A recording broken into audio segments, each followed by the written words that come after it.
Hi. Oh my goodness. Happy Thursday. How is it going, friends? I am ready to sew. I'm ready to sew some things today. We are only a week away from Thanksgiving and just over a month away from Christmas. And some of these gifts I need before Christmas.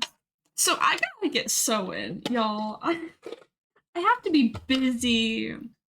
Hope everyone's been having a good week. Um, we're gonna make hot pads today. That's really it. I don't really have anything new to say. I know it's been a week, but like all I've been doing is just projects and stuff.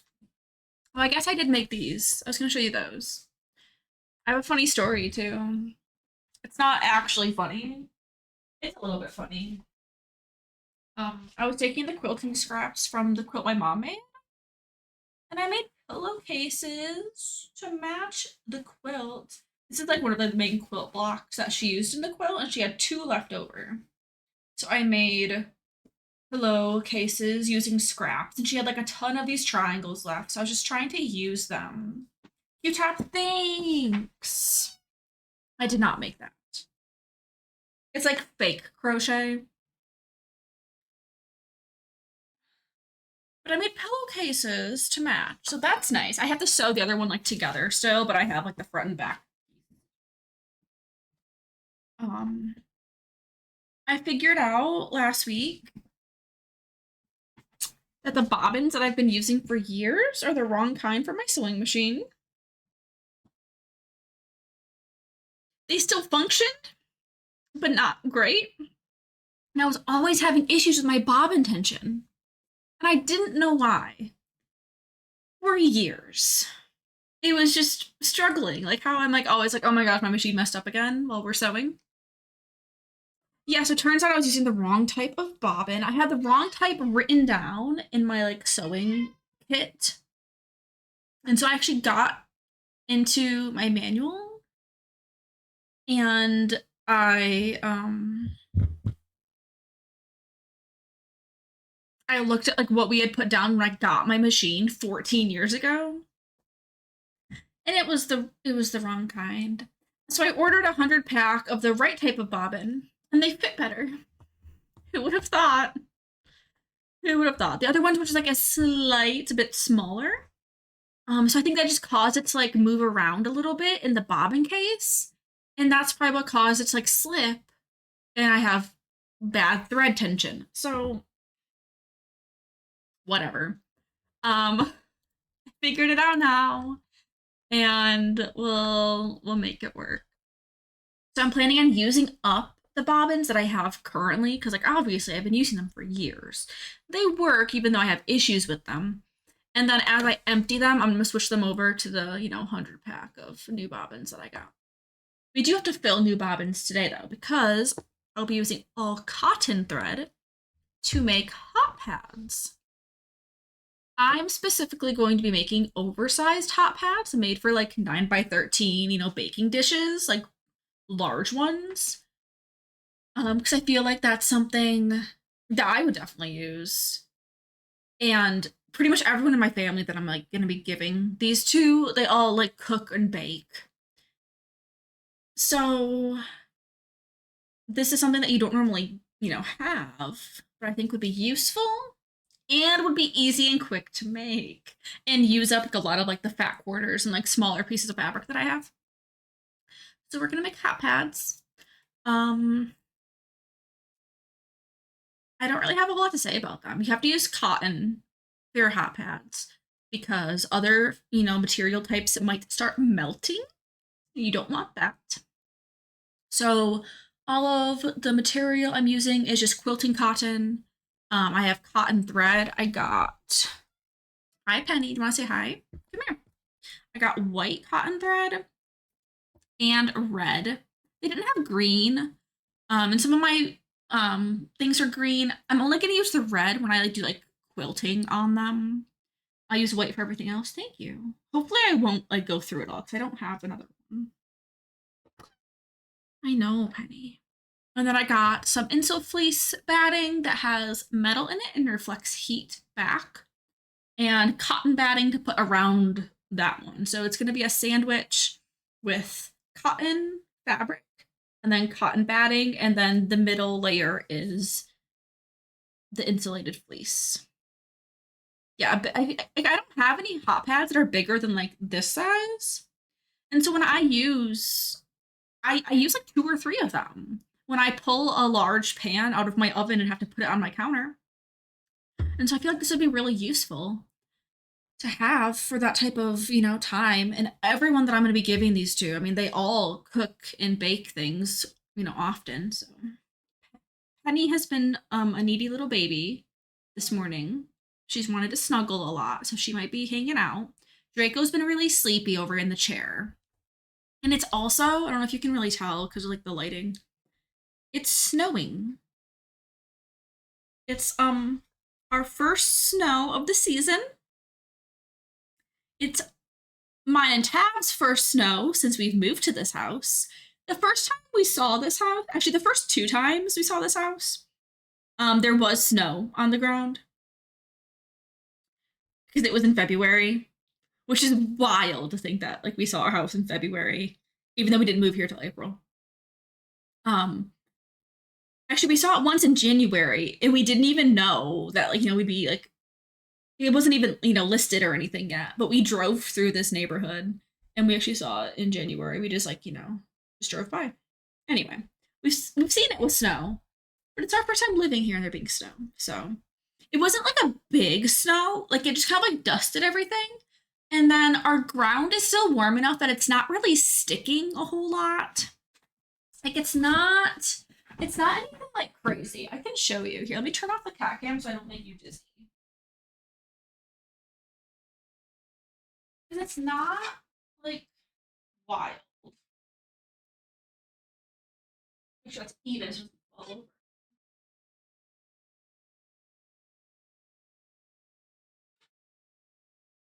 It's just dusting. And it's like not sticking to like our driveway and the roads. It was a little bit more when I woke up, but it's like getting a little bit warmer. It's like 35 out, so it's not freezing, freezing. So it's just dusting. And Tab had to go somewhere today, so I'm glad that it wasn't like a big snow on the roads. Since, he had to go. He's doing a thing with family today. So he's gone all day. And so I'm like, I'm gonna have a sew-a-thon today where I'm just sewing all day. And I almost named my stream that, but I didn't want people to like mistake it for like a subathon type of thing because it's not. I'm just sewing all day. Like that, we're just gonna knock out as many of these as I can. I know for sure. Oh, yours is gonna stick. You got a few inches. Yeah, that's a lot more than what we got. We just got, this little bit. It was probably like half inch or less overnight, but it wasn't a lot. But I mean, it is snowing right now, and it's gonna snow for a couple hours. So it might, but like my driveway, there's nothing on the pavement. It's just wet, just like melting when the snowflakes hit. And they're pretty small snowflakes right now. So, and my trees, they're like dripping. Like if it gets colder, they're gonna turn into like little icicles on the trees. Like it doesn't even look like snow on the trees. Like the trees are just truly dripping water. It's like a weird in between where it's falling as snow, but it's still warm enough that it's like melting. But yeah. I know for sure though, I'm gonna make these like hot pads for like my mother-in-law, my stepmother-in-law, my two sister-in-laws, like definitely. I think that like my parents would definitely use one. Neither of my brothers live on their own, but one of my brothers is planning on like moving out and getting a house relatively soonish, in the next year or so. And then one is going to college. I feel like the one going to college doesn't need an oversized one, but I don't have any like funny material to use for a smaller one for him now. But like, oh no, I'm having an ad for my lo-fi Christmas music. That's so awkward. That's really awkward. Sorry, y'all. I'm just using a lo-fi Christmas mix on YouTube. There you go. I didn't think this had any ads. We might find a different one. But anyway. Um, I might end up finding some funny fabric to make one, like for my brother who's going to college next year. But I definitely want to make like 5, 6 really big ones. Hi, Tangerine. I'm enjoying stream. We just started, bestie. We get into it. No work today? Slay. Love that for you. Love the sweater. Thanks. It's like a little, you know, fake crochet thingy, but I like it. I kind of forgot that I had it, and I'm going through like more of like my long sleeves and sweaters now that it's getting colder out. And I was like, oh my gosh, yeah, I have that. Because I got this for Christmas last year. Um, so at least like 6 probably of these I'm making. Hi, Gamer Beeb. Hi, Cutie Ken. Hi, Cutie Beeb. Gotta take care of Baby Beeb. Absolutely. Have a great lurk. Tell Baby Beeb that we love her. And have a good day, bestie. Oh, I hit my sewing machine. We love the Beebs.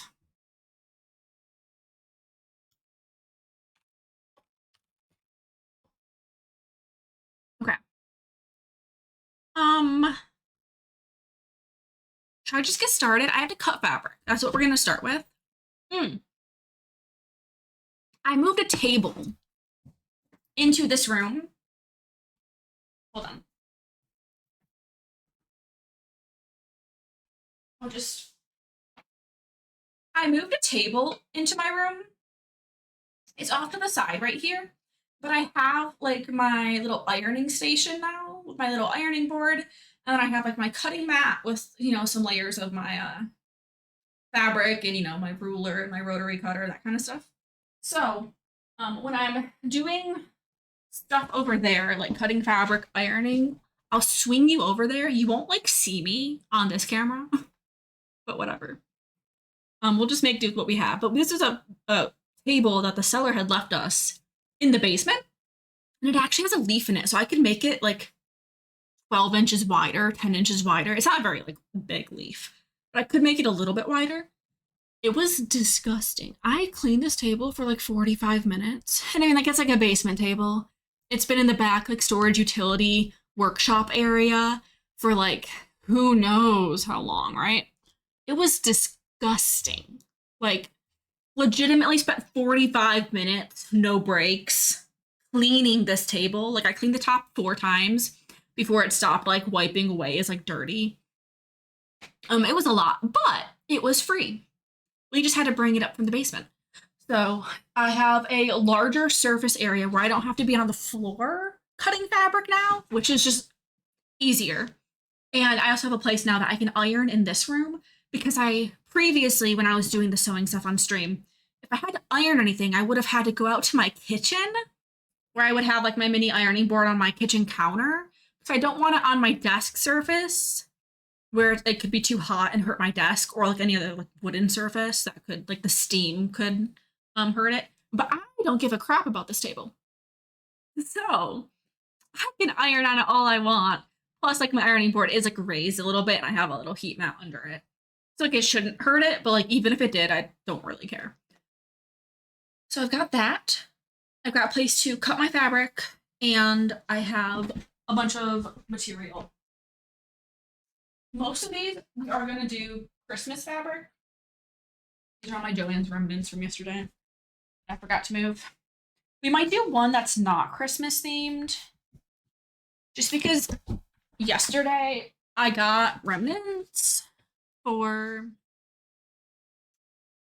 this little like chicken, an egg, and like little fabric. I got that, and I just found a yellow cotton. So this could be the backing for it if I wanted it to be. I got that. I also got another little Christmas one and this little Christmas like plaid one I can use as a backing for something. But I pretty much set aside this whole bundle of Christmas cottons that I can use to make these. So I want to make myself a couple of these too. We have like red trees and gifts. I've got this lighter green with like bears on it. I have green with bells. This one I really want one for myself because I'm gonna like make it look quilted. It's like these squares, different like plaids, and then gingerbread and a bunch of different Christmassy things. Oh, this is my leftover fabric from my other thing. I probably won't use that because I want to save that. I have gingerbread. I've got this like dark Christmas cat. And so I have all of those, and then I have left over from my quilt green snowman, red snowflakes, and this one.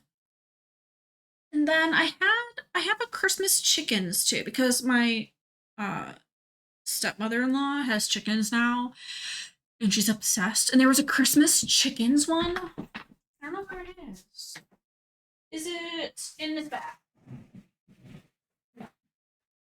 Crap. Where is it?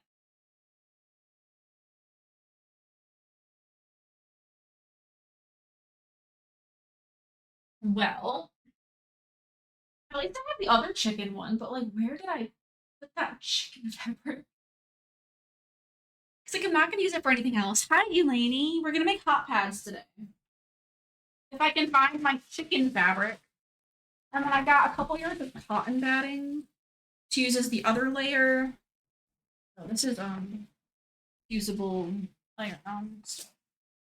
For that yarn,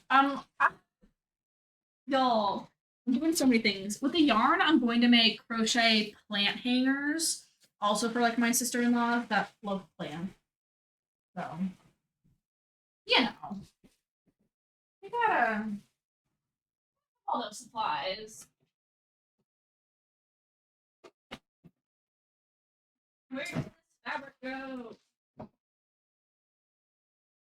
Use that maybe. I have some left over my Christmas cats, but I might save that for another project.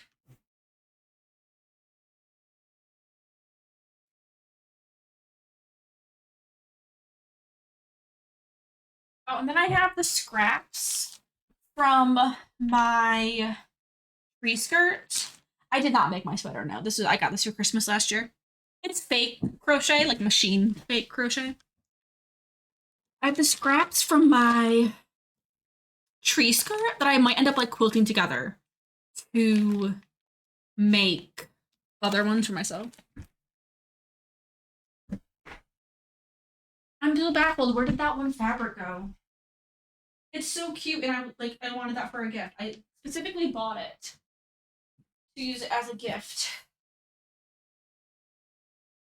Oh, and then I have some other random ones in here too that I can also use. I could use any of these. Like I have like extra like wreaths, and I have white with green Christmas trees. I have more stripes. I have red with trees, green with candy canes. I have a bunch of stuff I can use for that. But where did I put this chicken fabric? It's Christmas chickens. It's different than the other one. But I don't know where it went. I guess I'm gonna start with the other ones first. I'm truly baffled. There's only a couple places I put fabric in this room.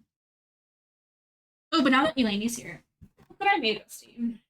I took the leftover quilt pieces from the Christmas quilt my mom made us years ago, and I made pillowcases. Not another ad. Okay, I need to find a different lo-fi mix.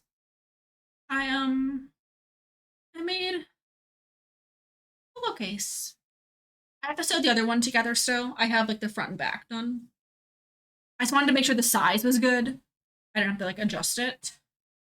It's so cute. It's a little quilted pillowcase to match the quilt my mom made us. So, all right, I need to find a different lo-fi. I was trying to find a lo-fi Christmas mix. Let's see. Here's a different one. I think it's less Christmassy though.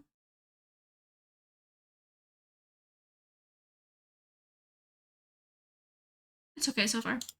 Okay. I was just like looking for a fabric because I misplaced one.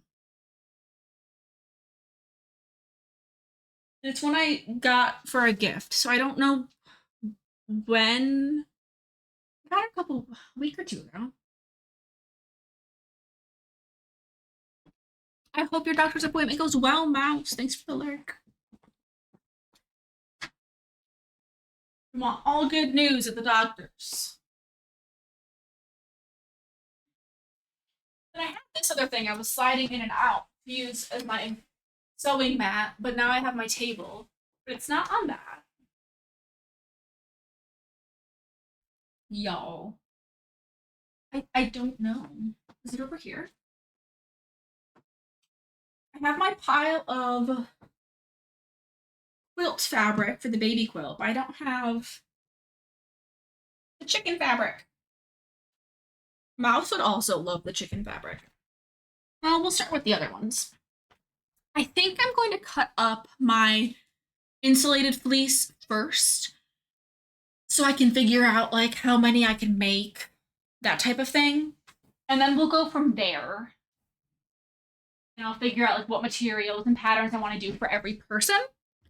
And then I have a little sticky note of what sizes I need for different pieces.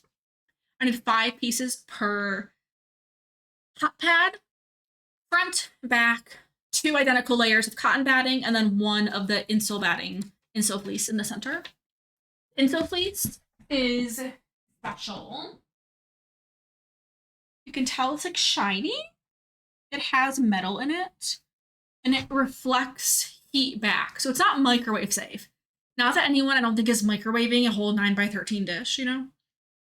So I will have a little note with these that it's not microwave safe, but you can like wash and dry them. So there's this. And I need to cut pieces of this that are 10x14 inches. I guess the song louder than the other ones. Ah. So I'll bring you guys over here and we will start. We'll start. We will begin. Hi, Draco baby. We're gonna move this, okay, Draco? We love you though.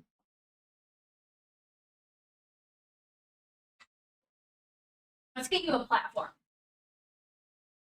You're not quite tall enough, so you have to sit on a plant stand.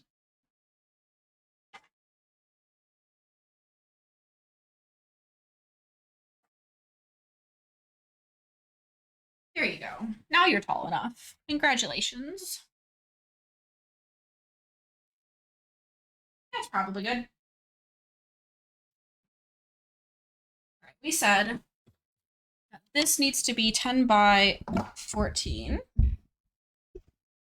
So, got my little numbers right there.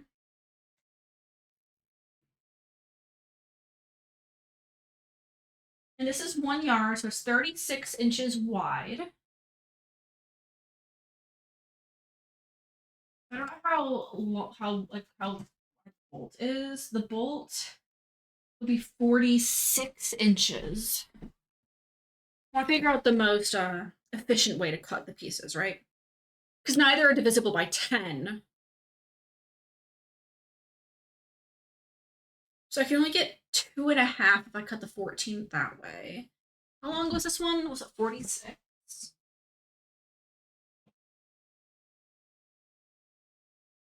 That one I could get 3 that way and only have a little bit left over. So we'll probably do it that way.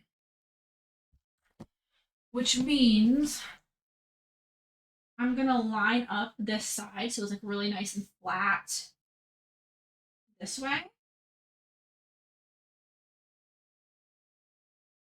This line is very, very straight. I'm going to do it again.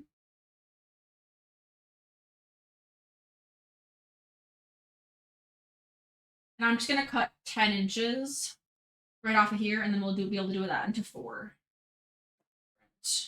pieces. I'm just gonna line this up literally to any of my lines here. Line it up to one like right here, which is on my 24. And so I'll go 10 inches down, which is my 14. Line up my ruler.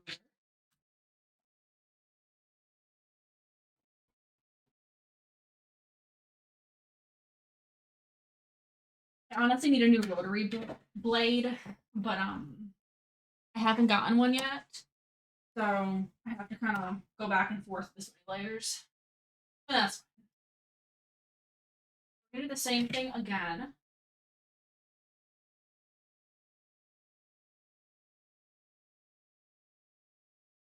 $10".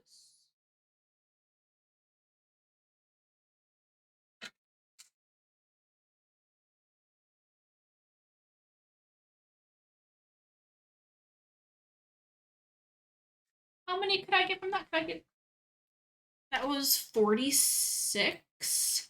I can get 3 that way. So right here I have 6 that I can make of these oversized ones. And I could make 3 more. So I could make 9 of the oversized ones with the full pieces. And then I would have enough to make some small hot pads on the side. I think 6 is what I was going to start with anyway. So I'm going to put that to the side.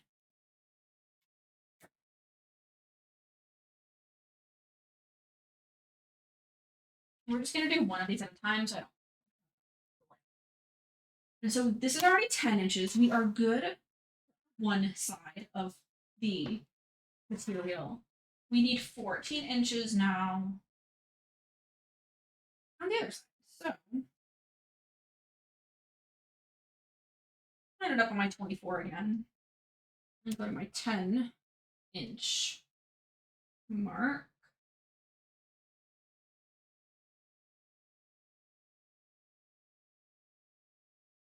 And then this is the open end right here. There's just 2 on top of each other. So I'm putting 2 pieces.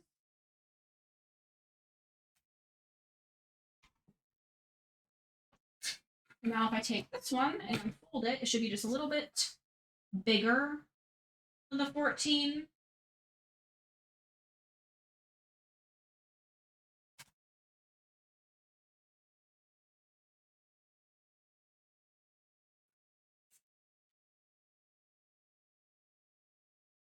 So then this, I'm just gonna put my pile. I could make a little tiny like mini like coaster out of that even. Wait, this is not right. Oh, I cut that one a little bit shorter. Okay. I didn't line that up right. I cut that in short. Well, I might make myself a little bit of a short one. Reline these. Luckily, they're hot pads. Like it's not anything wild.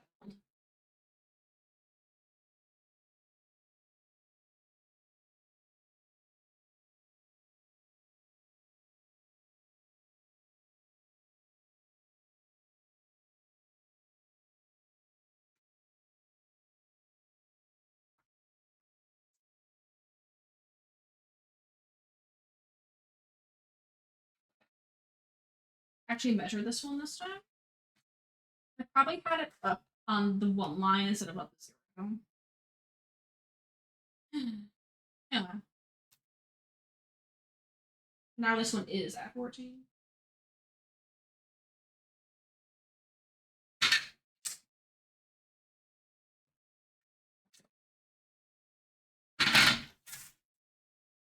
Alright, well we have 5 at the right size. That's the number of people I want to sew for to begin with. So I have to do the fabric. And then also the cotton batting. So the cotton batting for these 5, I'll need 10 pieces of it. This is a lot wider.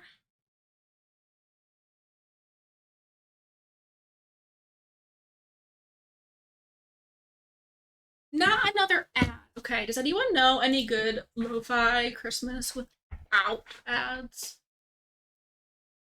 Because what the heck? We'll go to the one that isn't Christmas. I specifically wanted Christmas, but apparently YouTube doesn't want us to have any. How rude. All right, cotton batting. I think we're going to cut. Gosh, okay, let's see. Is it like 90? I think this is 90 across. It's definitely bigger. Places with no ads exist. Also, I totally forgot. I was gonna pin this. Um, some videos just like you only have your ad at the beginning. There's no ads in the middle of them, which is like fine. I can mute the ad at the beginning of the lo-fi mix, and then I can be done, you know? All right. If this is 90 across, which I think it is, we will cut 14 inches off of the end and then just cut it into 9 10-inch strips, and then we'll have almost enough. I'll have to do another one. That's fine. We will fold our bag. I got 2 yards of this because I knew I had to do double the amount. And then if I have extra, I'll use it for my Christmas tree skirt too. Or other random little stuff. I'll probably end up quilting a little bit for like some Christmas ornaments from some stuff for one of my friends. I'll have extra to use. So if I have any tiny scraps, I do have like an idea for them for Christmas ornaments, which is nice. All right, so we're gonna cut 14 inches off of this. And I am cutting through 8 layers.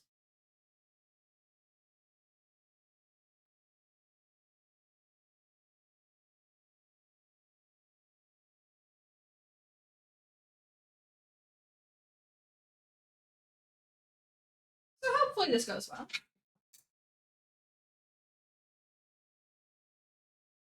Yeah, that's not going. Here, I'm just gonna score it.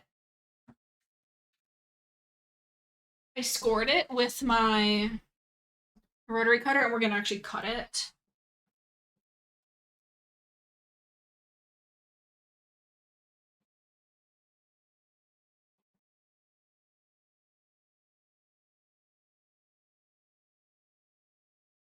Oh, this pin bent.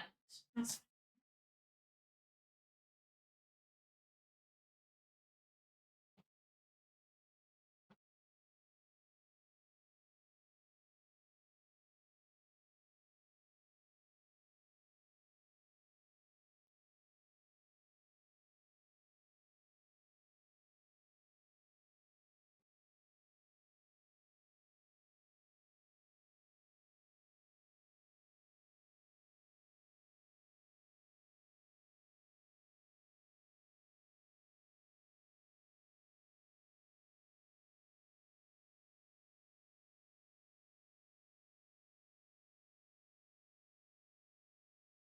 I'm gonna leave this pinned on this side.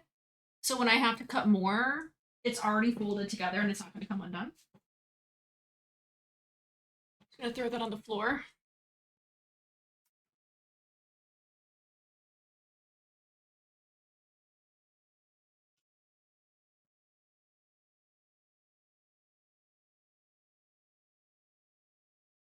All right. This side has our folds in it. And so if we don't have a full 10 inches right here, once we unfold it, like we'll be fine. So what I'm going to do is I'm going to cut this fold right here and then see if I can go through 4 layers at once.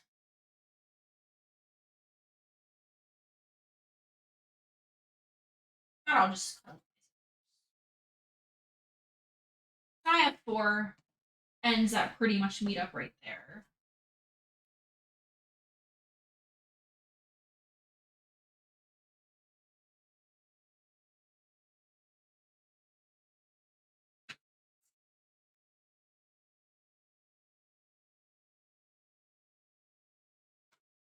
Now I have ends that meet up. All right. So this is 14 inches already. We are doing 10 inches this way.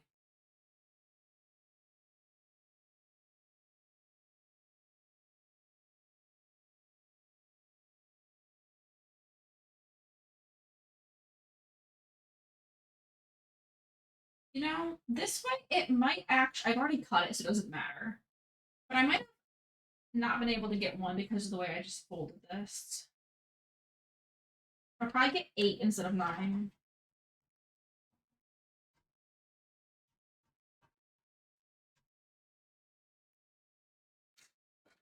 But like I said, I need to cut on anyway, and I have ideas for scraps.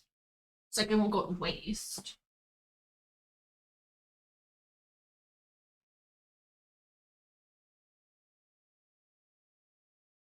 I've got to plan.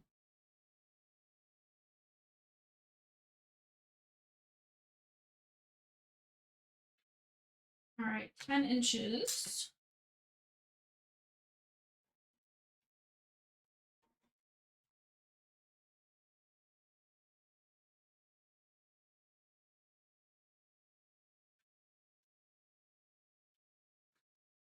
It's 4 more layers.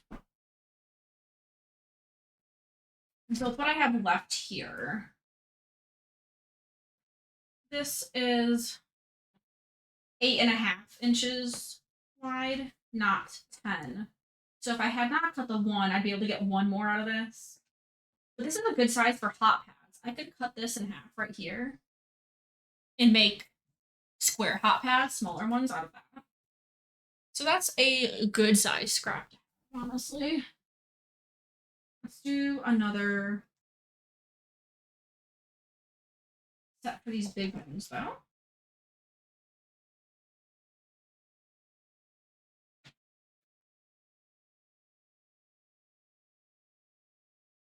This one is again going to be 14 inches tall. I ended up at my 24, so I'm going to cut it at my 10. I'm going to score it with my rotary cutter. This is 8 layers of batting, and I'm not going to go through it with the rotary. It would slip too much. But I can mark it.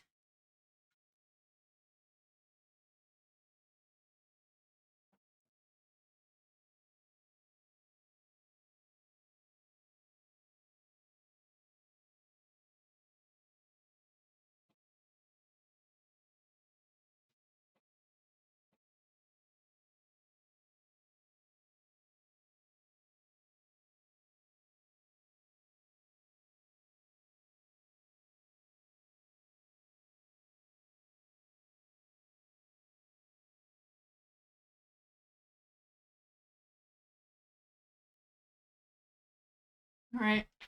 Keeping that pinned again so it's all folded nicely for future cuts. Then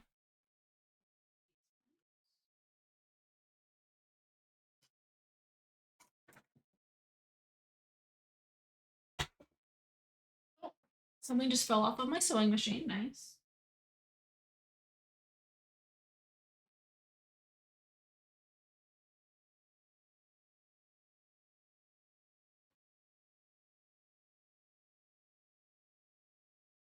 I'm going to square off this side right here. This is not square. Yo, a squirrel just outside the window and it low key kind of scared me for a second.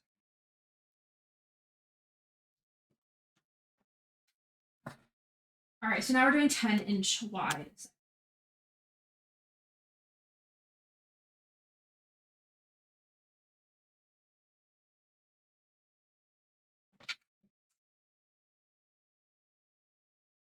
Here's enough for my 5 that I have cut for my Insta fleece right now. So that's all I'm gonna cut. I am going to throw a couple pins. So if we do more, I don't have to reline it up.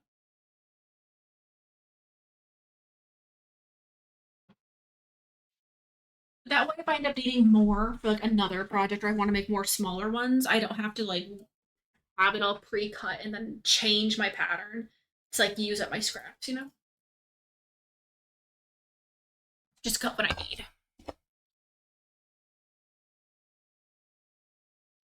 Okay. Now we have to do our fabrics. And I want to figure out like who gets what type of fabric, you know? I really wish I found that fabric that I'm missing. I'm so confused. I'm gonna find it and I'm gonna be like, oh my gosh, I'm so dumb. Of course I put it there. But until then, I truly do not know where it is.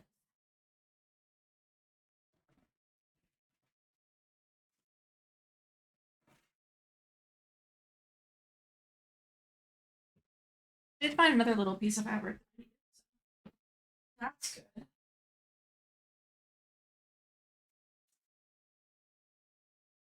But it's not the Christmas chickens. Where would I have put them? I'm lost, y'all. I do not know. It's not with my Christmas fabric. And it's not with my new fabric. I don't know.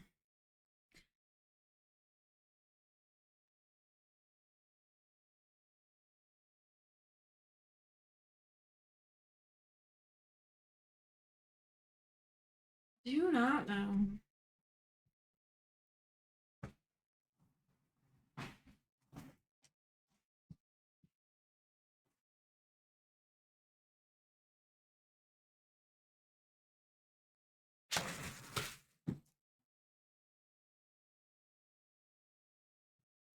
Just very confused. Well, I guess we're gonna be using some of this yellow that I got for the backside of this other chicken fabric. Luckily, I picked up this remnant yesterday of other chicken fabric. So I know for sure one person is getting this. And I got almost 3/4 of a yard of this. But I got it for like $2. Just pretty good. That's what this looks like. It's got yellow and white eggs. And then like the legs and like the wheat are yellow. And I just kind of randomly picked up a solid yellow one. Why did I do a double-sided with just this fabric? Maybe we'll do that. My two sizes I need for this. I need 10 by 14 for the front and a 13 by 17 for the back. Which is totally fine. I could definitely do multiple out of this. So let's do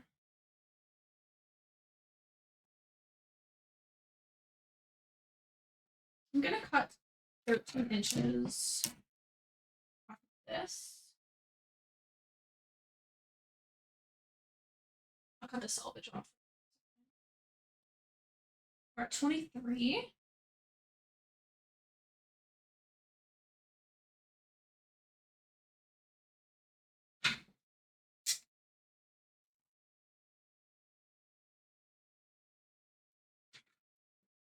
We're just gonna do front and back chickens, double chickens.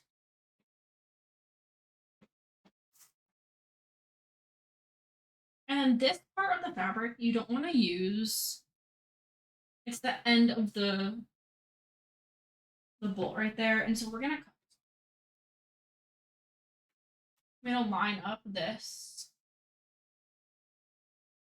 so that I make sure my fabric is square.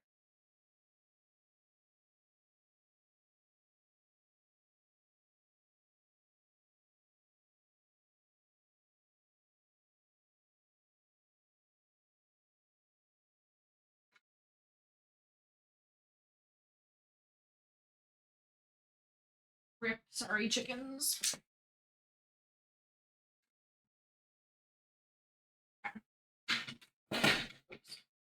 So then for one of these, I need a 10 by 14 front.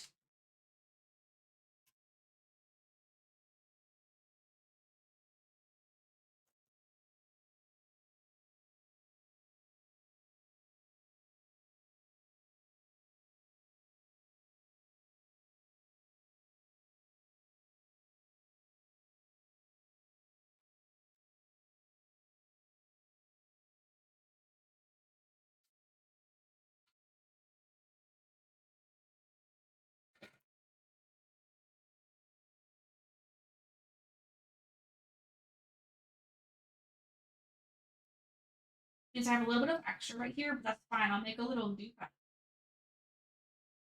It'll be super cute.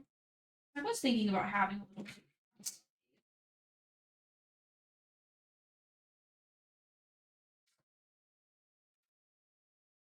All right, so I have a front piece.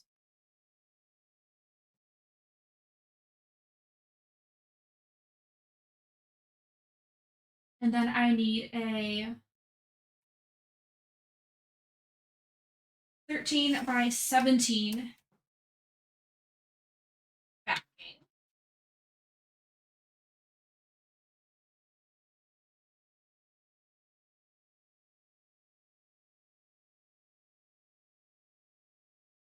I don't like to stretch a whole lot, but I do have like a little bit of a crease right there that I'm not ironing out yet. I should probably iron it out before I.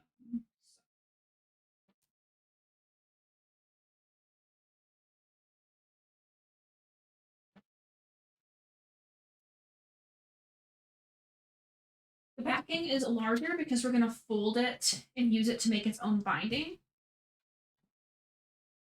And then we have this size left, which I can make a smaller hot pad out of.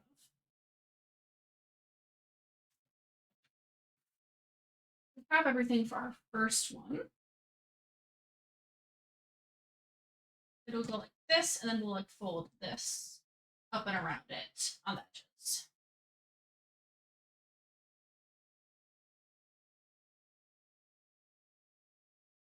And then for everyone else, I have Christmas fabric. I think we're going to use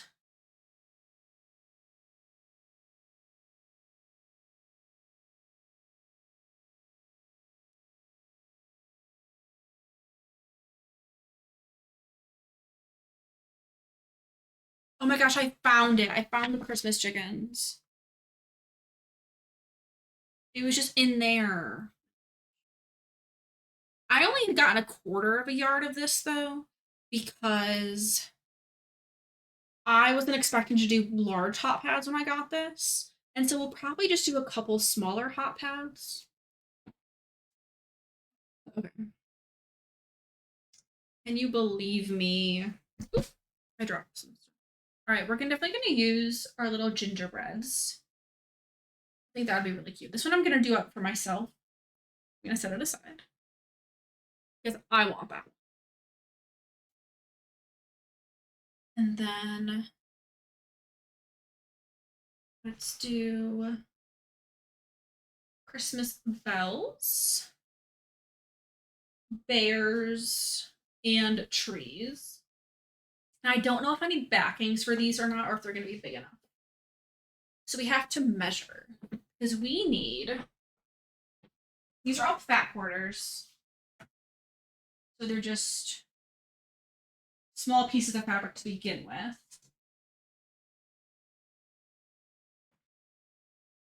But now that I have one cut out, we could see if we have that amount on here, right? So yeah, I could pretty much do that from one fat quarter. This way it would work. There wouldn't be enough around the edges. But if I line these up right, I could totally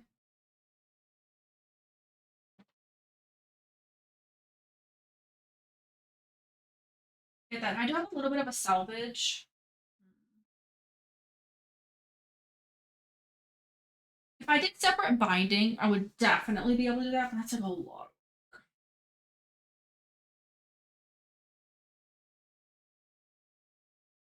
I would love them just to be like double-sided though. That would be really nice.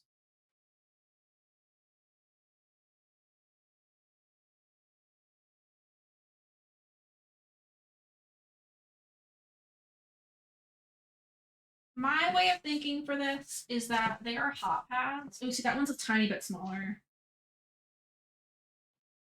They are hot pads, and if they are not 100% perfect, I don't really care, you know? They don't all have to be like 100% the same size.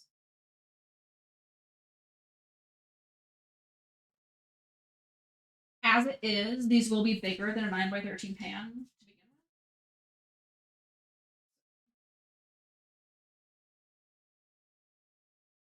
with. This line right here is so curved.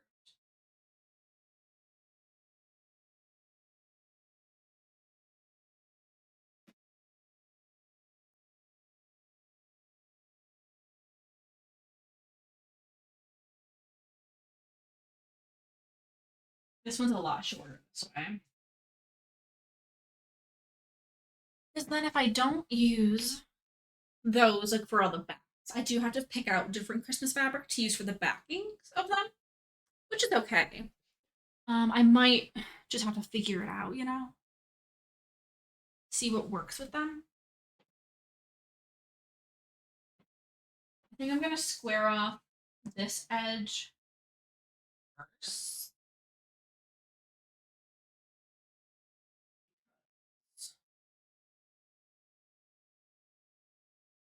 That one for sure needed it. I need a longer ruler is what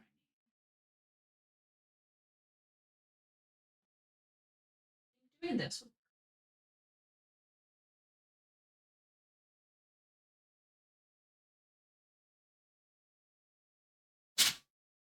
I hope so.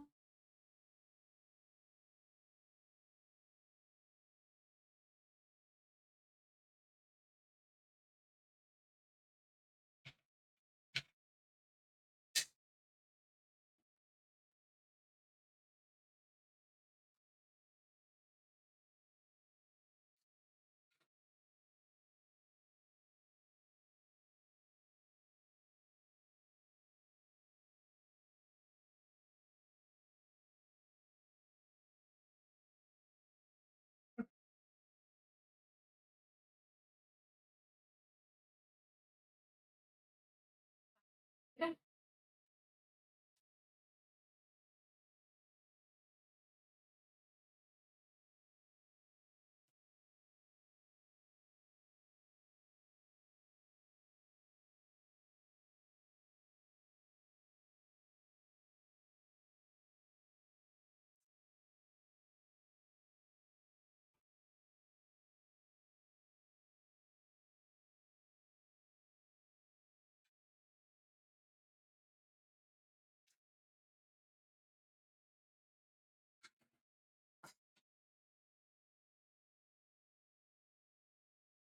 Now I have a good right angle over here that I can use to line everything up.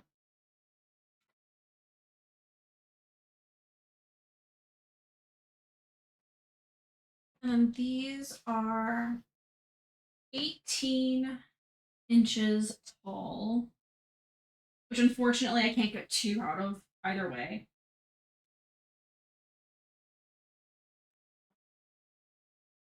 We are going to do, I think we're just gonna go for 10, 10-inch across there, and we'll see if we can get the backings out of these ones.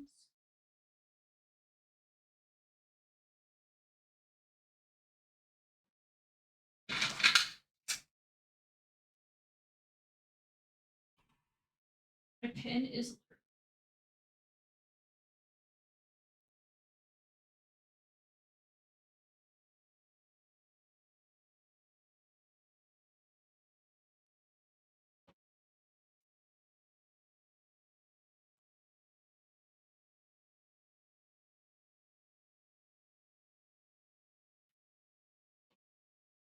We do need 10 by 14 for the top pieces.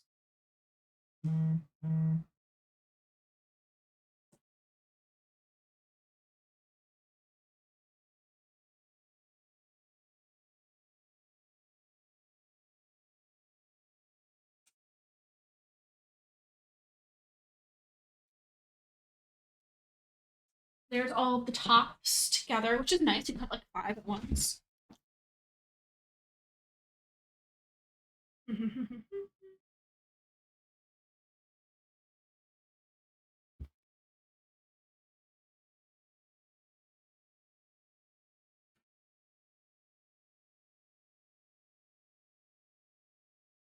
All right, so for this, we would need, with our pattern, 13 inches, which is right there. So unless we just have we could try to do a smaller binding around the edges, which could work potentially. But it is kind of thick. So I am worried a little bit about the binding.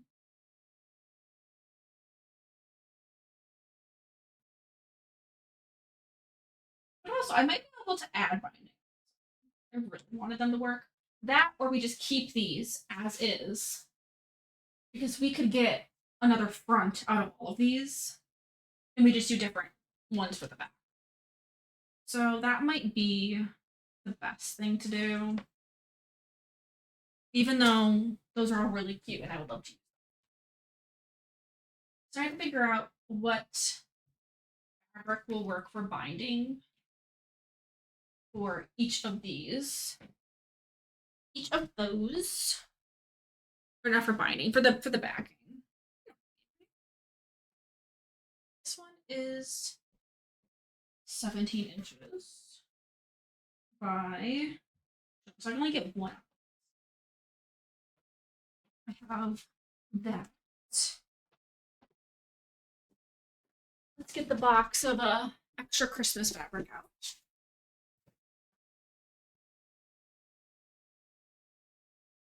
We've got various stripes. I think that would look really good with this one.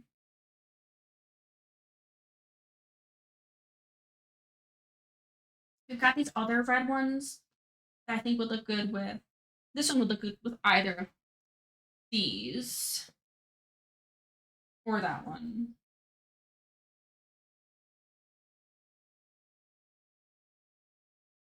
We can probably something green for this.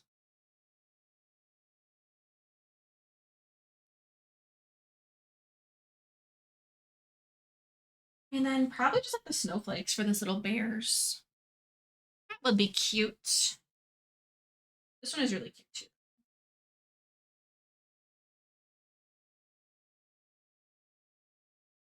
Which one?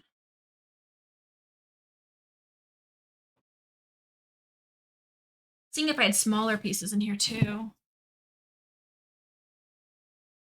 So I do have a lot more of the red snowflake. And then I have this gift one as well.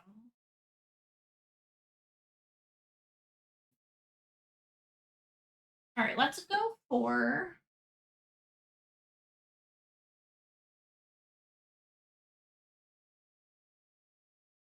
the greens are a little bit off. That's the only reason I wasn't sure about that one.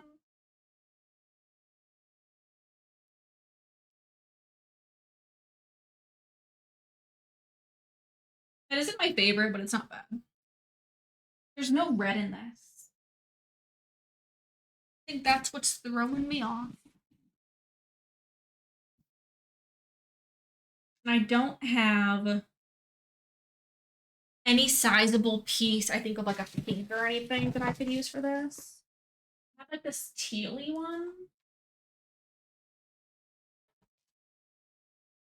I could use. But it's a little bit more blue than the rest of it.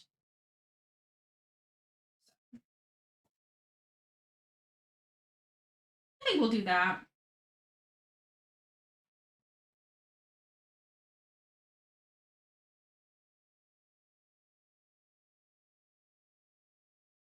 Wait, did I say which one I was doing for this? It doesn't really matter. I could just use stripes for that too.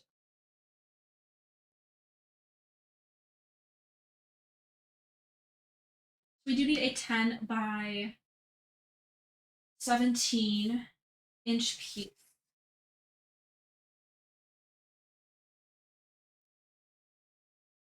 This is a little over 17 inches tall, so I can square it.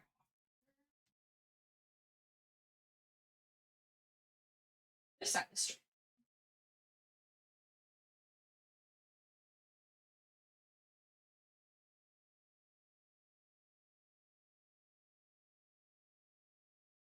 Let's do our 13 by 17.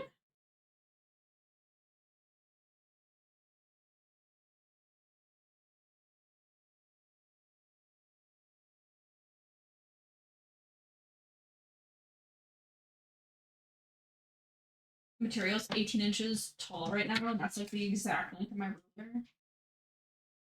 I'll make sure I can see the lines under there.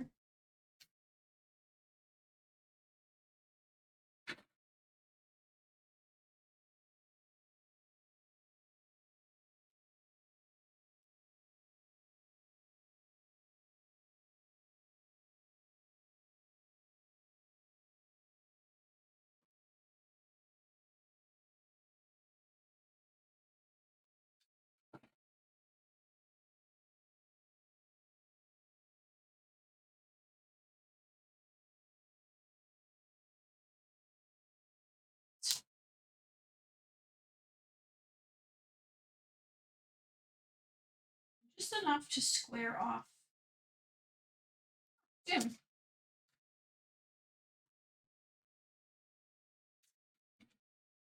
All right, so we have everything for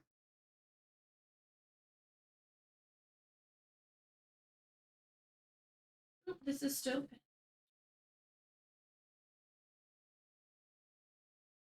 bears. We do have to iron these. We'll get there. And then one of these.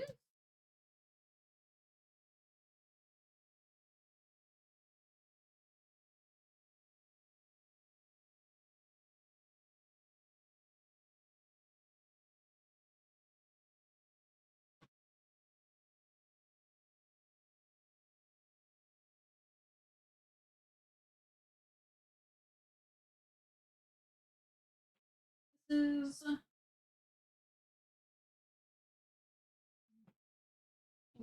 this. We're at 29 inches, which is not enough for two.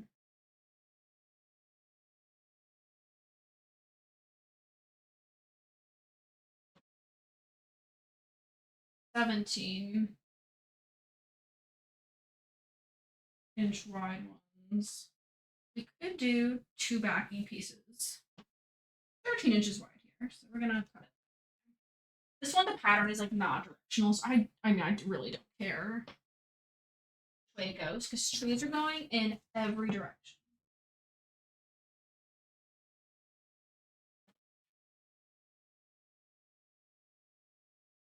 I use this material to make Christmas pillows like 5, 6 years ago.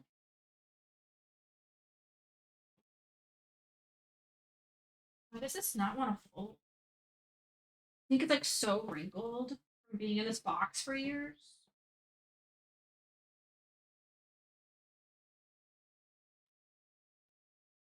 Bro.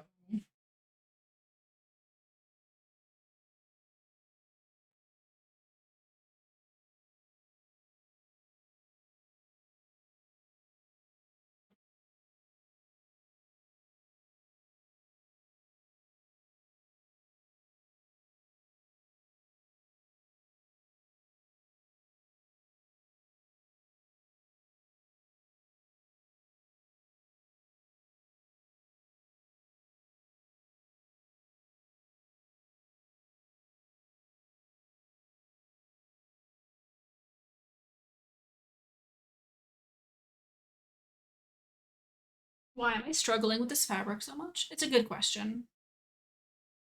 It's a really good question.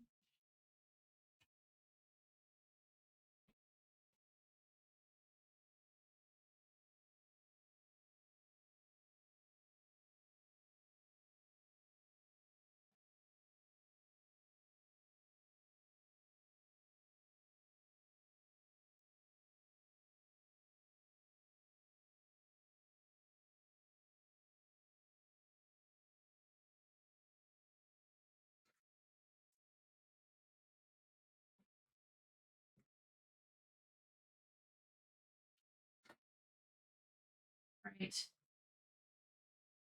We are going to cut a piece 17 inches long.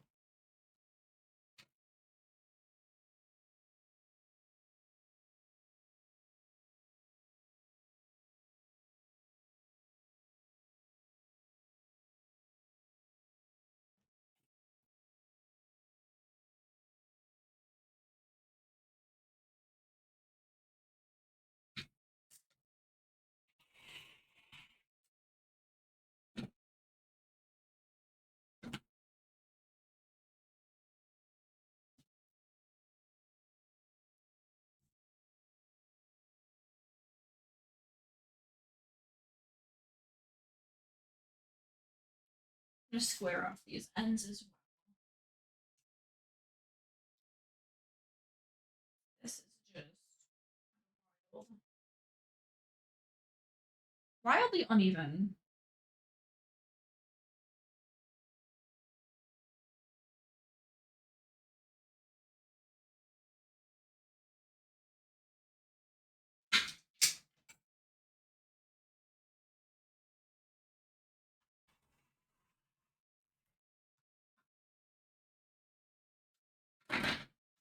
All right. We need to do two 13-inch pieces now out of this because it's 17. Do two 13-inch pieces and we'll have a tiny bit scrap here. 2 inches wide. Right.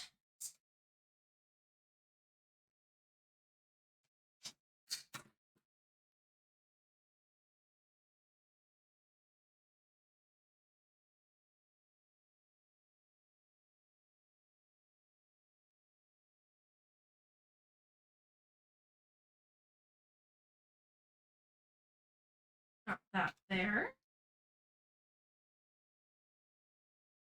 I do have another one now that I could use for either of these other pieces if I wanted to. I think this one would look good together with all the trees. So we're just gonna make one of those.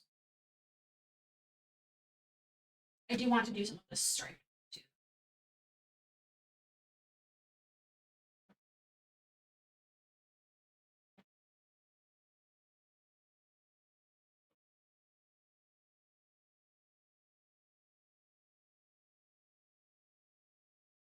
Once again, we do not have a piece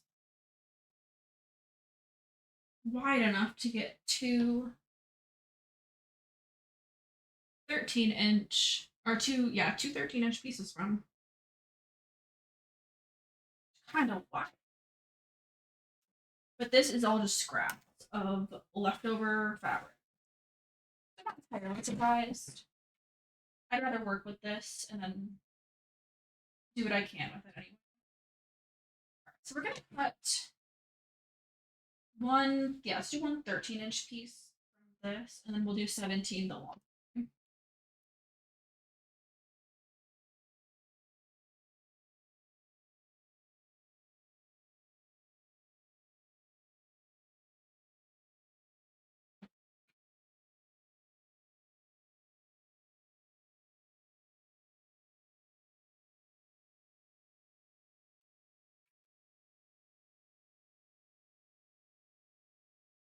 We need a new rotary blade for my rotary cutter.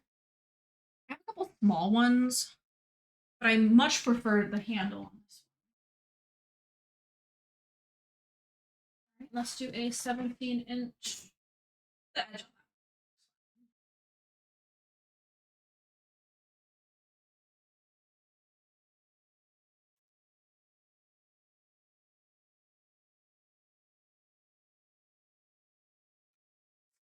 I love cutting this fabric because if you do have it lined up right, you cut like pretty nicely on the stripes, which is just so satisfying. All right, let's do this here. So we have all 5 of these to start with. That was satisfying. Isn't it satisfying? Just like right on the stripes, especially. I think it's satisfying. Like I've been live for over an hour and all we've done is cut our fabric. Hi, Planty. How's it going? Happy Thursday. How'd your you had was it a project or an exam? It was a project, right? Food break. I did eat right before stream. I had a bagel.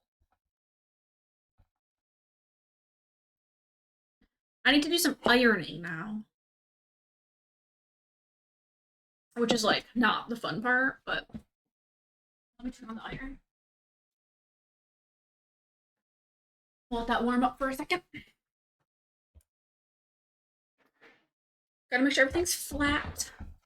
But after dinner last night, I made pineapple fried rice, and it was so good. I think it's my new favorite meal as of right now. I haven't had pineapple fried rice in a bit, but I got some on my birthday, like in August. And that was the last time I'd had any.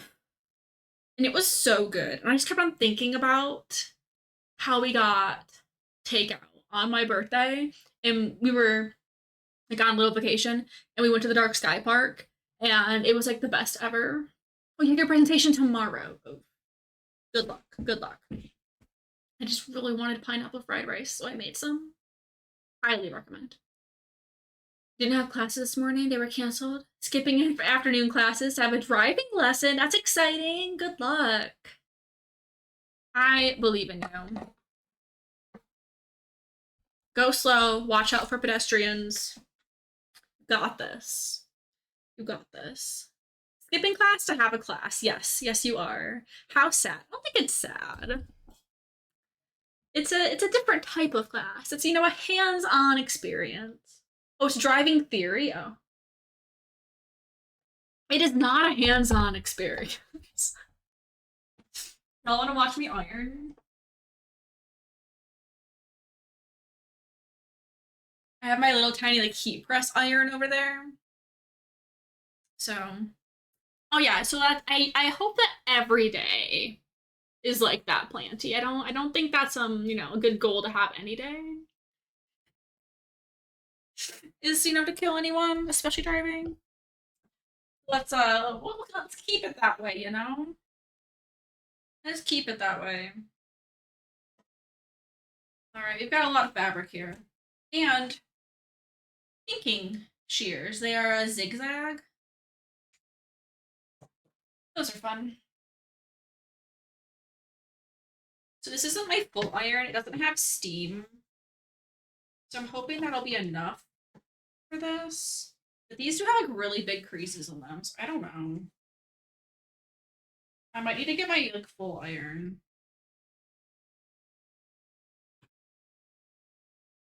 Which I'll be honest, is more annoying to deal with.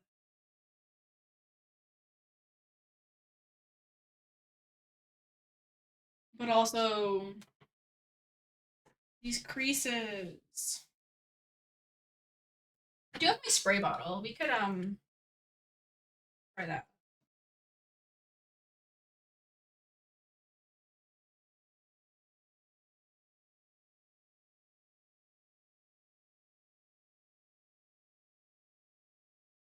Adding water will make it steam, which will help get out the creases. A regular iron just has water in it, so it has like a steaming function. That does seem to be helping, so I don't care if it's like 100% perfect for this. So I can iron it all when I'm done.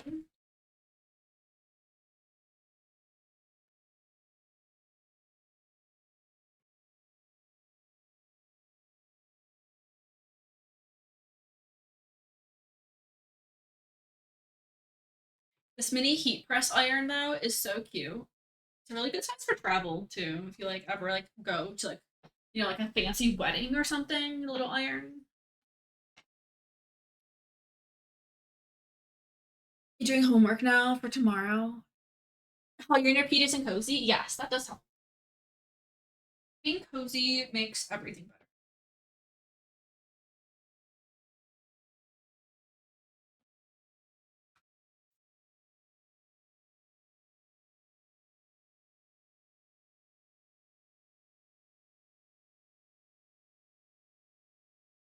This one's pretty good.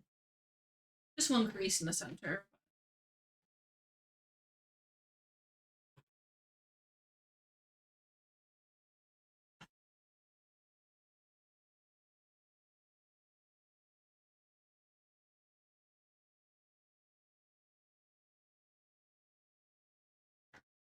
Surely that's fine.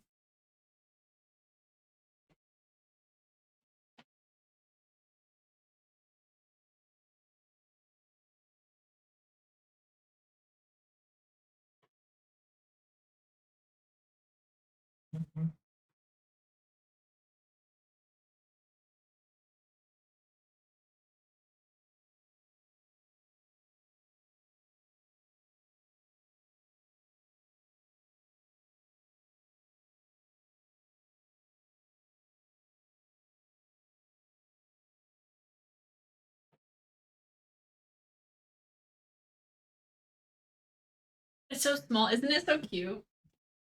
I got that for Christmas a year or two ago. 2 years ago. When I got my Cricut, my mom got me this and then this like other heat press mat that I have underneath of here. So I could do like my vinyl and stuff.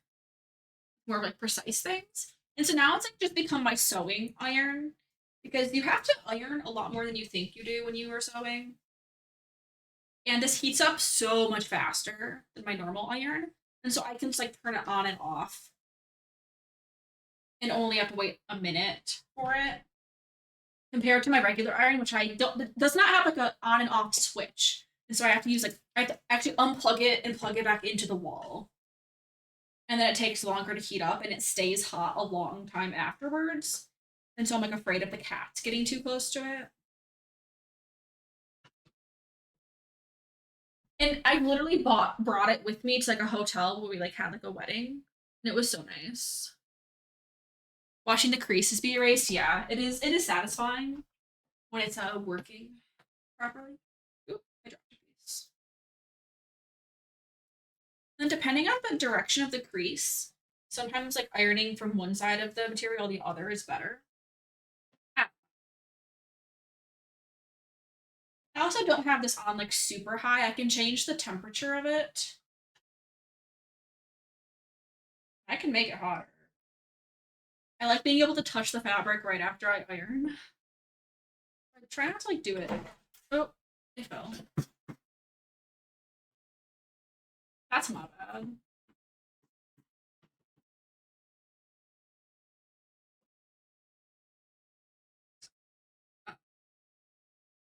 Try not to do it too hot.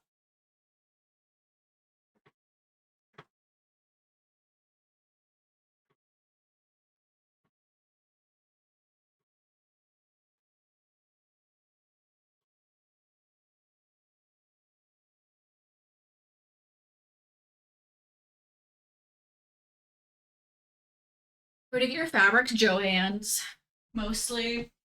I do have like a local fabric store. But none of these are from that. One of my fabrics for my pillows on the bed is from there.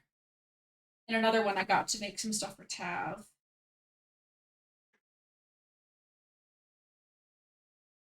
Joann's tends to be like really consistent for me, and then they have good sales and good prices. Some of their fabrics aren't as good of quality. Like they introduced a new craft fabric section that's towards the back of the store. It's not with their normal fabric. And it's only like $2 a yard, which sounds like a steal. And it is too good to be true for real. Like I was looking at some of it because some of them had cute prints. Like there was a really cute one that was like white with little oranges all over it. Like a pink one with like little strawberries all over it. And I was like, oh my gosh, these are so adorable. But they were like really rough feeling and they seemed like they would just unravel really easily. Really frayy, you know? And so like I don't know if I would get those. Michael's starting to sell them. Some Michaels do, some don't. So like the one near like our old apartment did sell fabric. Um, but they had a super limited selection. Yeah. I feel like uh the craft stores in general, there's like news about them going bankrupt like every other year. And then I mean they might file for bankruptcy, but don't all stores? Alright, this is the first chicken fabric. Technically it's the second. I just got a remnant of this yesterday because my stepmother-in-law has chickens and she's like obsessed with them and has like all this chicken stuff now.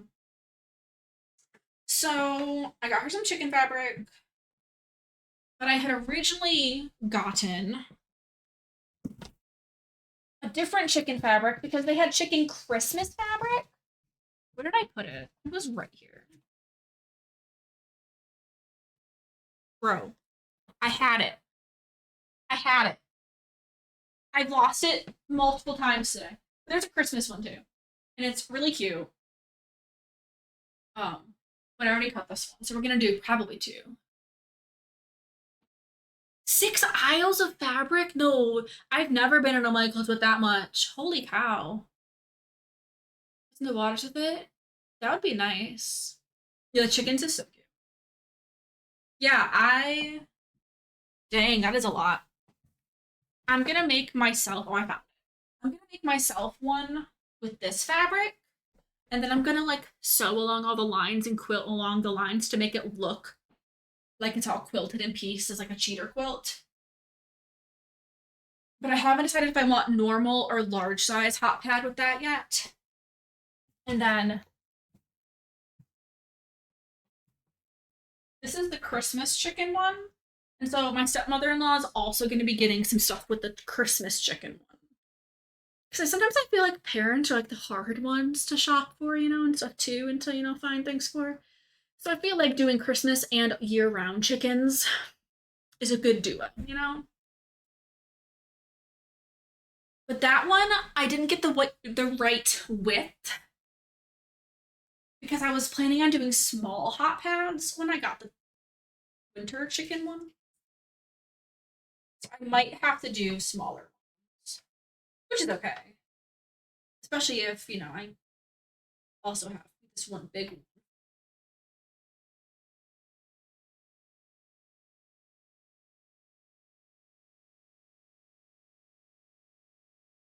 Why is there a bump right there?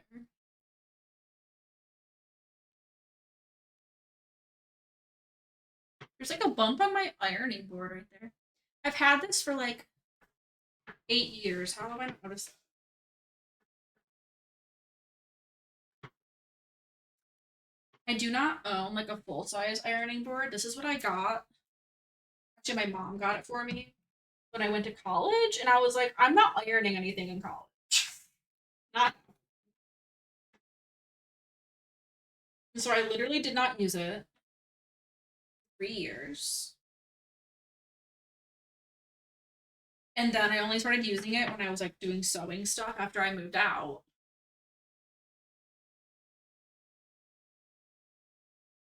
Because sewing and when we go to weddings, those are the only times I iron. That's it.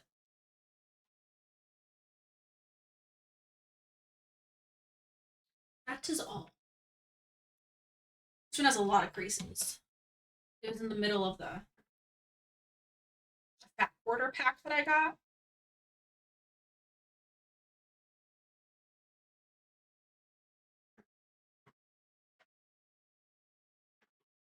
My thumb keeps on like going through the holes in my sleeve.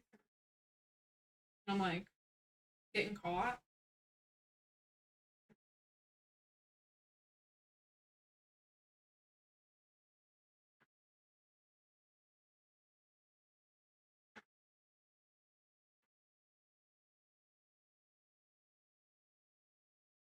I was trying to think of more ideas for more specifically sewing homemade gifts for people because I would love to give like everyone in my family's like one homemade gift. Like I don't want to like, make homemade gifts for like everyone except for one person because that would feel awkward for me.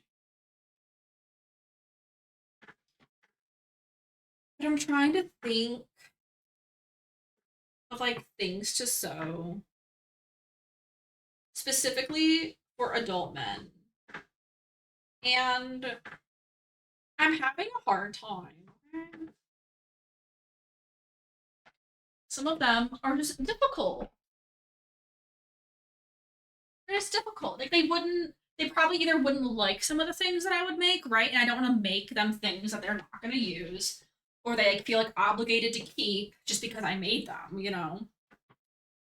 But one of them is pretty into board games and stuff. And most like tote bags and stuff like that are not nearly big enough for the width of a board game. So I was thinking about making him a board game bag that is, like a box shape, flat bottom, really sturdy handles on it that like probably go underneath the entire bag and then up around the side so like they would not have a chance of falling off and breaking. Making a board game bag for him. But I haven't been able to find anything that would be good for a pattern for that. So I don't know. Michael's is the biggest in the US. That's crazy. But they should feel obligated. Yeah, I don't want them to though. I don't think I've ever gotten like a homemade gift from someone that I feel obligated to keep. Because I've liked homemade gifts that I've received, right? Because usually the people that are spending the time to make a homemade gift for you, usually, not always, but usually they know you well enough. They know like the things that you like or that you use. But not always. All right. So we have to make a sandwich now. We have to make a sandwich. Our sandwich includes 2 pieces of cotton, one on the front right here, and one on the back. And then we will have a piece of cotton batting. We're just gonna try to center it.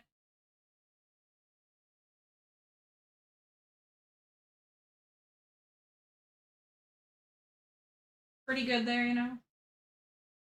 To be like 100% perfect, but like as close as we can get it, at least for eyeballing it. All right, and then we're doing insole fleece. This is shiny because it has metal in it to reflect heat back to the surface. And then, oh, wrong. Another layer of cotton. The cotton will help the polyester in the insole fleece not melt. It should reflect it back. But just in case, it's just this little extra safety layer. And then the top.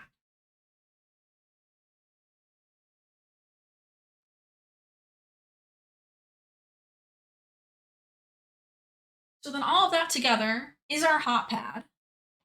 If I wanted to make like a little loop or something, I would first make a little thing right over here, and then I would have like a little loop in the corner.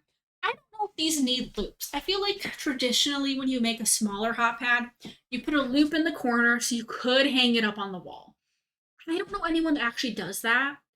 And knowing all of the people's kitchens, because they're all my family members, right? That I'm going to.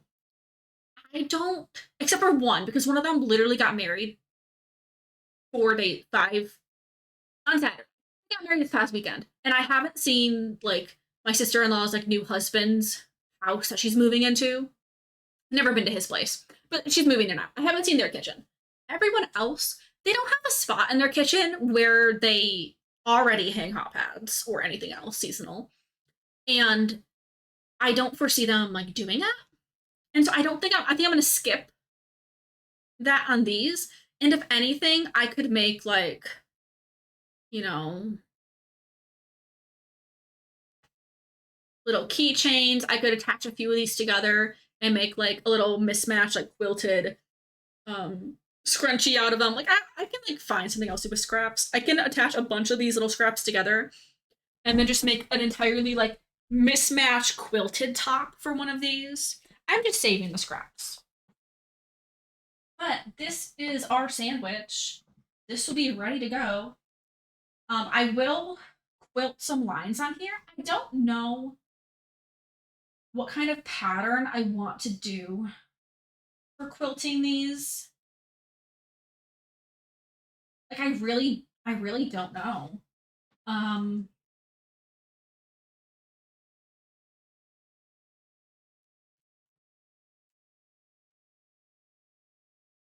like I could like do a line down the center and then just like kind of do like a little grid or at least like some long lines along this. With this specific pattern, it would kind of go through the bows right there, but like I could do a couple different things. I want to see. I don't really want to use.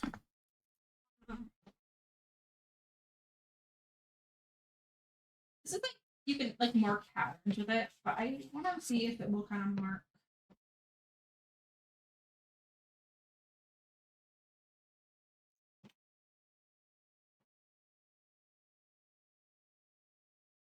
A line for me to quilt, you know?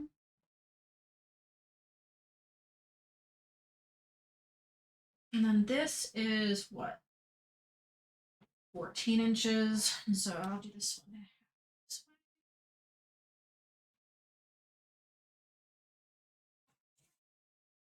I think that doing something like this, and then maybe corner to corner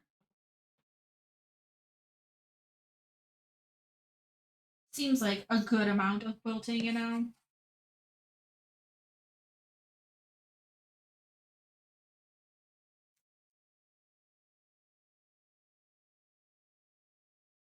And each pattern, I might do it a little bit differently depending on what the pattern is. Now, I don't have a walking foot, so this might become a little difficult, but we will try our best.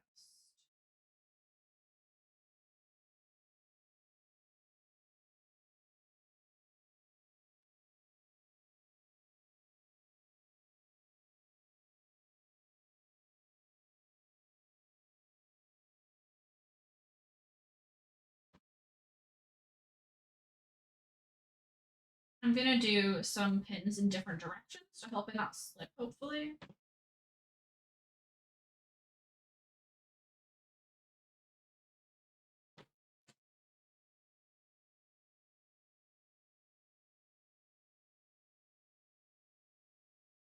So we've got one.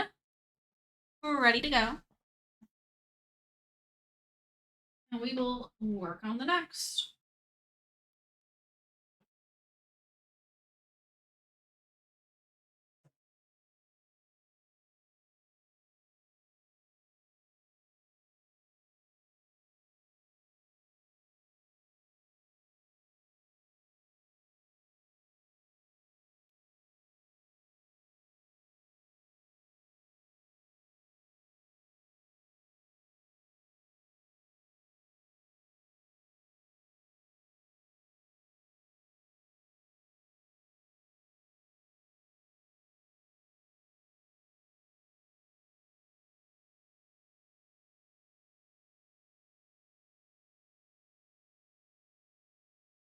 For this one, I want my chickens to be facing the same direction. So on this one, that's up and down. This is also the correct direction. It's all the same, so that's good.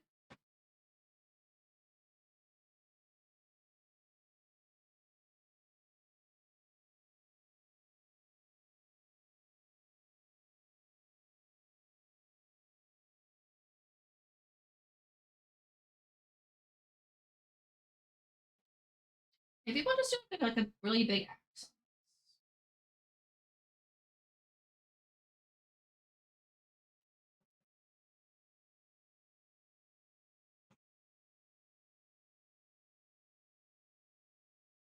The chickens kind of follow that diagonal, so.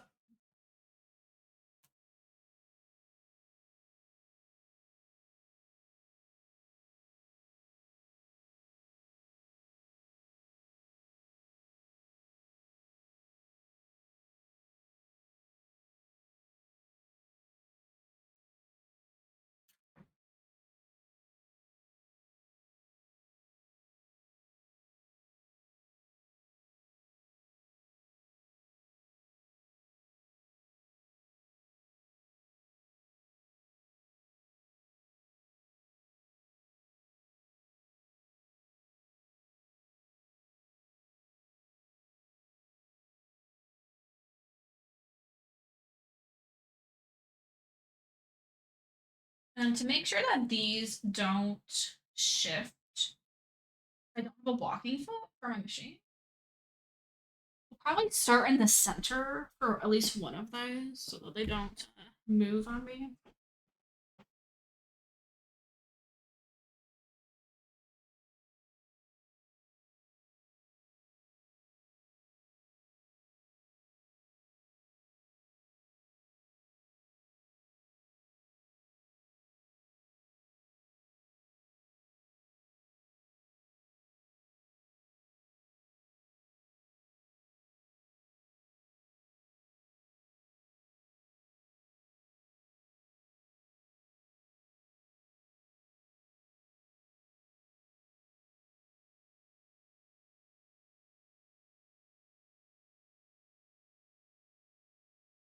I love these little Christmas bears.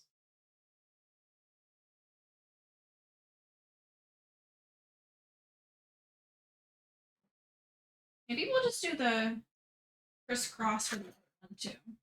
I kind of how like that would look. I think that's a little bit fancier than just having it, like squares. It's like when you cut a PB and J. Triangles are fancier than squares.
Little bears are so adorable. Any weekend plans? I think this weekend we don't have a whole lot going on. And then like next week is like Thanksgiving in the US. So we'll be busier then. A lot of stuff, like in the middle of next week and then next weekend with family. What about you? Got anything fun going on?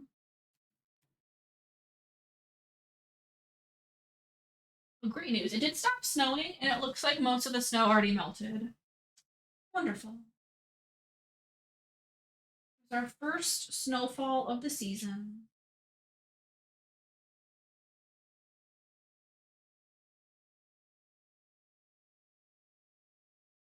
This really does like to stick, like once you put it on there. Shifting it.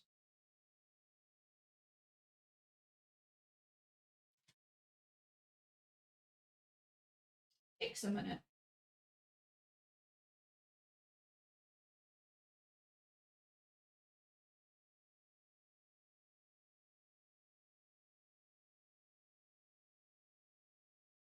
I can't get it perfect.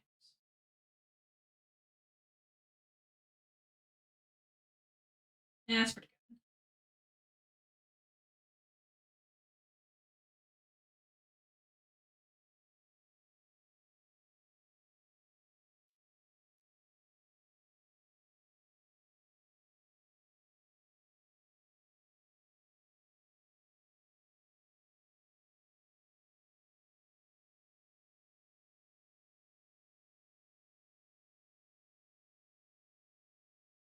One of my sister-in-laws, her kitchen is kind of like this like light pink color. This would be really cute for her. You just see it matching the vibe, you know?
All right.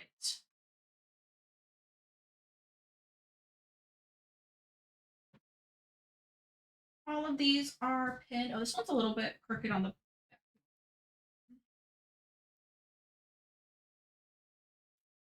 Hopefully, I'll be able to see these lines with the sewing machine. I can right here where I have natural lighting.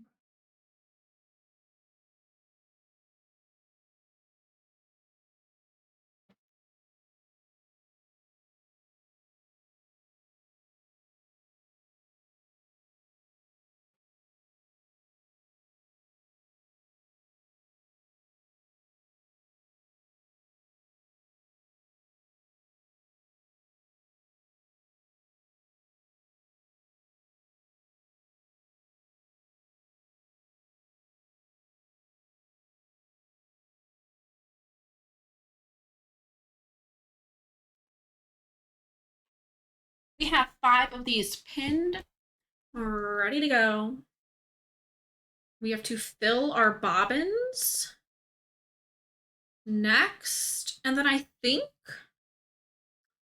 So I got white and red cotton thread.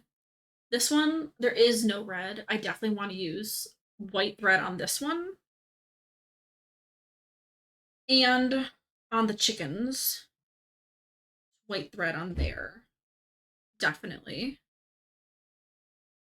Oh, I have one more to do. This one I think could go either way. This one I think would be better with the red on it.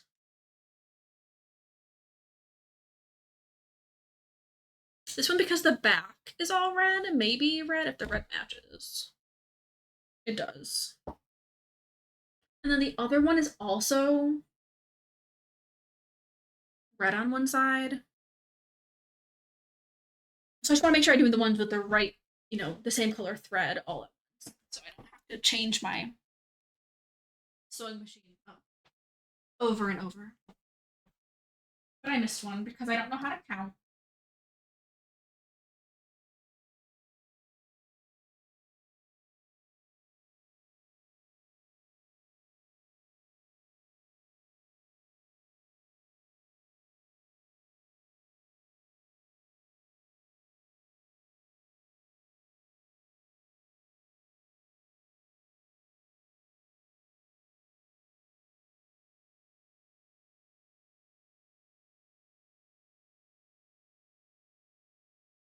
I go out that way, that'll be fine.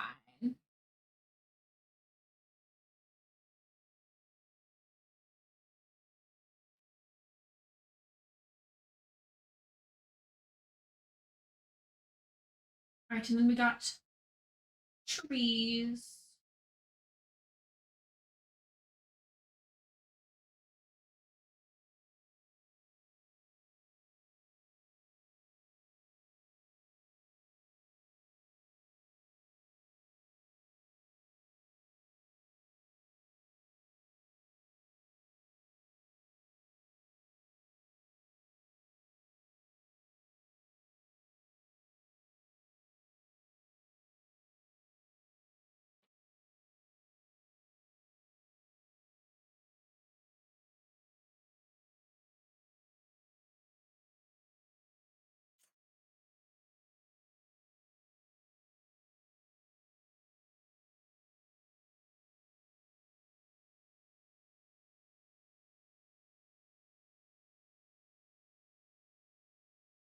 I don't know if I should do this one with white or red. Red though. I think it would look good either way.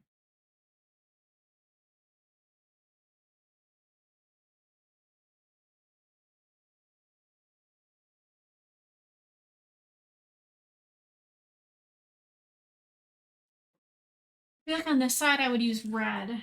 But I don't know if I'm gonna guess red would just like stand up on that side and be decorative, right? Yeah, being decorative is fine. Hello, Setharoni. Oh, hey, crafty besties. Hello, crafty Setharoni. How's it crafting? We need to fill our bobbins, which I know is Little Mouse's favorite part of sewing streams. But Mouse is lurking, is busy. So, she'll be so disappointed when we tell her that we filled bobbins. It's okay though. Like your top? Thanks. I did not make this one. But I do like it. Okay. Um. Okay, so the person who like the pattern for this, they did do like this and then the both ways. So. Hi, Brian. Good morning. Oh no, I know Brian's here. All right, so we're just gonna stitch through the lines after we do our bobbin here. Y'all aren't tall enough. I have to get another stool for you to sit on.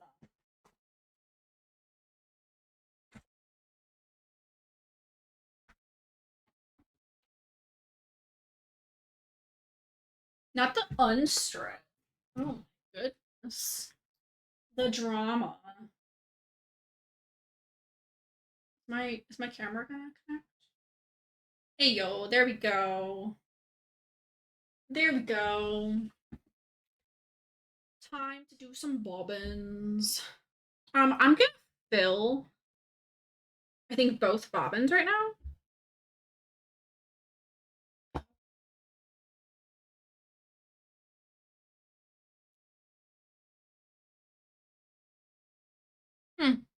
I just realized something. Well, I'll deal with that later. Isn't that how it goes? Anyway, I think I'm gonna fill both of them right now so that we have both of them done. And we're ready to switch our colors. So we're gonna start with the red because I'm not using the red first.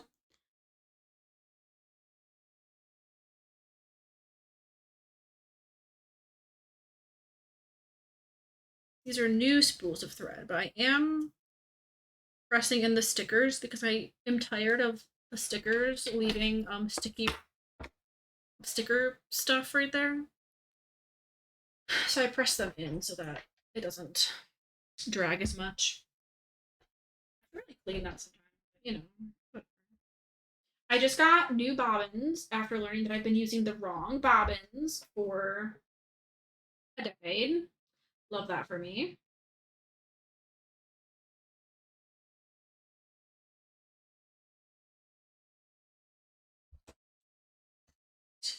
I'm gonna put that right on there.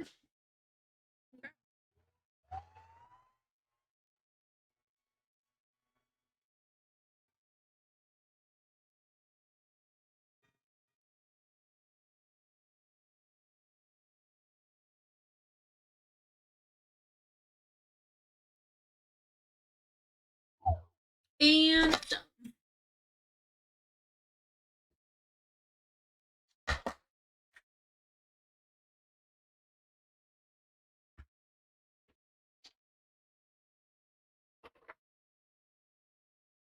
all right, so I'm gonna put this set off to the side back here.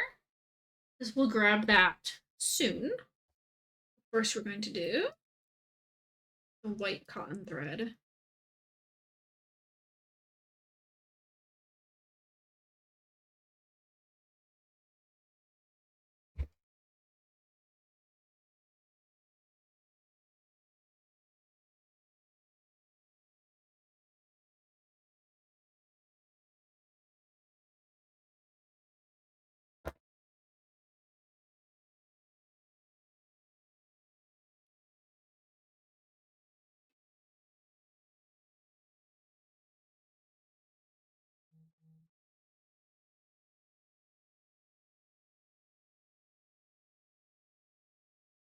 And we're gonna go again.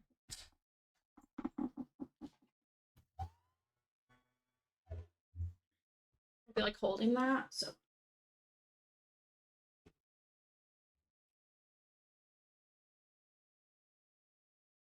Oh no.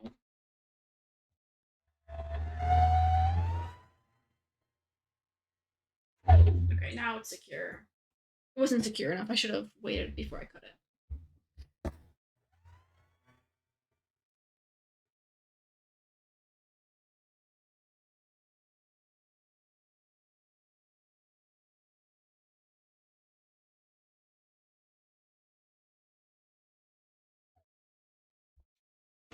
There's a need while we have an ad start soon, but I'm just gonna get my machine threaded and get things ready. I always just pull this out of that. Re-put it in that little first guy right there.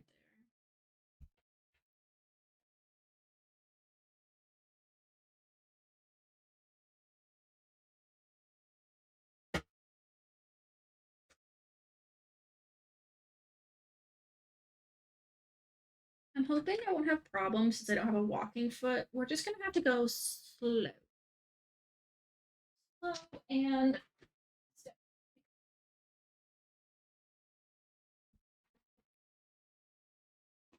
I'm gonna have one on my Christmas list. Buying one for myself right now.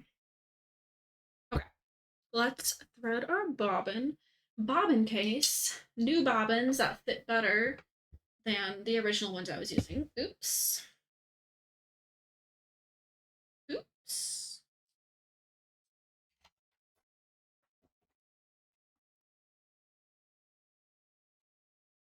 You know, while that app is going, maybe I will just do BRB for a quick second. And then I'll be back in like 2 minutes.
I hope you had a wonderful break.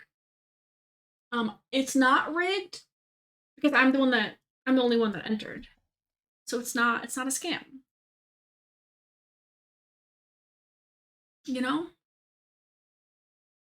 Okay, besties. Draco's so cute in the corner. We're going to start actually sewing now. We are so back. We are so back. I don't know if I should start. I feel like just going corner to corner should be fine, right? Like, it should be fine. I don't have to start in the middle. It'll be fine. We're going to start. Here, we'll just start with the chickens. We'll just go for it. You push my. Oh, I didn't also turn my microphone. So sorry. I had it pointed the other way when I was over there. Move all my little tools over. We are going to do our best. This is my first time quilting anything right now. Because quilting does not refer to just like piecing something together like that. That's technically not quilting. That's making a quilt top. Quilting is going through your layers of usually a quilt top, a back, and like your batting, and doing the lines on top to go through all the layers. That's technically what quilting actually is. So, this is my first time actually quilting. It's a fun fact for all of you crafty craft heads out there. Seth is learning so much. This is an educational stream. All right. I'm just gonna go for it and see how it goes, you know? That's all we can really do is just see how it goes. I'm doing a learn. Love when we do learns here. Oh, I should gotta test it here first. Everything feels good. I probably want my stitch a little bit smaller than that.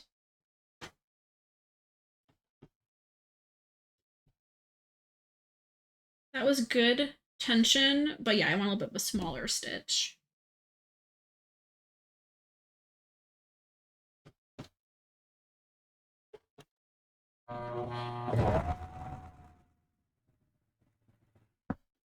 Yeah, that's better.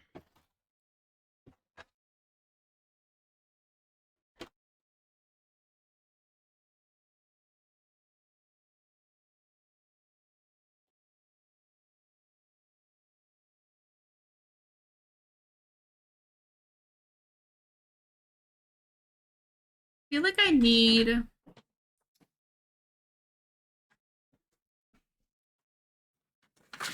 I've seen this trick people do when you have a thick piece of a fabric there to put behind your presser foot, a folded up piece of like paper, like cardboard, to even it out.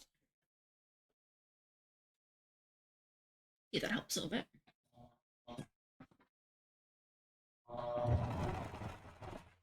Ooh, it's working, it's working.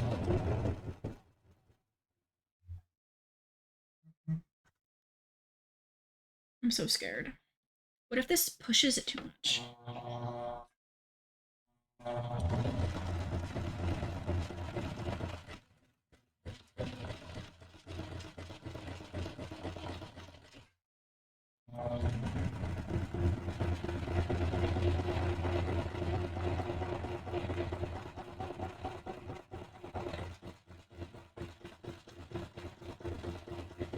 My lines are really faint on here, but like it's working, so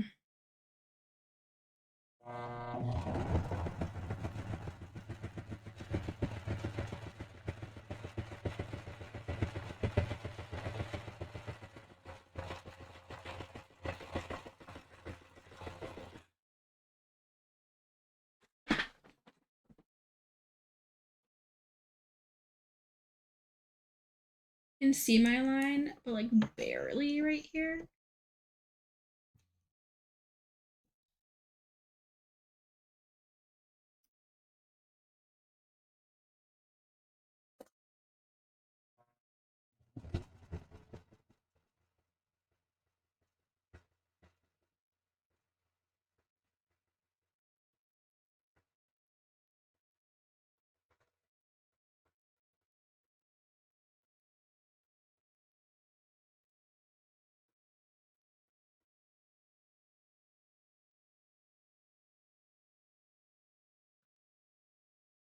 It's looking so good. My stitches are a little bit close together, so I could probably push it a little bit.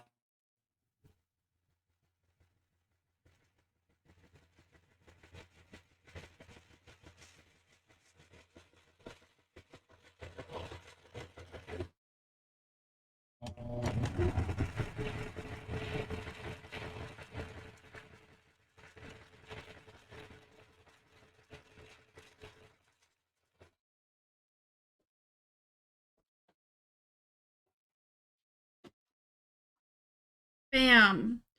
All right, we are going to take this out and not chain piece any of these just for this first one to make sure that like it looks good. Enjoy your lurk, Planty. Sounds good. I hope you have a good rest of your day. I hope class driving theory goes well. All right, I'm gonna show you all this. You ready? So it's pretty good. It's not like 100% straight right there, but it's fine. It's a hot pad. It looks pretty good. But my stitches look pretty nice. The backside, the tension looks good. Nice. I'm here for it. It works. It worked. It worked well. I'm happy. I was scared, but it works. I figured if it didn't work well for this, I would then just like take this off and then split it and do 3 layers with one and 2 layers with the other side. And then just put it together. Driving theory. I know it's not wild. Imagine learning the theory of driving. Couldn't be us. They just put me in a car when I was 14 and said, drive. I did learn some stuff in a class, but I did take it when I was 14. So. Okay. Do I really want to do this one and the other one with white thread? I think so. I think the other one's going to be red thread. I have a concept of a license. So true. So don't we all? All right, got my little starter leader right there. I'm gonna grab the other piece that I am going to be using with white thread. Grab my ruler. I'm just gonna like strengthen these little crease lines when I start it so that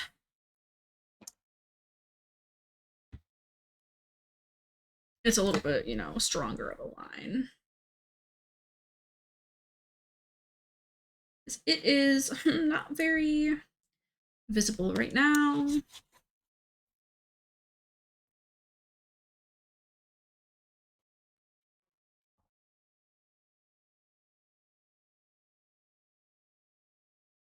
There we go. That's a lot better.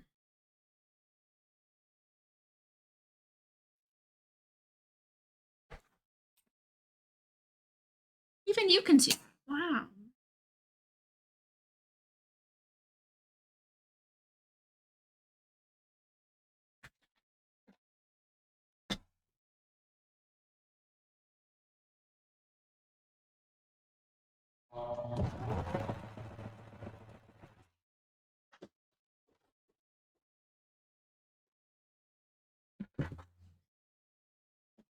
Oh, where'd my card? There it is. It's like actually really thick cardstock. But you know, same difference.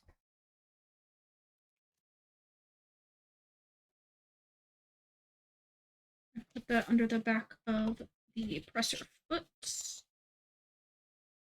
Maybe. There we go.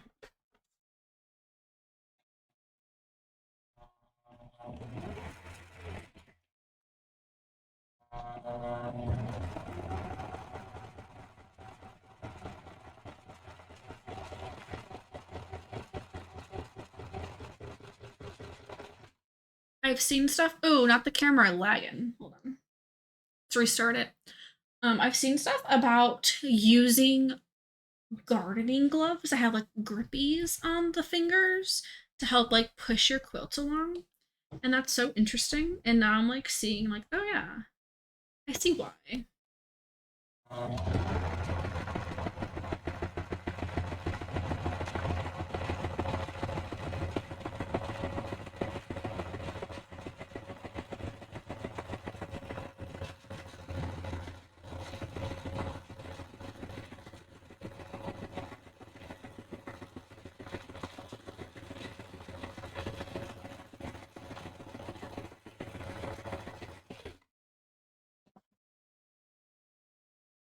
My like creased line is so faint.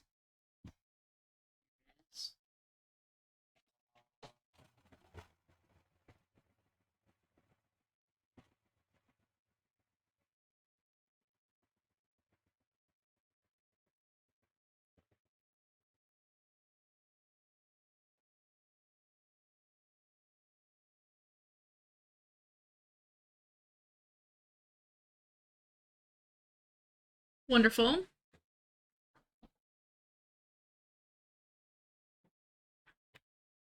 I'm gonna do my little crissy crossy marking on my chicken one now.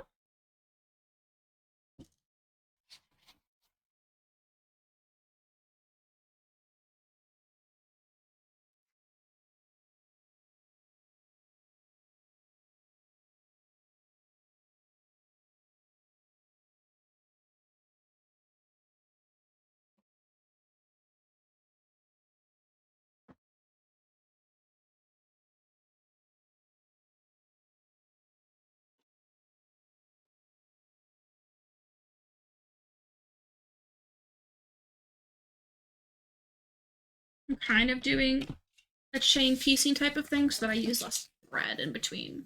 Hi Nargles, hi Gonko. Happy Thursday, friends. How's it going?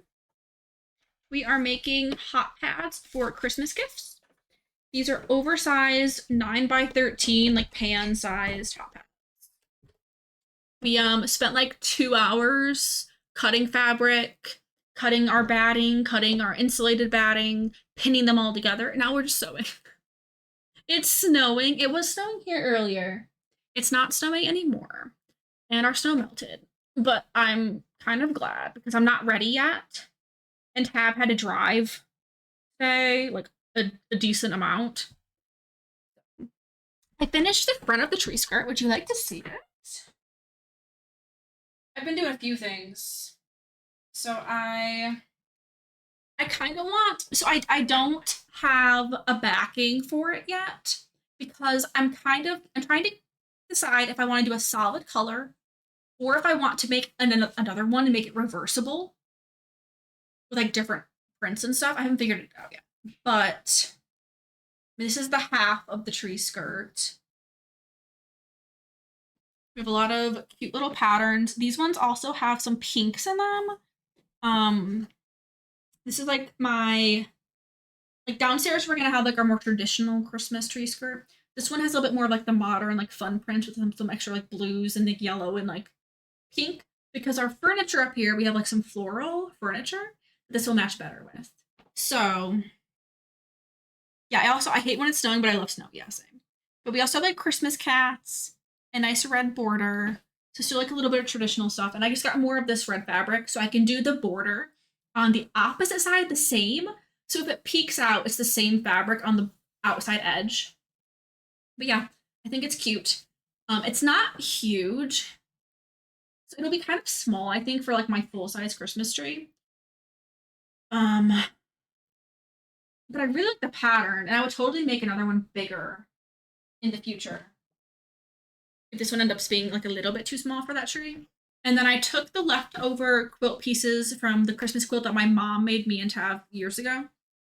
And she had a couple of the quilt blocks left over, like a couple of these stars with the white around it. So I took those and I pieced around them. So I made that like the center of the pillow. And then she had a bunch, she was doing like 9 blocks. And so she had a lot of like squares left over. And so I pieced squares together to make the inside and the outside of like the edge of the pillowcase. So it's nice and finished along that edge. So I have to sew the other one like together. I have the front and the back done. I was like trying to use up like the triangles and the little squares and she also had a bunch of like the red strips of fabric, and so I was using those too. I think it turned out nice. I have to sew the other one together still. I have the front and the back done, but I wanted to make sure it was a good size for the pillow, Make sure I don't need to add another little extra strip to it. I just used a pillowcase I had at home as like a template for sizing. But it'll match the quilt that my mom made us. So I'm excited about that. And then right now we are making oversized Christmas hot pads for like 9x13 sized pans. And so in here we have cotton batting, Insul fleece, which has metal in it to reflect heat back, more cotton batting, and then cotton fabric on top, using cotton thread because polyester thread could melt at a very high heat. And then we're just doing an X to quilt the top of them. They're going to be oversized hot pads. So I have 5 of them that we have like cut out, pinned together, and now we're actually sewing, which is going to be honestly like this quilting part is going to be quicker than all of the cutting of fabric that we did for like an hour plus. And then I had to like iron everything and then we pinned it all.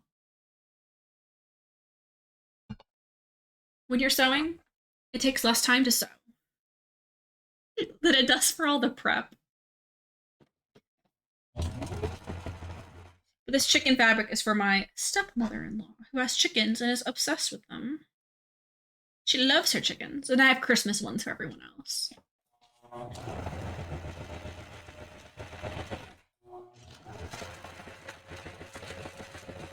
Just really hoping that it doesn't like bunch right here,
All right.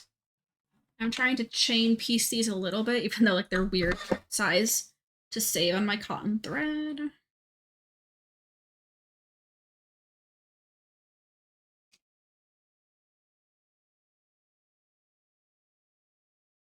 As little scrap as possible in between. And so for this one, we have like trees and little gingerbread heaps.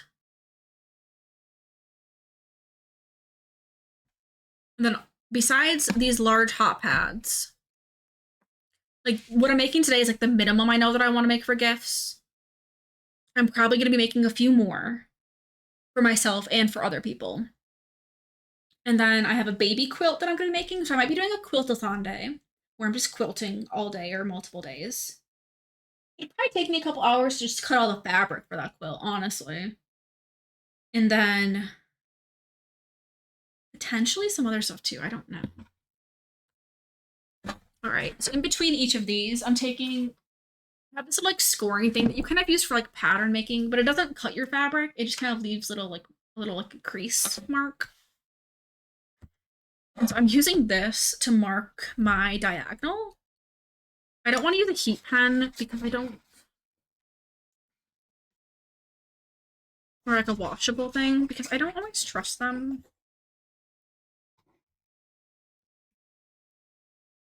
So I'm doing this to kind of just like crease it lightly instead. You'd rather crease it heavily. Press a little bit harder on it there.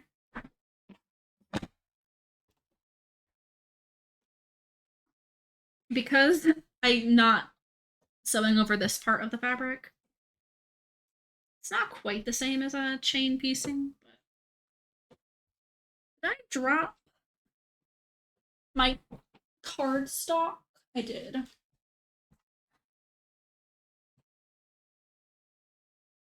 I don't have a walking foot, so we're making sure that when we start, that this isn't. Oh no! That my presser foot is more even.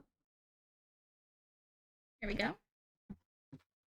Don't want your foot to fall off.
All right, and then I'm gonna do red thread for the other three.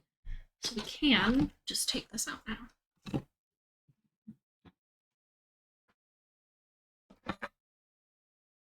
We're just quilting a simple like X.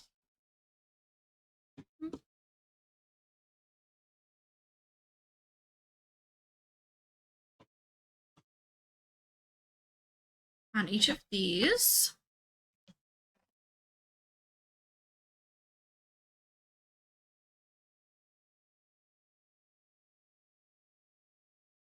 Now I need to figure out, do I want to finish them while I have my thread in there? Or do I want to quilt the other ones? I probably should just finish them. They will require a little bit of ironing though.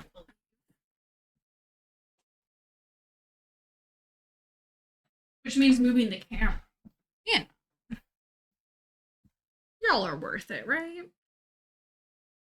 All right, let's take the pins out of all of these. Get my little pin cushion.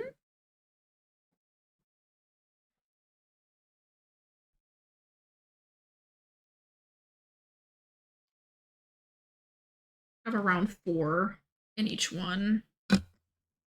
One in each little triangle section.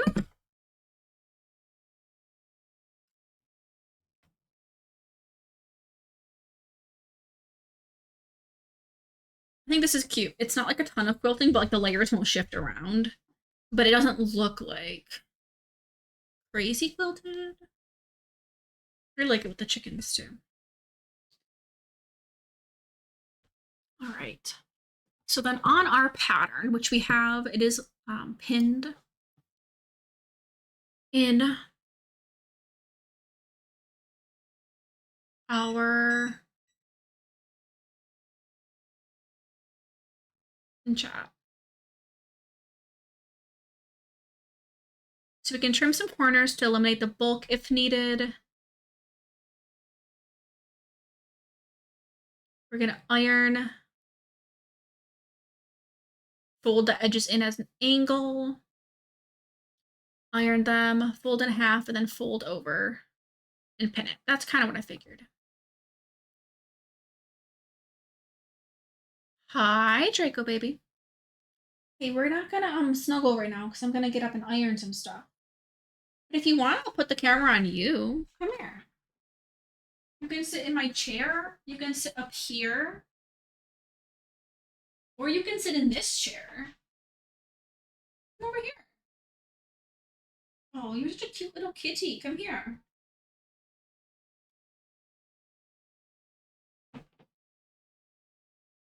We're gonna have Draco time. You ready?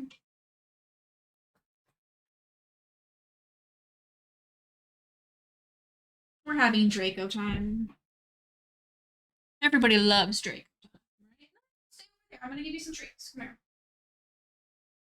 Draco baby. You want a little treat? He gets a little tiny treat for being the cutest little guy.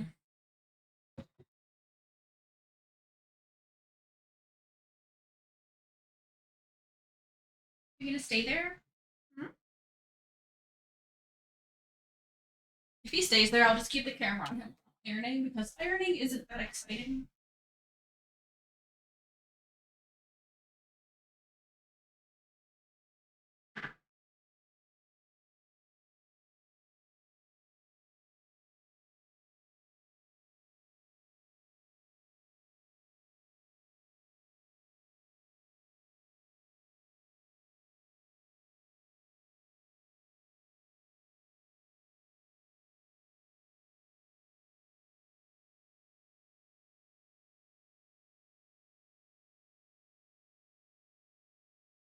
You should lay down, little kitty.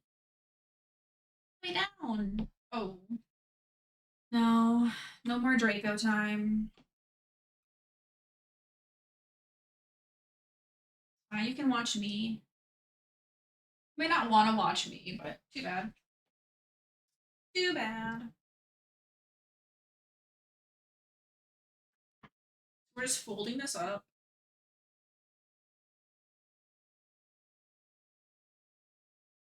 And ironing. We're not adding separate binding trim. We're just using the larger back.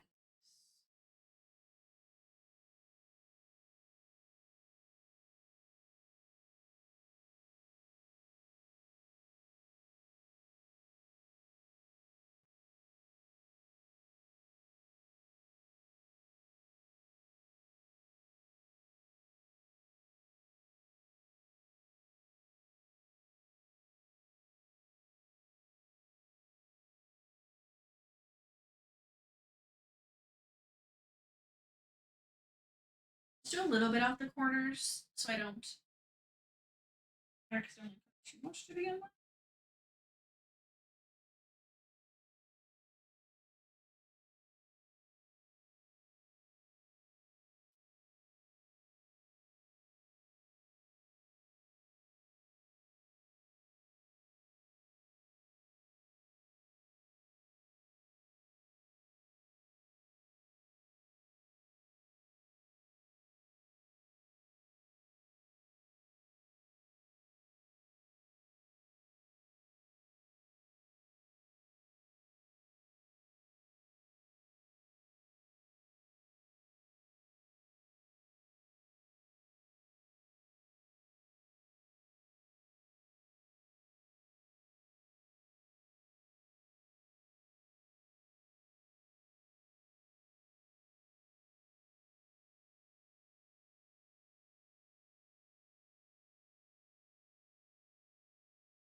So we're gonna iron it first, and then we're gonna grab all of our pins, and we're gonna pin them together.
We're having the clips would make it really easy.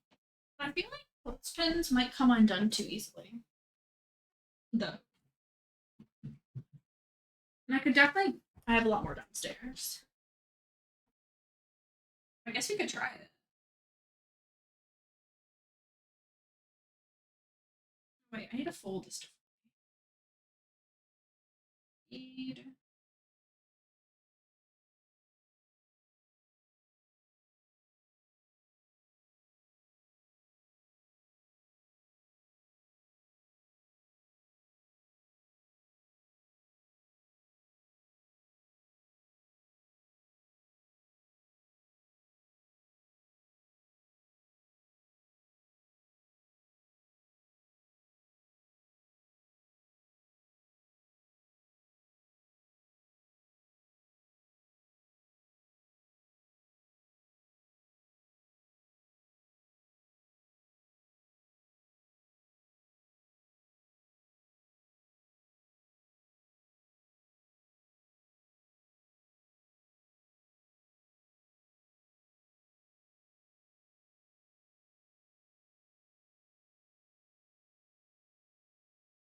Line up the way that I want them to.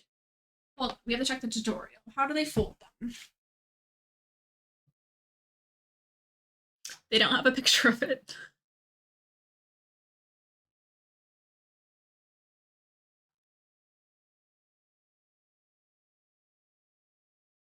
Oh, I see what they do.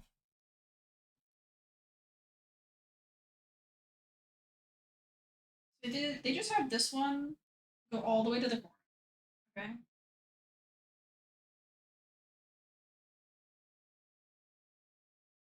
And then they fold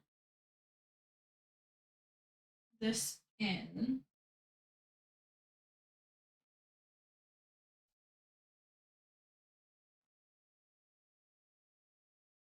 Next to it.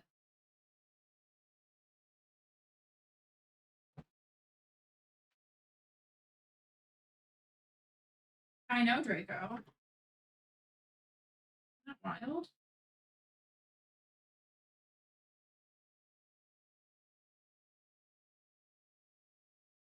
And then that just folds up to make the mitered corners. Like this one just extends past.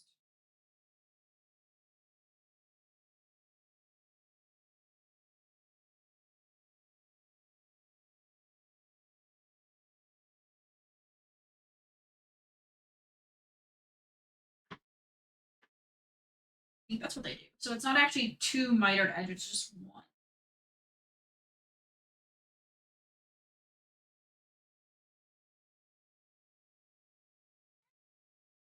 I see.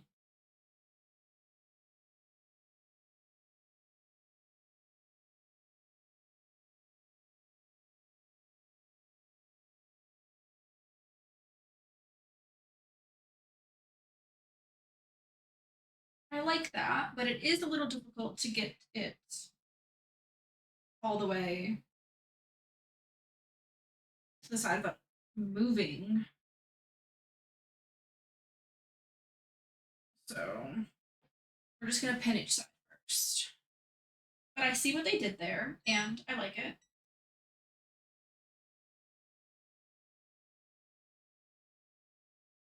Oh no, it's snowing again.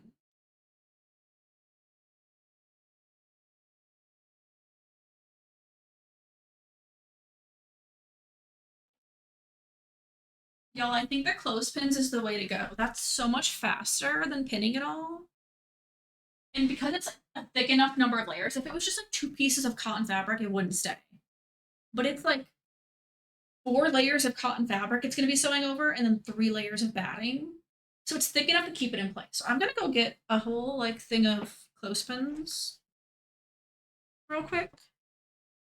Here's a need while I go run away.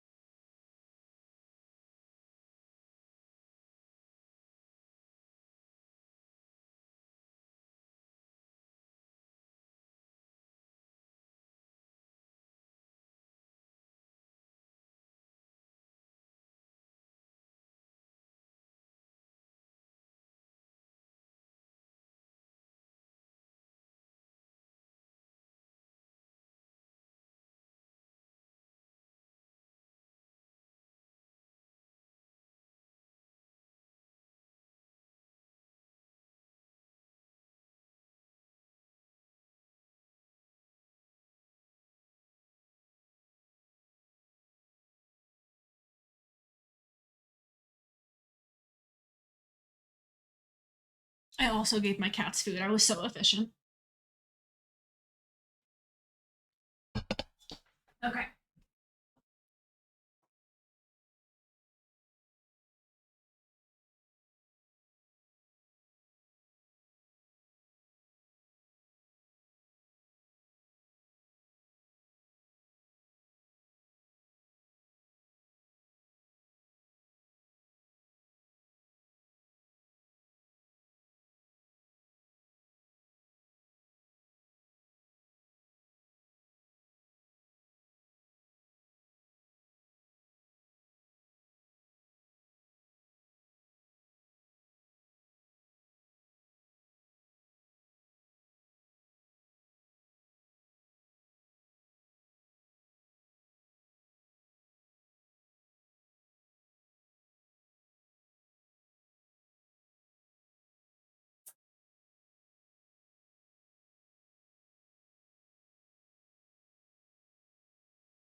Seems excessive, but it's not gonna slip, okay?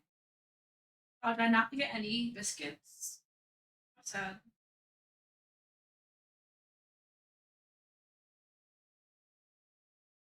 I'll keep these in here because like they're already there.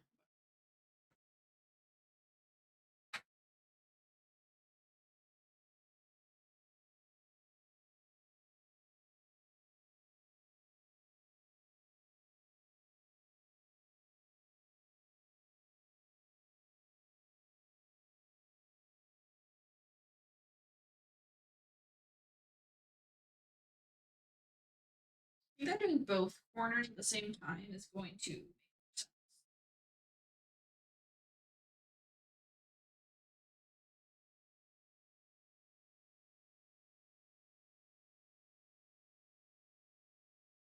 Hi Draco, welcome back.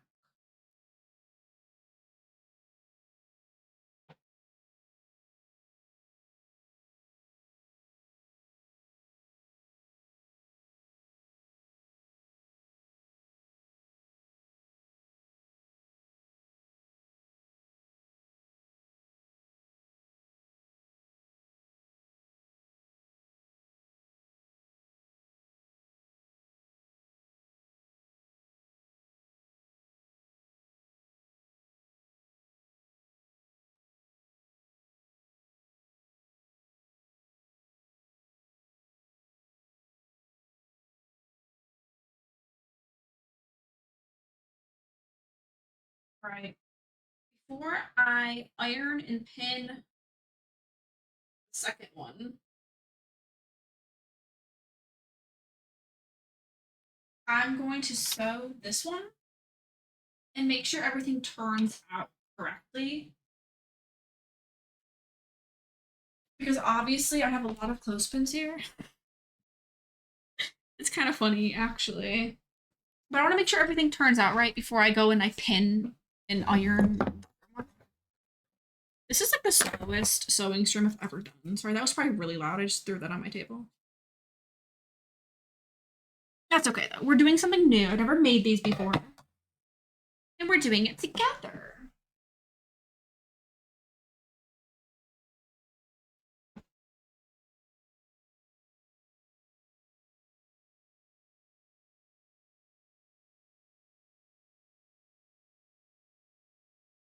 And then we're just gonna top stitch along the top, probably pretty close to the edge. We're just gonna go for it. I might actually just move my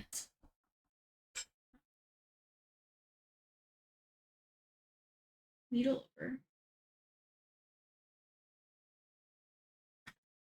Because we will be sewing close to this edge, so if I do this, my needle will move over and see it there. And then I can just line it up with the edge of my presser foot, and it'll be like 1/8 of an inch away. I think will be a nice amount. All right, we're gonna start in the middle of one of the short sides. These clothespins are kind of loud and annoying, but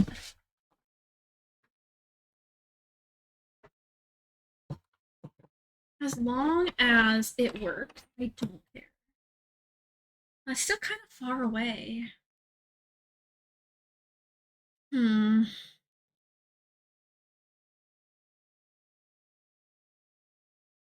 It would be very consistent, though, which I want it to be consistent.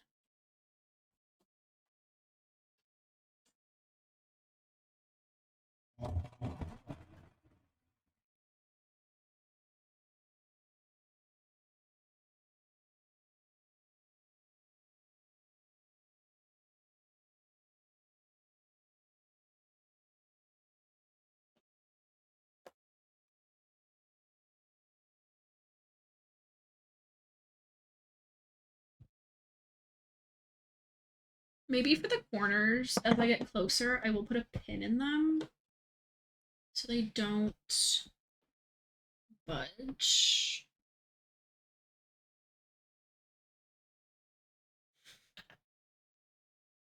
Maybe I'll put a couple pins in them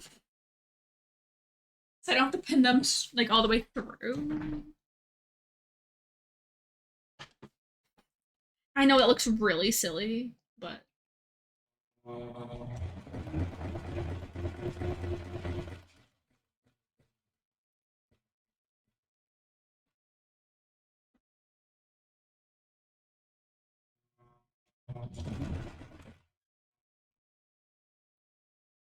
here, we're just gonna do it by hand for a second. Needle in, foot up, or rotate.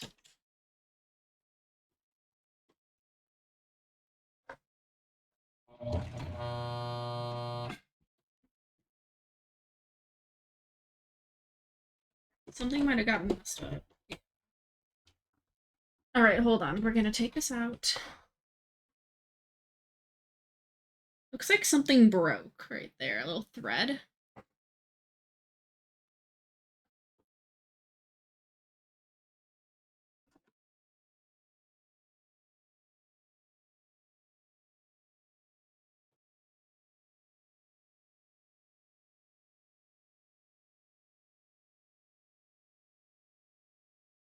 Is it my bobbin? Oh, something's stuck. Okay.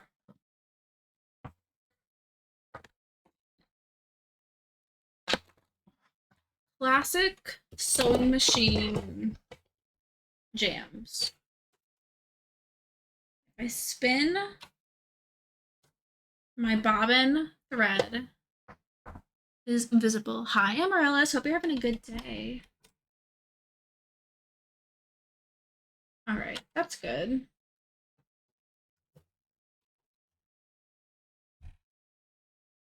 I think it's fine. I think we just had like a little weird thing happen there. Where's my...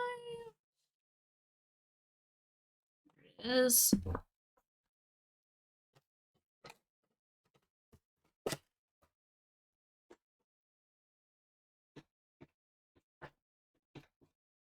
I'm rewinding up some of my thread because I pulled a bunch out there.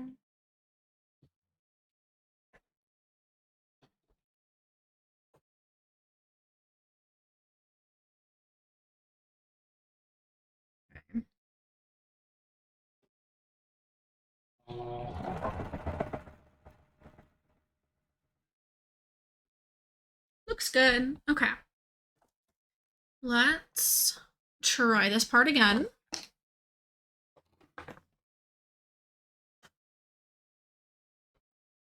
I'm actually going to start it this way so we can lock in those threads that we just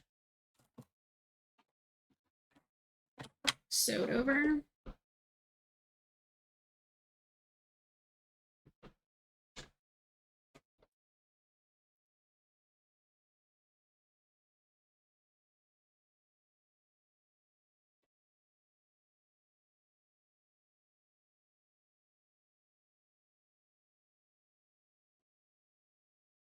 Go back to that stitch.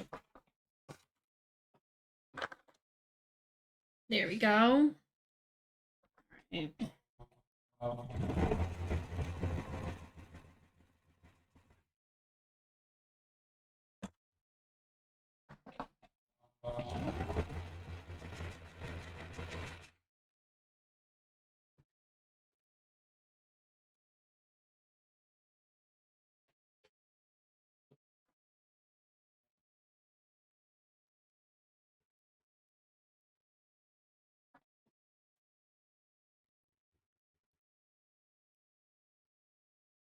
I see why you need so many clips.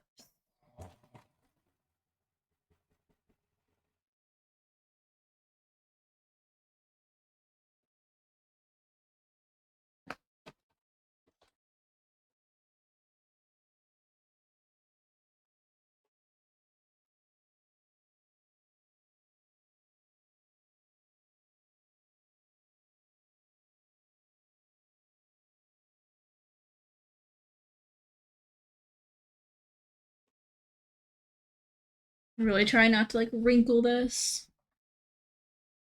I can push the wrinkles in the corner if it like is pushing, but okay.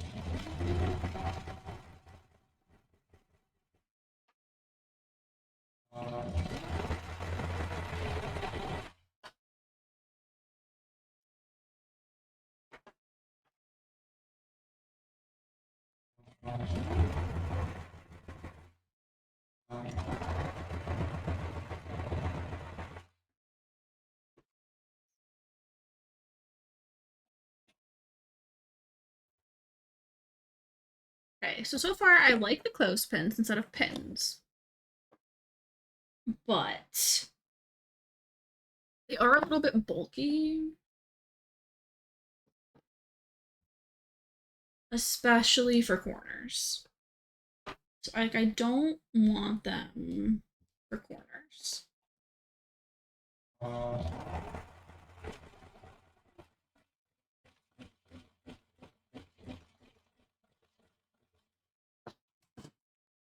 My mouse just fell off of my desk. All Halloween is put away. Oh my goodness. I'm surprised you hadn't started any Christmas stuff yet, Mouse. I know you are big on Halloween. Mouse, look at my pattern here. It's chickens. Hold on, I think of my mouse that fell. My project pushed it literally, which is kind of funny. Yeah, I had to pull up my Christmas boxes too.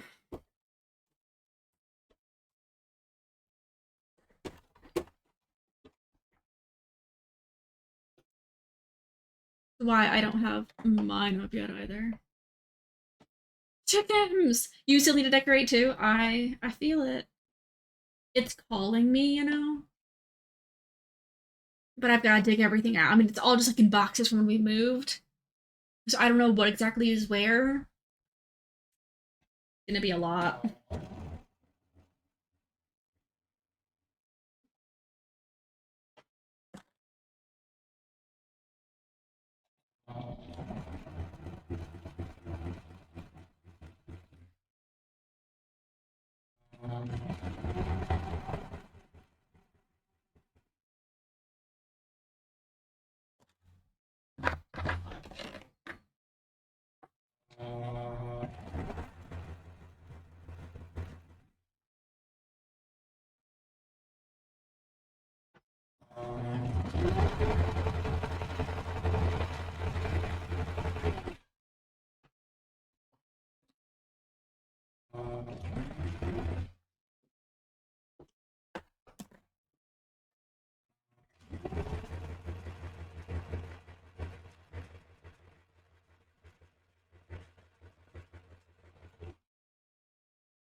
We're singing Christmas songs the past 2 days.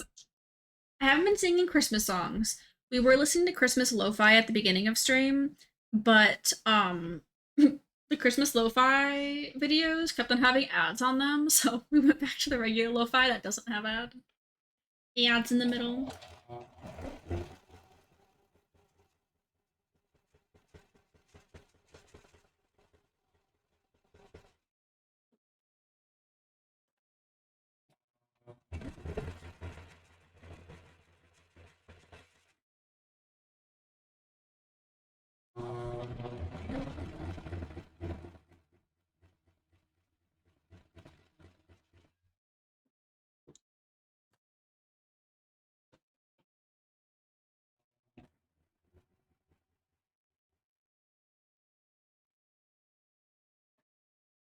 I really think that it's just like the top layer of fabric isn't moving as fast as the bottom.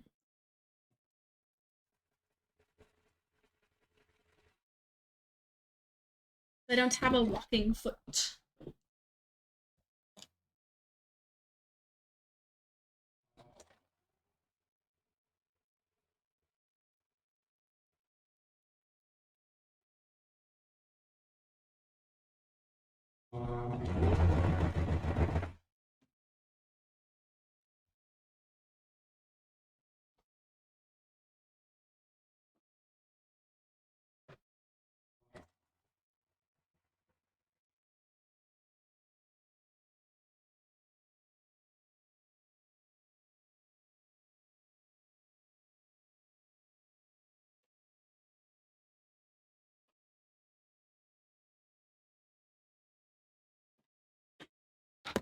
We're just gonna take all these out really quick.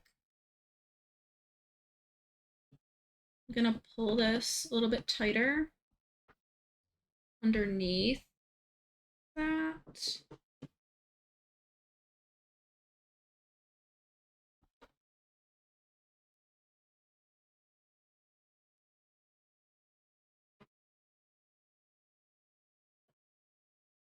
We're gonna pin that right there too. That might be the place to pin. Because it's not even gonna get hit with my needle.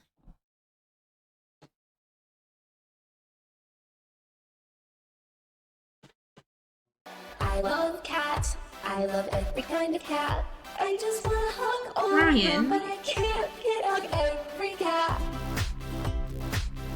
Can't hug every cat. So anyway. Hi, I'm human again. Were you were you like alien or something? Brian, thank you for the Prime Gaming sub, the 26-year resub. That's so old. Wow. Thanks for the resub. I am gonna have Christmas ornaments, but I don't have my tree up yet. So like I don't have them yet. But you will get your Christmas ornaments. I just don't got a tree yet. It's in my basement. Yeah, you know how it is. Brian tree is actually already up. He does not know.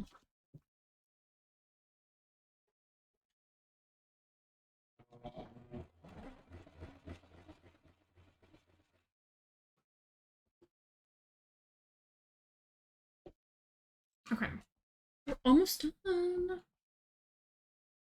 with our first hot pad.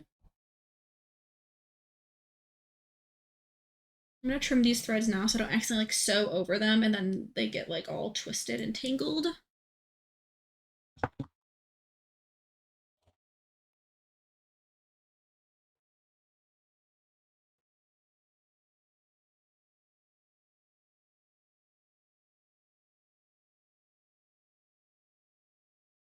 No, better not bunch up.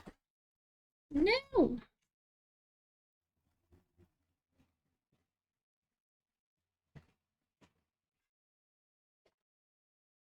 No, it's fine. Okay. Thank goodness.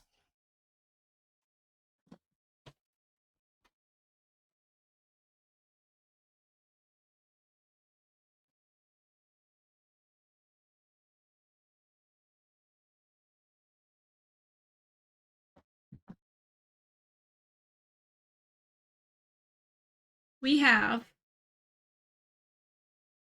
Oh, I didn't realize ads were playing. So sorry. We have our first thing. The corners aren't like the best,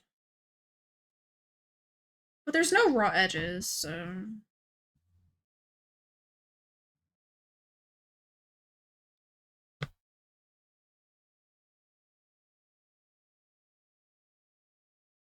that's fine.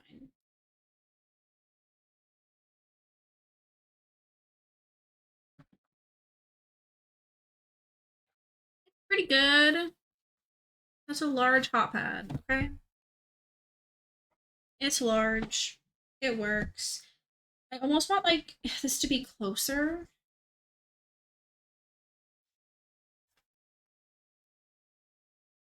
But that would be so annoying to like. So, like, I'd almost have to do two lines where I'd probably do one a bit further away from this and then one closer right on the edge, and that would be.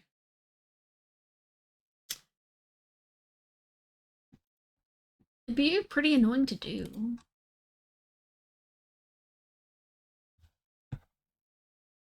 Either way, it's cute. It's cute, it is functional, and it's done.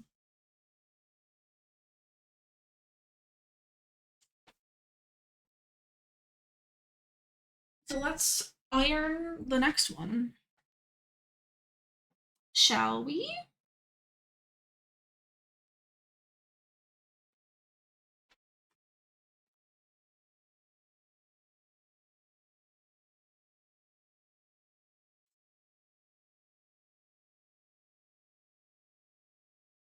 Bring you over here. Also get to my clothespins. Little pins we were using. Need to drink some water, y'all.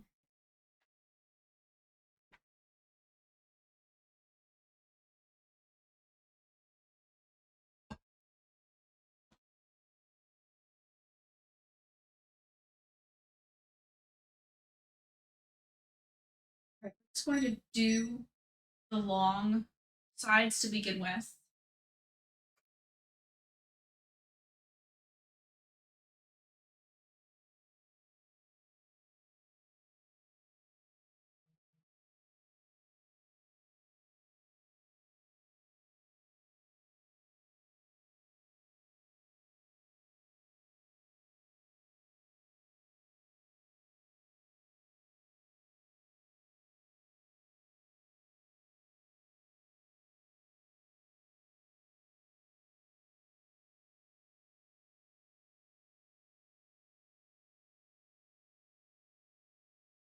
corner tension's like weird, like the fabric got pulled.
I'm gonna see if not cutting off the extra it does anything.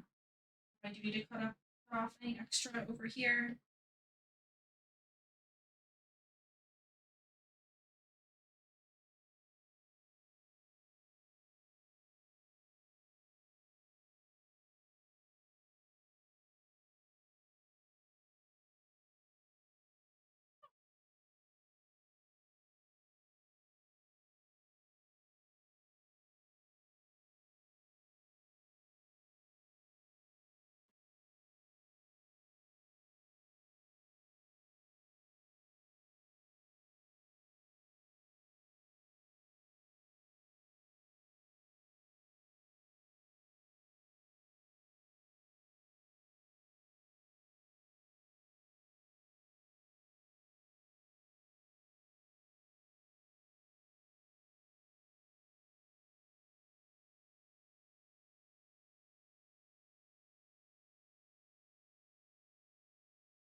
Kind of like bunching it. We're trying our best.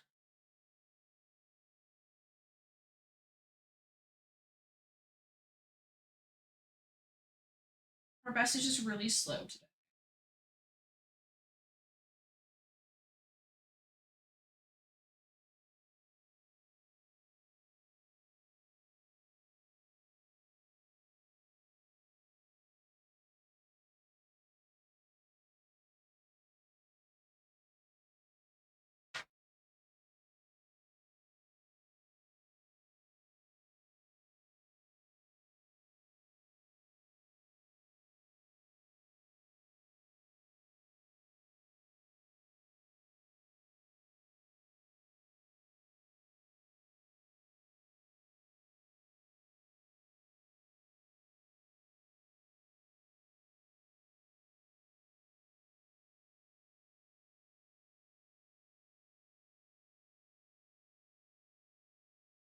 Yeah, it definitely would help if this was less material right in here.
These corners are the worst.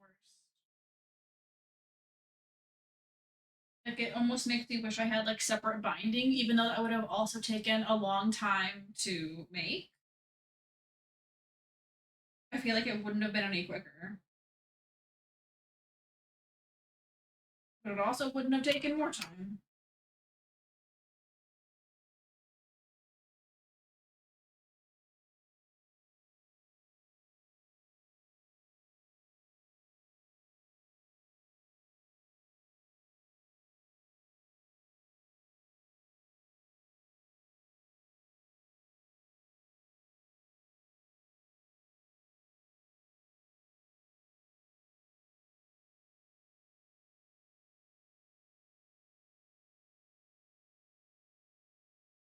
Maybe I need to cut this part.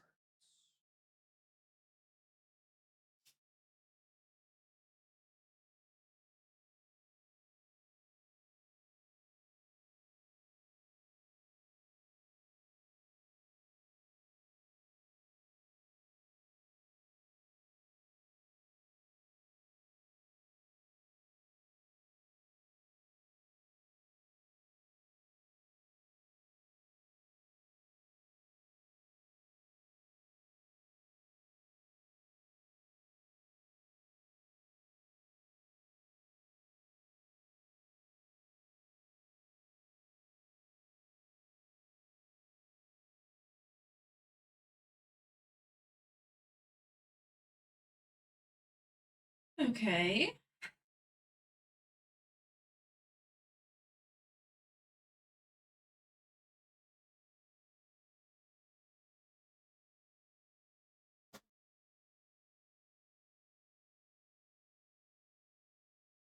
Now the other side. This is taking so long.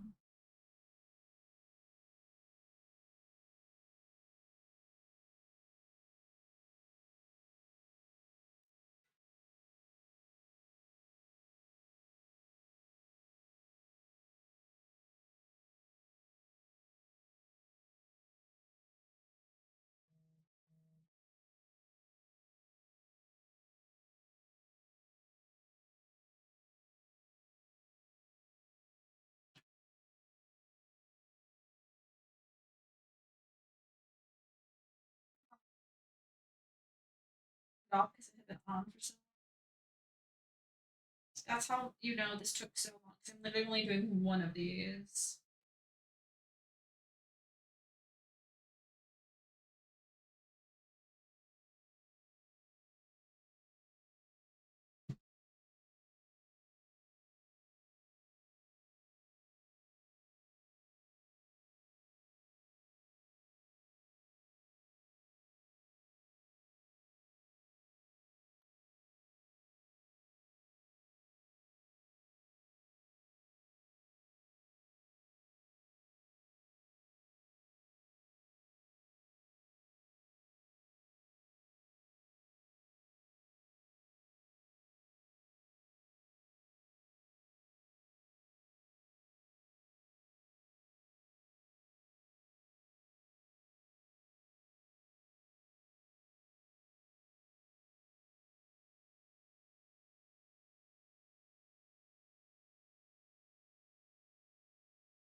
We'll get it. We'll get there. We're so close.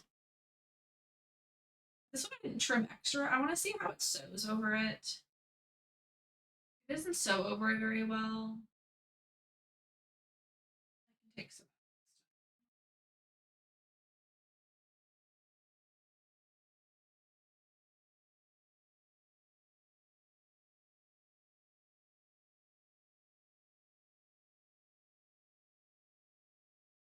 I kind of wonder I would have done this.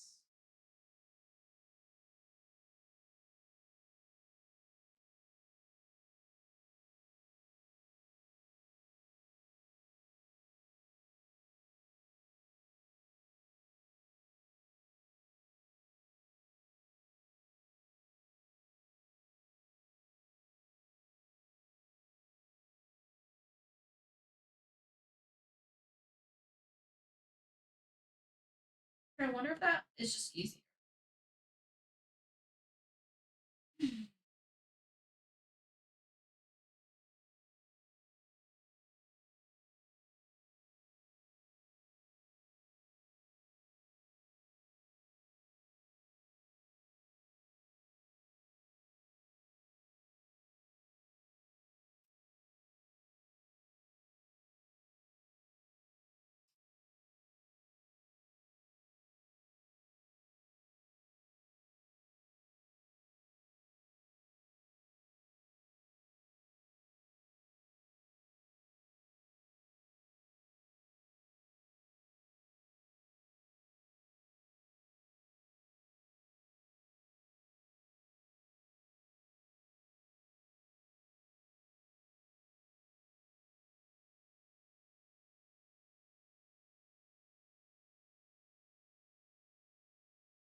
Okay.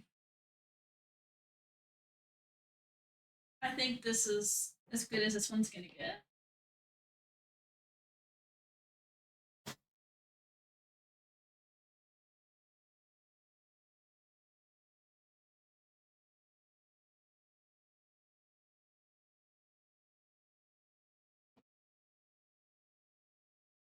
I think we're gonna try it. Why did that take me like actually 15 minutes just to press that?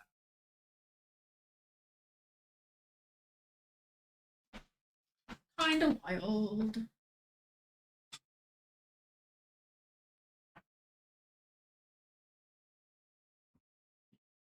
Alright.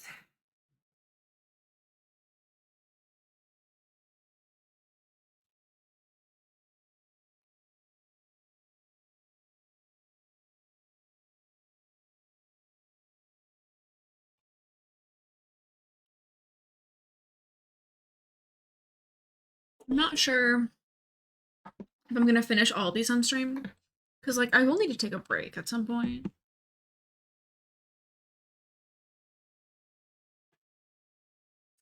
But we'll do at least finishing this one. We got this already. I think I'm just gonna start at the spot where I kind of have like a gap right now.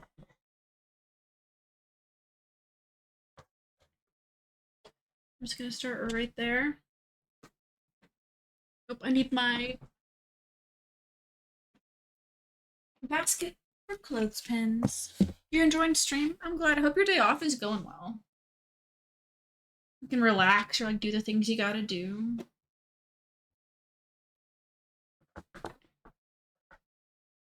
All right.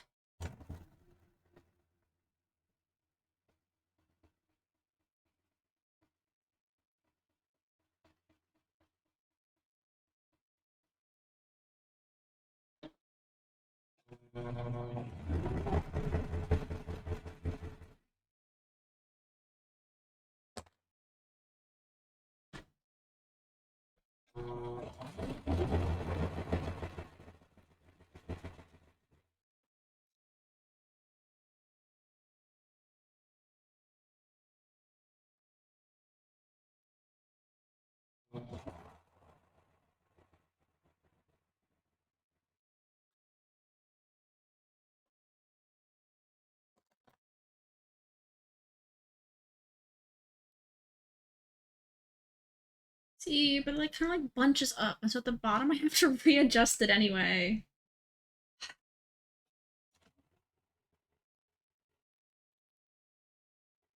Honestly wonder what like sewing just like the two long sides, like actually sewing them in place and then folding the ends would be like.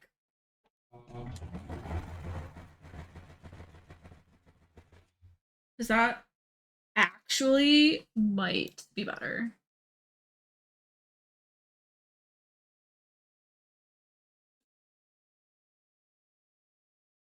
than whatever this is.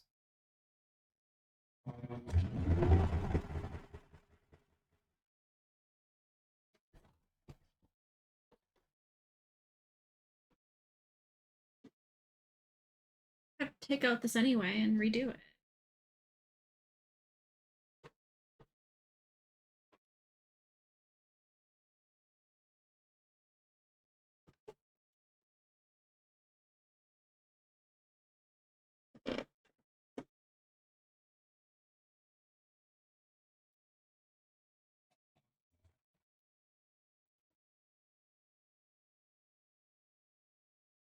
I'm just gonna see what it's like. I'm gonna stop it. Yeah, I'm gonna go right off the edge.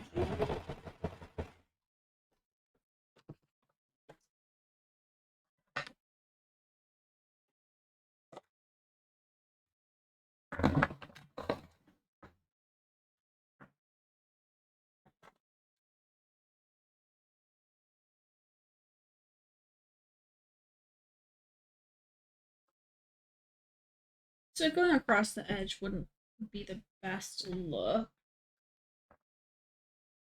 All right, we're learning. I'm just trying things out. I'm trying to see if I want to be able to like assembly line these. You know?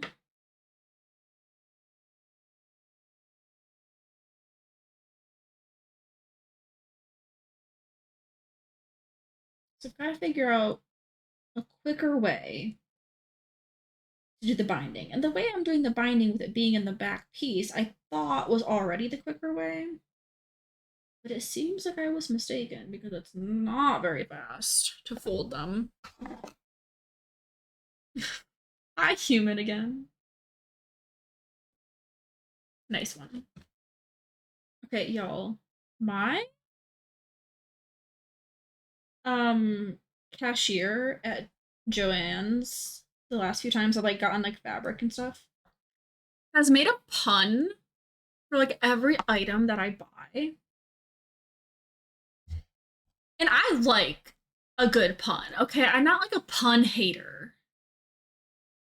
But it's honestly really awkward. I don't know what it is, but like they're making a pun for every single item that I purchase while they're scanning them.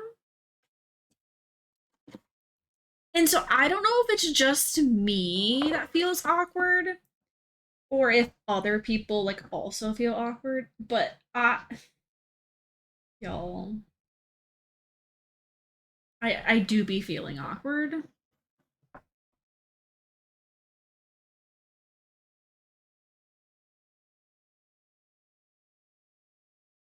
And like the first time, like the first couple puns were like, haha, that's like, you know, whatever, funny. But then for like every single object, as I'm like buying 12 things, how to fix a broken zipper seam on a backpack.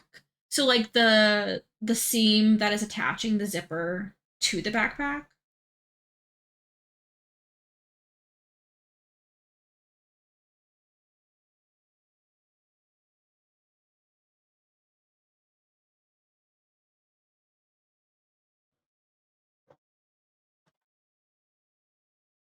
I think that's easier because then this doesn't move. All right, we're doing this a different way for the other ones.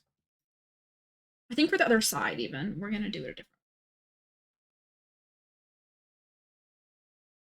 For most things that like break, typically the best thing to do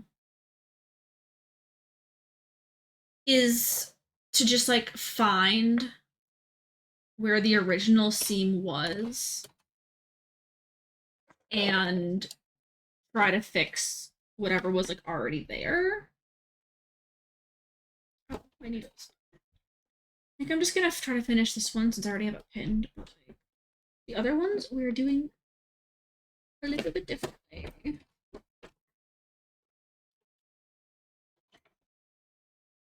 Zipper in a middle loop to the side because the back can add on straps. Okay.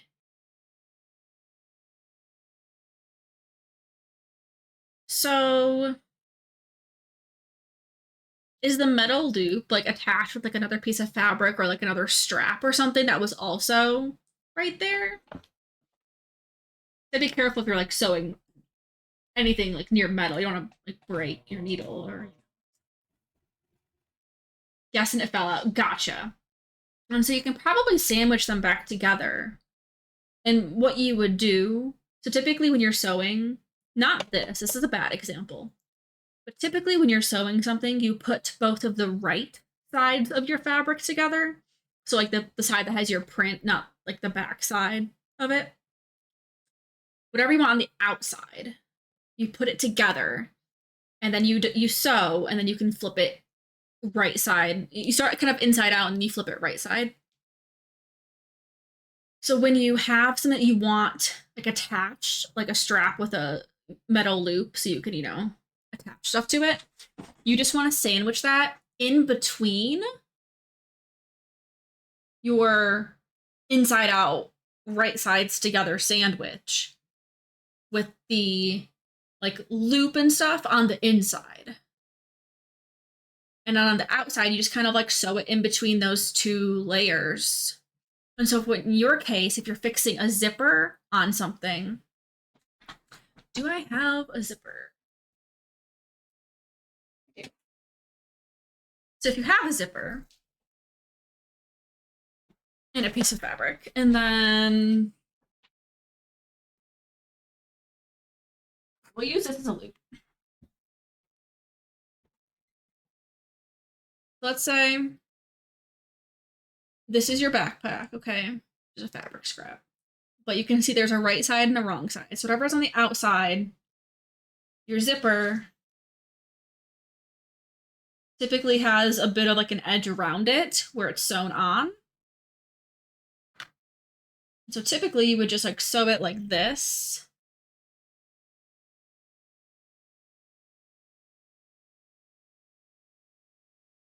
Where these pins are. And then when you flip it, it's like a nice edge up against your zipper. Like that. So then if you want your other thing in there, I say like this is like your loop, you would just like stick it in there in between. You'd sew right over like whatever the edges of that fabric strap is that's keeping the loop in there. So then when you do it like that, your loop is just like stuck in the middle. Like so. It's just sandwiched in there. So hopefully that makes sense. It's all making sense? Nice. Nice and also good. It's a lot of trying to figure out how things are made and then reverse engineering it, you know? Which sometimes is easy, sometimes it's difficult. And zippers are sometimes annoying to sew around. But if it's not like that long, you can just like, you know, hand sew it pretty easy and it, you know, should be fine.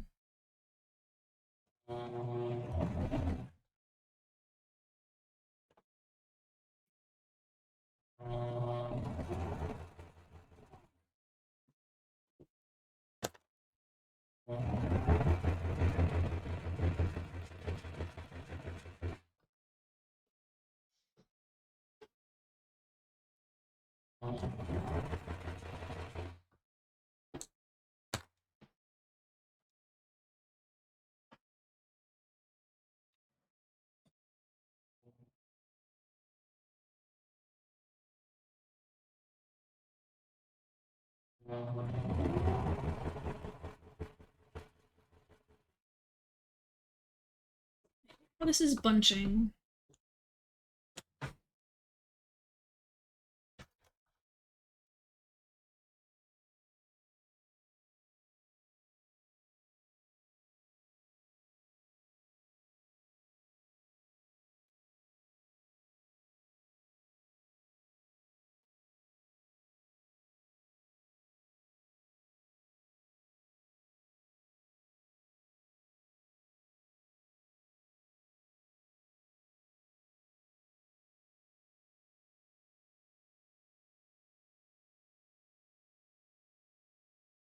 And now we're halfway done with this one.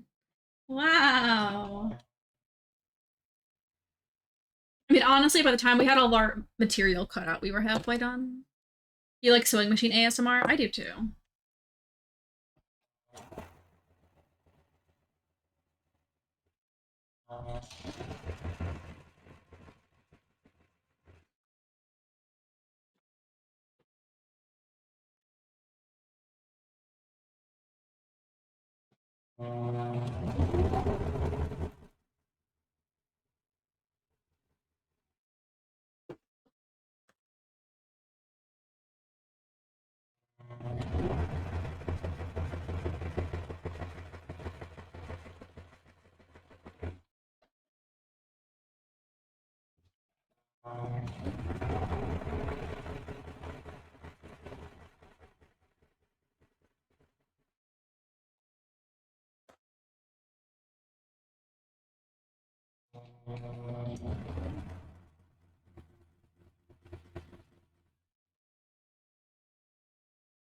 All right, I'm gonna sew it off the side again over here because it was a lot easier to fold it like that.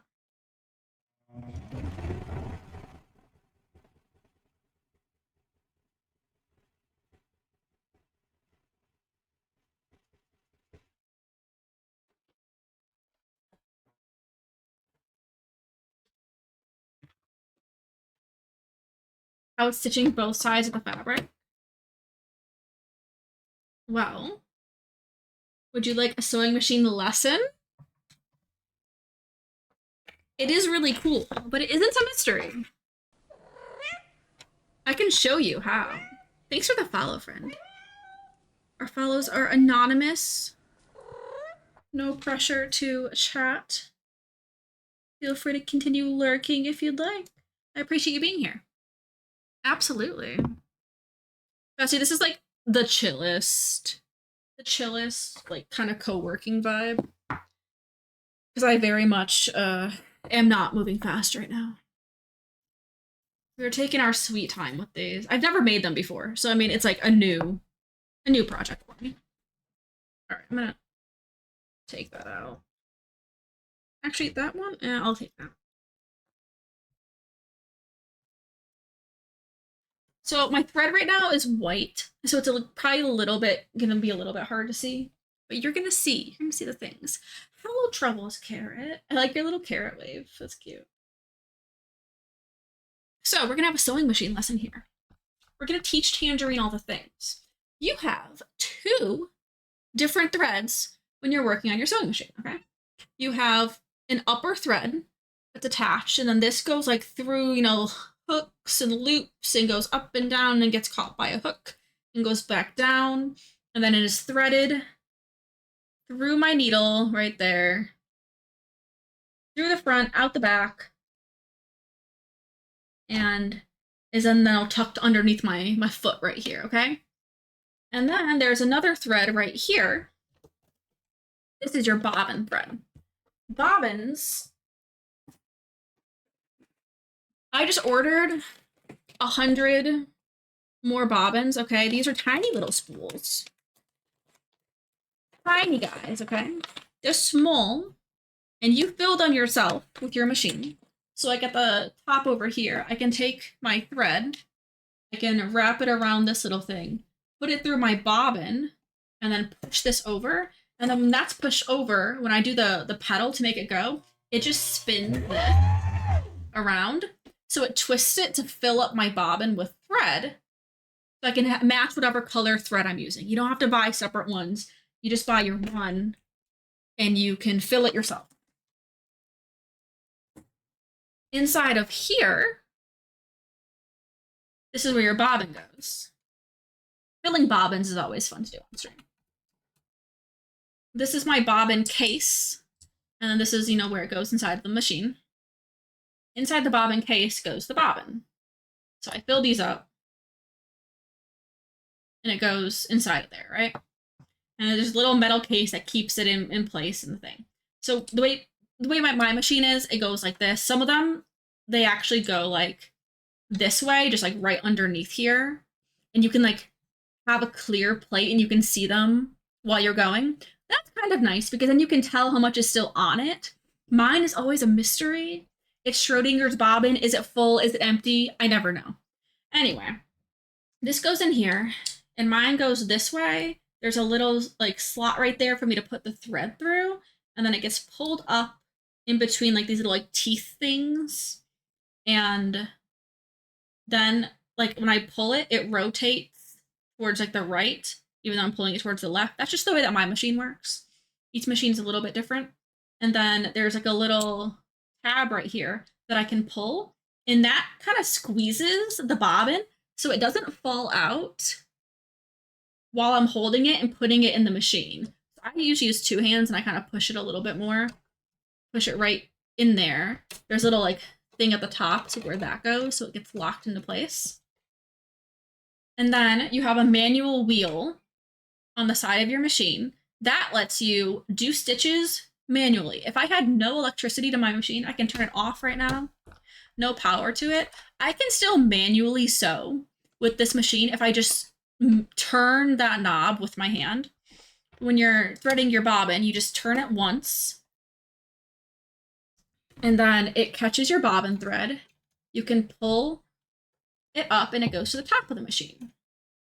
So what it does, when your needle gets pushed down to do a stitch, okay? Right there, my needle is like down in here. If I tried to pull out this bobbin case, it would not come out. It would be stuck because the needle goes through it right now. Through the top of it, okay?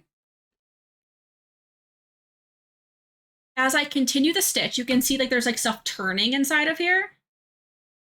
You can see like those pieces are moving. So now as my needle comes up, there's a thread. See this thread right here? That is the upper thread that is coming down and goes through my needle. It comes around there. So as you finish your full stitch, it goes around your bobbin and loops up. That's how it catches the bottom thread as it's sewing to sew on the bottom and locks that bottom piece in place. And that's how your sewing machine works. After I finish the next couple lines, I have to change the thread. So I will show you two different colors and you can see which one is which.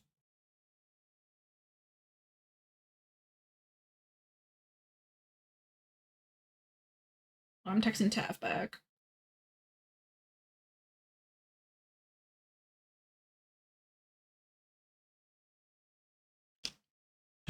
So then, yeah. This is so amazing. I'm not that amazing. The sewing machine is the amazing thing. But I really like that my machine is entirely manual. Like, it is, I mean, it's electric, right? But, like, even, like, to choose, like, what stitch I have right here, like, that's just, like, a wheel. Like, I can turn this. You can see it, like, changes A to B, you know, etc. It's all manual. Like, I could just sew with the wheel if I needed to. But you understand your sewing machine only because I've had to take it apart and put it back together again. And you might be saying, Kane, why did you do that? Because it stopped working. I didn't want to get a new one. I've had this machine. Next month, I will have had this machine for 14 years. I got this in middle school. This is my first and only sewing machine I've had. And I love her. I never want to replace her. And I mean, some years in there I didn't sew as much. Like when I was in college, I sewed a little bit less when I was like in high school, but I still like made Halloween costumes for myself. Explain what that process was like. Scary because I thought I was gonna break it more. But there's like screws on it. You can take the covers off. And actually, I need to take it off. I need to oil my machine. I haven't oiled it in a year or two.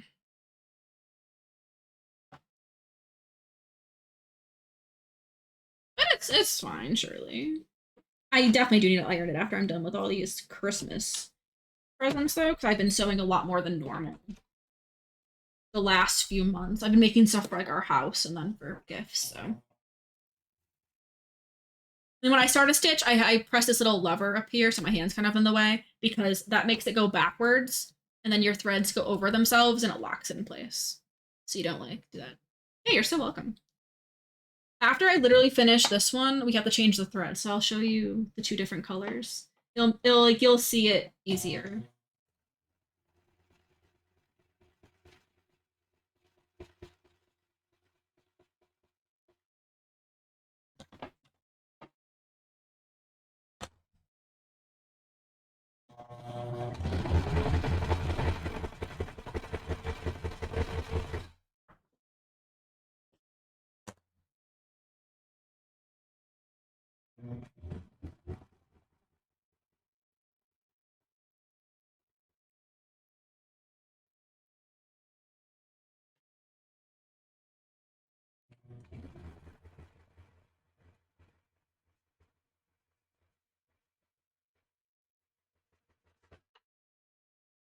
I need to make sure this is like tucked under good. Yeah, it's a hot pad, but specifically for like a larger pan, like a 9x13 baking dish.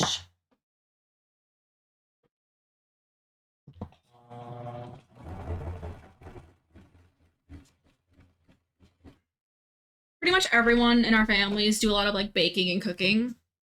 So if you're making like a whole casserole, you know, if you're baking a pan of brownies or something, usually your hot pads are only like this big.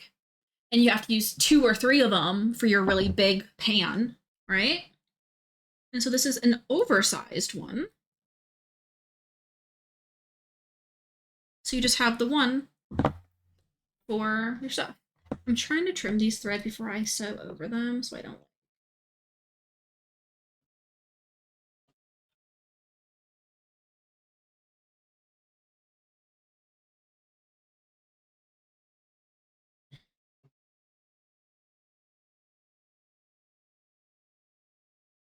What is this thread? I got it.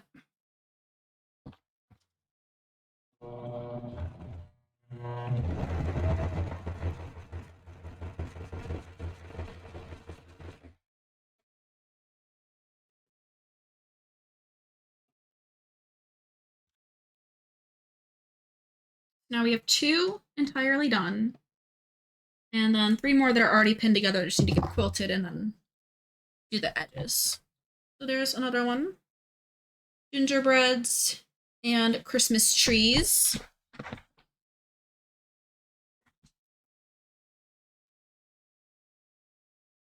But now we have to change our stuff.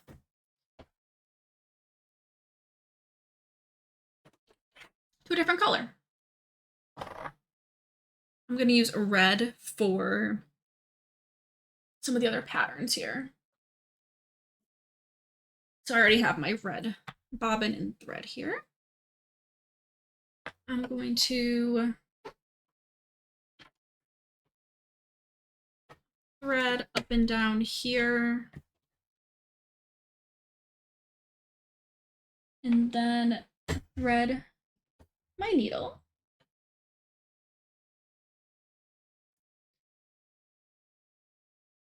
But now I have like the white and the red right there right now, which you can do. I mean, you can just like sew if you want different colors on the top and the bottom.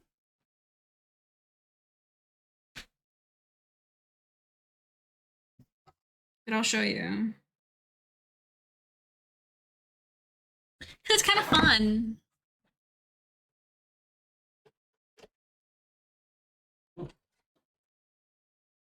Slide this under here.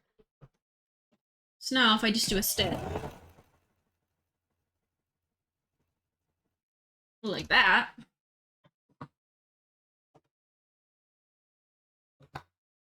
my mom taught me growing up, but I've also self-taught quite a bit too. Like I learned simple things from my mom and like from like a home ec class. But I like to just kind of play around and see what happens a lot too. But you can see this.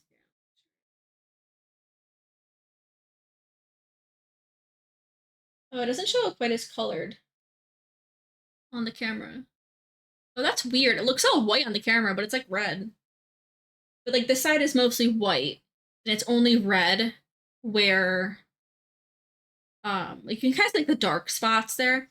That's where the upper thread looped and caught the bottom bobbin thread. And on this side, it's the opposite. It's mainly dark red with the little dots of white, and that's where the bobbin thread had looped to trap the top thread together. So it's kinda weird. But when you sew, it's just two threads and they're just kind of like going into the fabric and hooking each other to keep it from to keep them like together. Kind of funny though. It's funny when you think about it.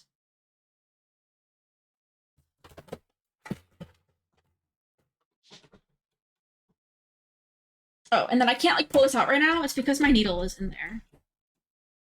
Let me take that out. The needle goes down right into this little section while it's sewing.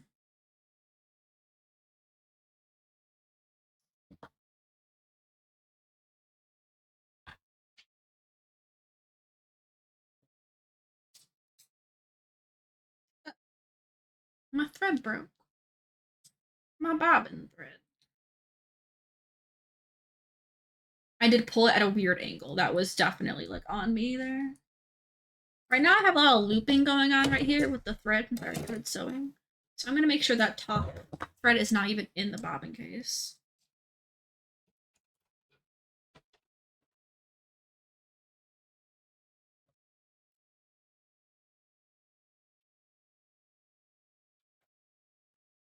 And then when I first get something threaded, I like to have a little scrap fabric that I can test a stitch on to make sure everything is like working the way it should be.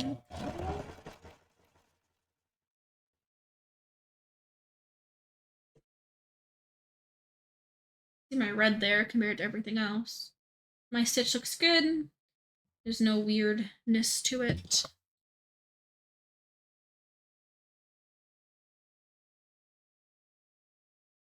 So I'm good to go.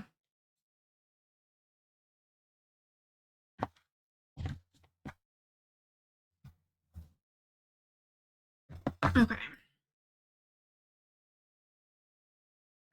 Sorry, I've got to check my phone again and reply to Tav. He's helping his mom with stuff, but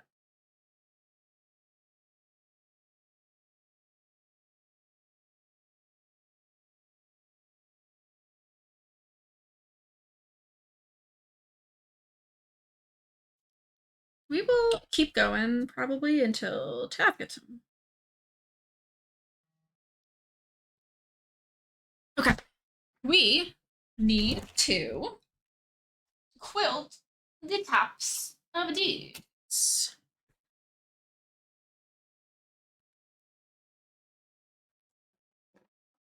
So this, I'm just doing a big X on it to quilt all these layers together.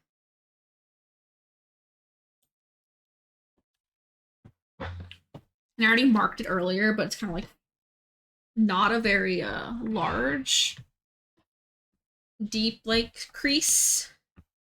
And so I'm gonna remark them before I sew them so they're easier to see.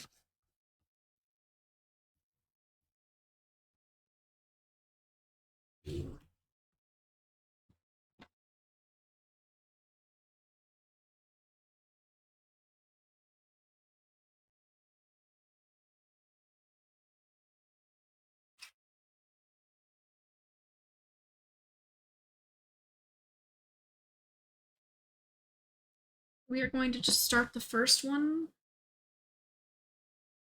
Oh, my needle is consistently down right now. And where did my cardstock go? I keep on dropping it, you guys. Well, it just like falls off the back of my desk. Falls underneath of it. This is just it's not none of my remnants of that. Okay, it's just cardstock. But I'm just gonna use it in the back of my presser foot so that it doesn't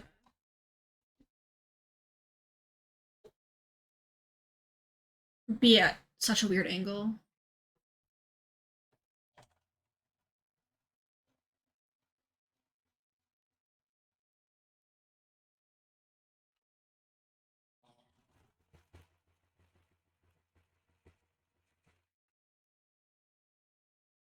Thanks for the boot, Brainy. Welcome in. I'm just using a regular all-purpose needle. Now, what would be best if I had a walking foot for this like quilting part, but I do not own a walking foot. And they cost like the cheaper ones cost at least 20 bucks. So, I didn't want to get like a really expensive foot right now. I might put one on my Christmas list. I always like to put sewing things on my Christmas list because then my mom is like, she knows all the sewing things. And so if I put something like weird, she usually knows what it is. And she'll be like, oh, this is the one that Kate needs. So that helps. But it is a lot of layers of fabric. And so I kind of have to go slow and kind of like help it along. Because the walking foot on your sewing machine underneath, there's little feet that move your project along for you. Like you don't have to push it through. They're called feed dogs. I don't know why. Okay, don't ask me that. But the walking foot like also kind of does that on the top layer, so it helps it when you have like a lot of stuff, so it doesn't like move at different points. So I'm just kind of like pushing the top a little bit. Gently and consistent.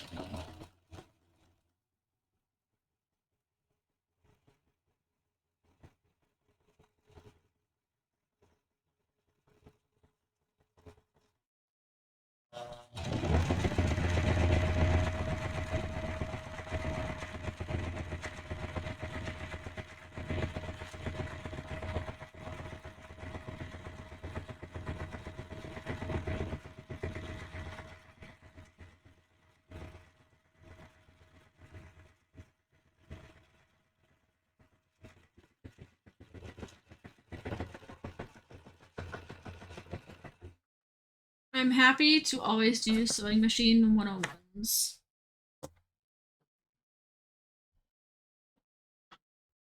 All right, we're gonna kind of chain piece these. And so I'm gonna mark the next one and then start another line connected to this, and then we'll do the second one all in a row too.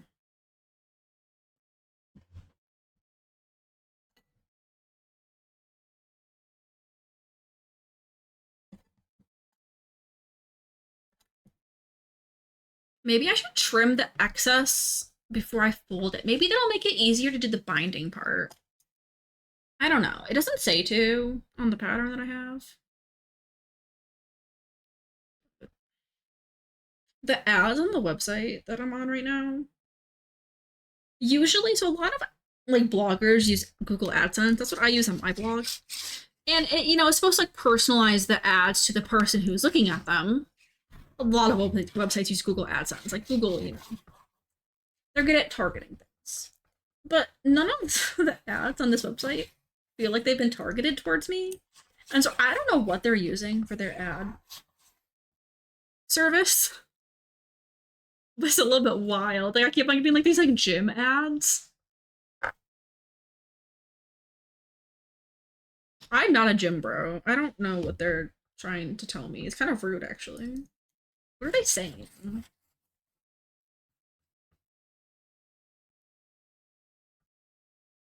think a better creasing tool would also be handy. I've seen some on Quilt Talk.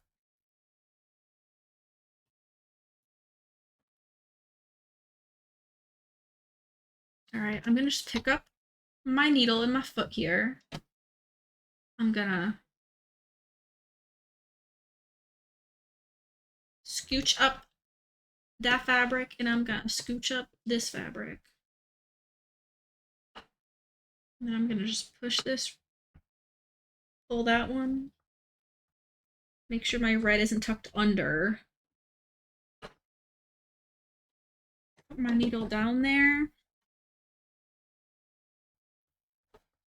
But I am like bringing this back forward just to let my presser foot is even for a second.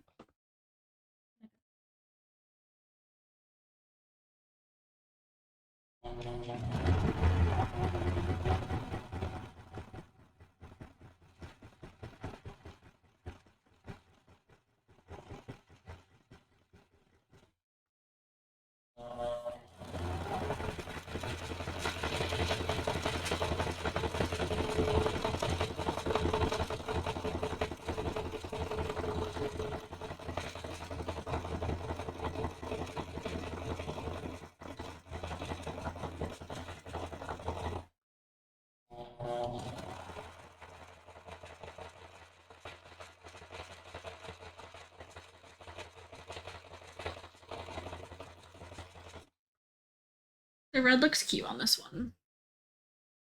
Glad I did that and not just like the white thread for this pattern.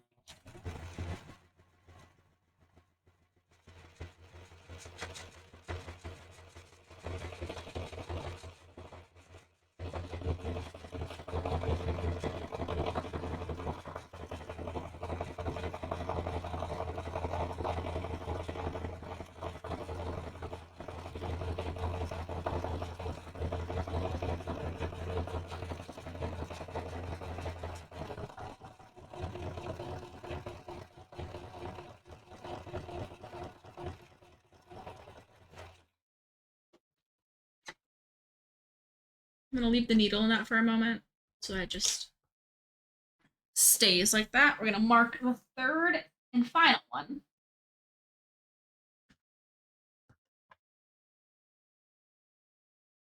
And this one I marked extra lines. I did it first, but I think I'm just gonna do the X crisscross on it. I don't think these need a lot of quilting.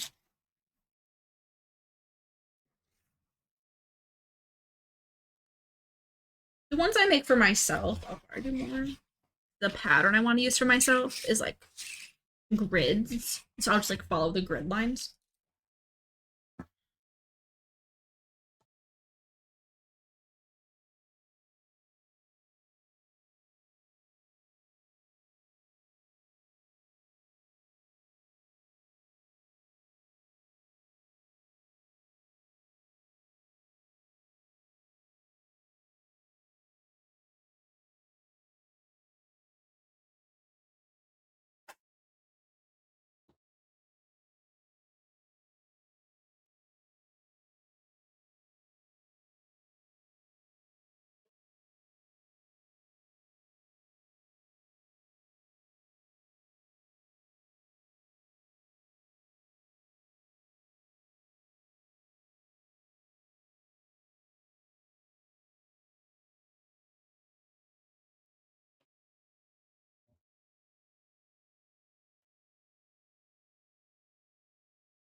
All right.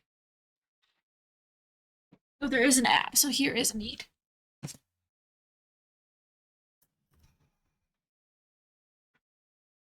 I'm going to cut these apart now.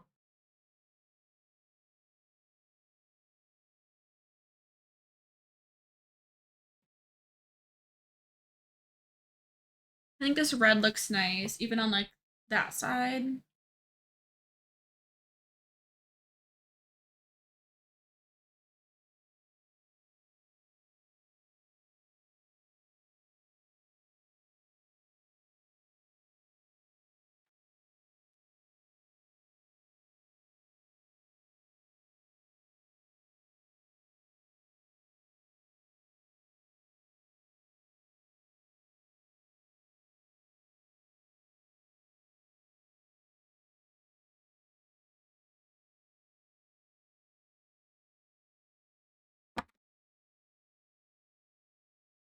All right. All right, so I got the first diagonal done, both of these. I have to do the other one.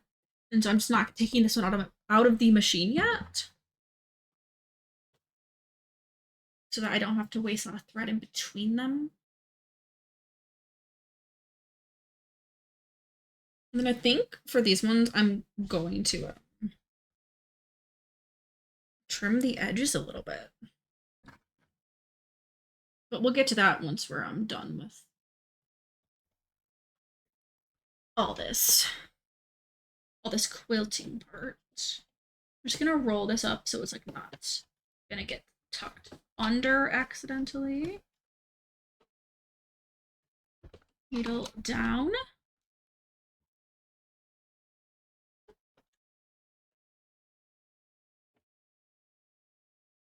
I might have actually gotten over that a little bit, but it's okay, I'll just rip it out.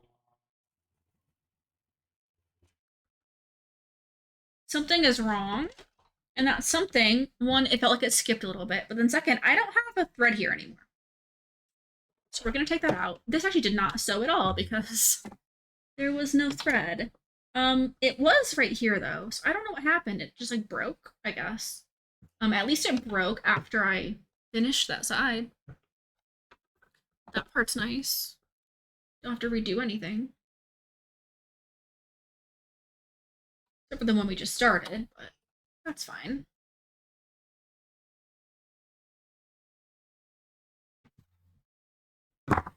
Ooh, I hit you, I'm so sorry. I bumped right into ya.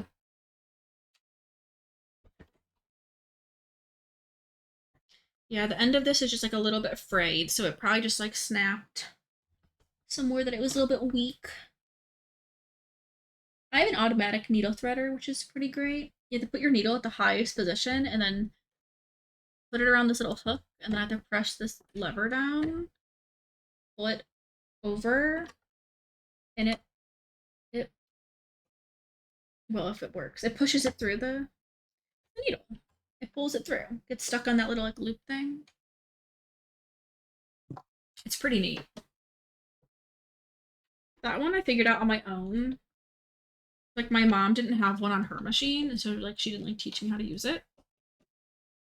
And then when I showed her one time, she was like, "Oh my goodness, that's magic!" Because she was just doing it manually with the needle and thread, you know.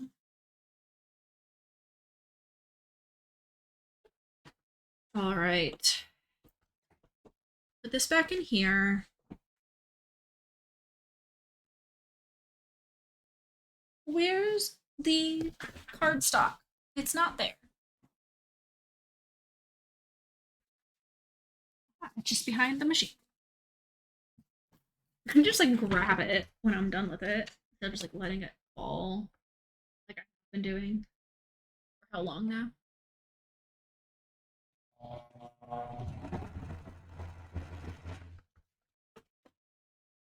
That was so much easier. I just took it out myself.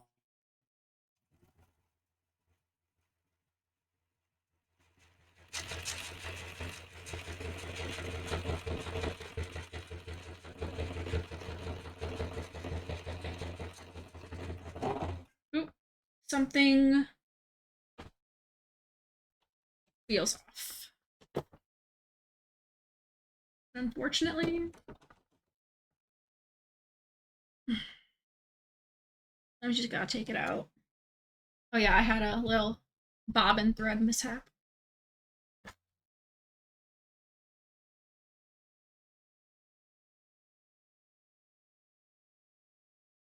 And sometimes when it's on the inside of a project, I don't always go and like take out all of the thread. I'll just like pull them like this and cut it.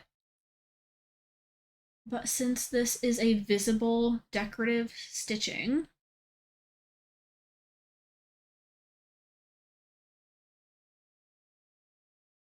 we are going to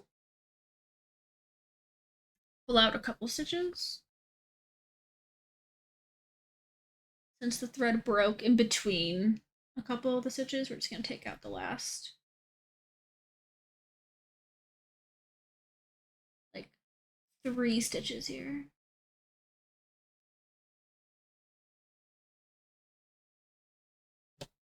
Oh, wait, there's not like an extra weird loop.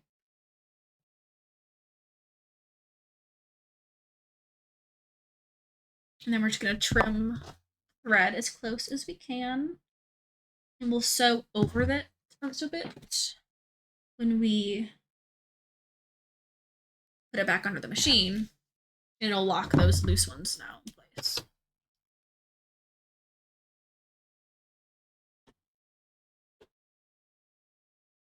I'm just starting a few stitches back. Forwards, backwards, lock it in place, and forwards again.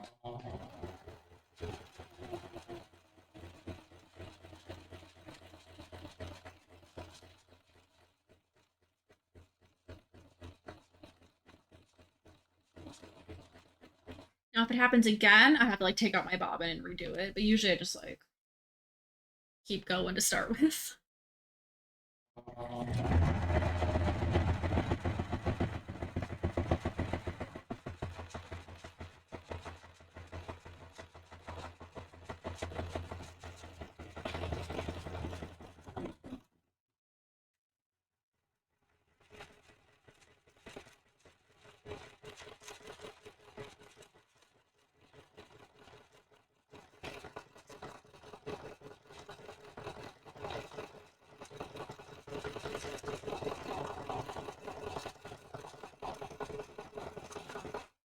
All right, another one done. 2 more diagonals, and then we just have to do the binding on the last 3 here. My assembly line got a little bit off when we just did the binding on the other 2 with the other thread color. But, yeah. All right, I'm gonna fold this up a little bit so that we don't catch it underneath. I'm gonna pull this out. Needle down first. And then I'm gonna pull that up and bring this back up so that my presser foot is even. I think that did go over that one a little bit, but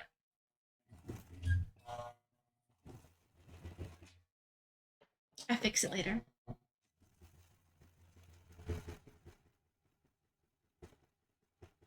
Pulling out a couple stitches is easier than like resituating it and starting it again. Oh, I just missed a call from my dad. Sorry, Dad, I'm live.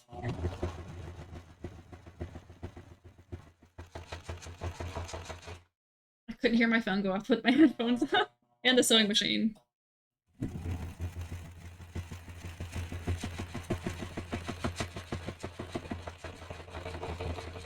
He just calls because he wants to yap, though.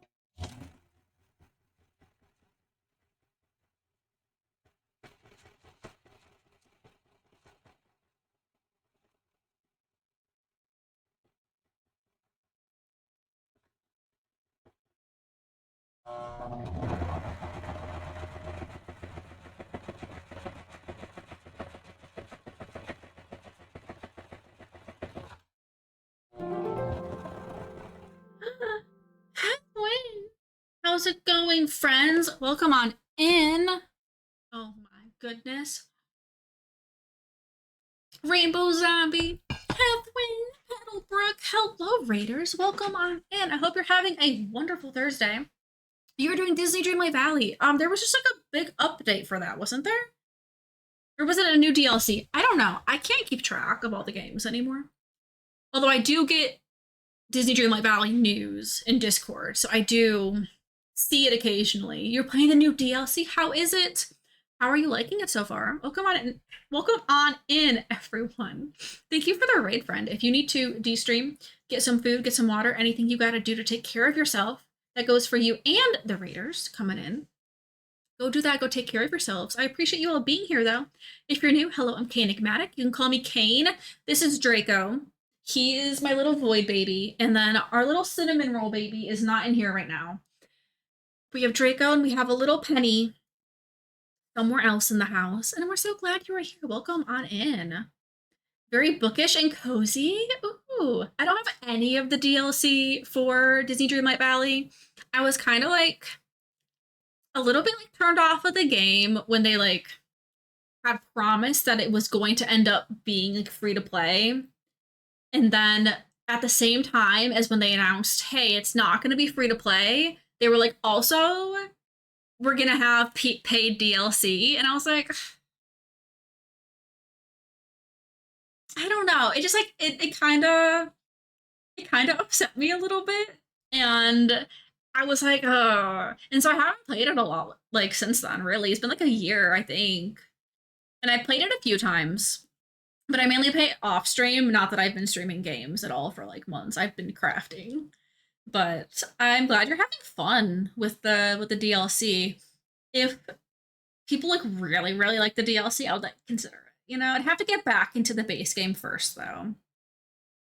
There's so many cozy games, and it's so hard to balance my want to play all of them. And then lately, I've been doing so many cozy crafting things that when I have like my free time or my stream time, I'm like, okay, what do I want to do? But you've been playing a lot of different games lately, and that's it's a fun balance to like jump between those cozy things. Let me grab you a finished version so I can show you what we're making today. We are making oversized hot pads for Christmas gifts for my family. Game ADHD, I totally get it. I don't know how people will stream one game forever. Like I could not. I also have game ADHD with that. I have hyperfixations on certain games for a while, and then I've got to move on at some point because I have a new hyperfixation.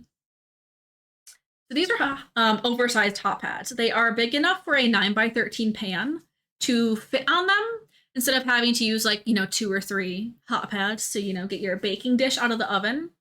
They have cotton on both sides. And then in between our little sandwich here, we have a layer of cotton batting, Insul fleece, which has metal in it that helps heat go back up. Heat, not hurt counter. Reflects the heat back. Another layer of cotton batting, and then a cotton on top. So the gingerbread fabric is super cute. Thanks. I got it as a fat quarter from Joann's, but I think they have it like on the bolt too. Yeah, I also get burnt out when I play games too long. I do too, Rainbow Zombie. I feel ya. So yeah, we have oversized hot pads. So I have this chicken one for my stepmother-in-law who loves chickens. And then we have random Christmas ones to give to other family members too. So I'm working on these right now. We are in the middle of quilting our diagonals. I just have like an X through each of these. On the red thread, these ones were the white thread, and so we did these ones. We finished these ones first, and then we rethreaded the machine with the other color. So we have 2 of my 5 completely done, and then now we are doing the quilting on these ones. It took us like over an hour just to cut all the fabric earlier. It was a lot, but definitely to go take care of yourself if you need to. Thank you again for the raid. Thanks for popping on in, raiders, and I hope you all had such a fun time with Disney. I've been watching you like lurking a bit during your Stardew streams too, and it's so fun like seeing you play Stardew for the first time. And it makes me kind of want to play Stardew again. Although Fields of Mystery, just had an update. And so I have another farming game that's newer that I'm also having, I was really hyper fixation on Fields of Mystria in was it like August and like September? All these cozy games and not enough time. And then also cozy crafts and not enough time.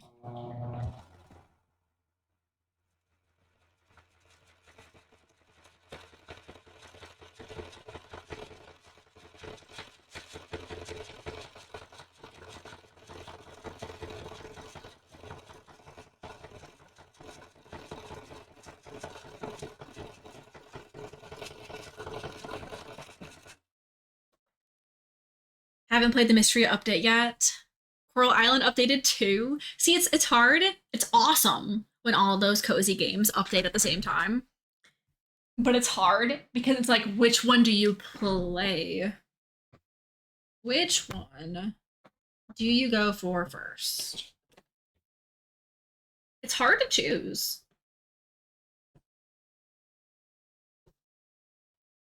And then I have other games that I like want to like finish playing, right? That have like specific like gameplay. Like I feel like sometimes like your farming games, your Sims, all that kind of stuff, you could keep playing forever. There's not like an end point to that game. You could just keep on going as much and as long as you wanted to. And I have some games where I really like could actually finish the gameplay part of those games and complete the game. But I don't do that either. Like I need to do that. But I haven't opened up a game in weeks. I've been sewing like every evening. I was doing crochet last night. Just the random stuff. I have all the things I want to do, all the Christmas gifts, the Christmas things for myself.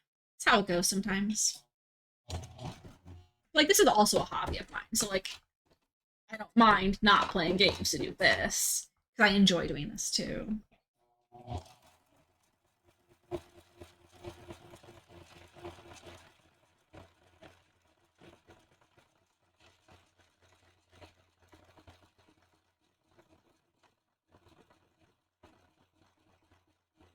I feel like green thread would have been a little bit better on this one, but they didn't have any cotton green thread at Joann's. They were all sold out. Go pick up P1 soon. No problem at all. Enjoy your lurk. Careful if you had any snow. I think all of ours like melted. It's not like sticking to anything anymore. We had more this morning though too.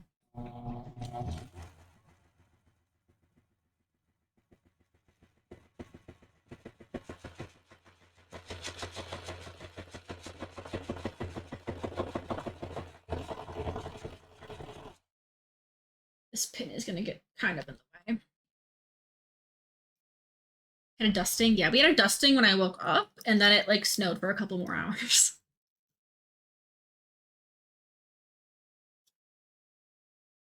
I had a pin just fall.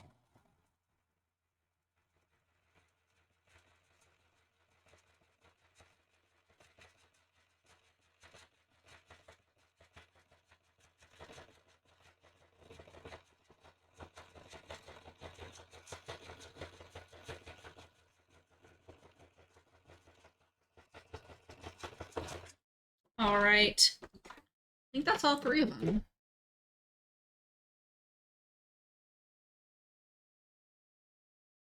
We are going to. I have these all chained together. I was doing them all at once. Going to cut our thread close to the last stitch. All right. I say we take these back over here. We need to iron a bit. Turn our iron on. We get all these pins that are falling off my magnet. Back into pin cushion. And then I will bring y'all over to the iron.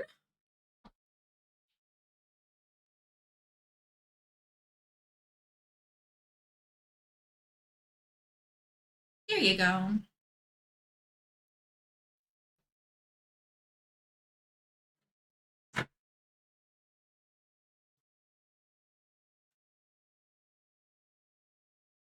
Gotta trim our threads and start ironing our binding.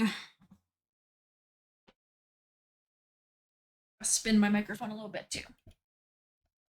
You'll still be able to hear. That will just be farther away.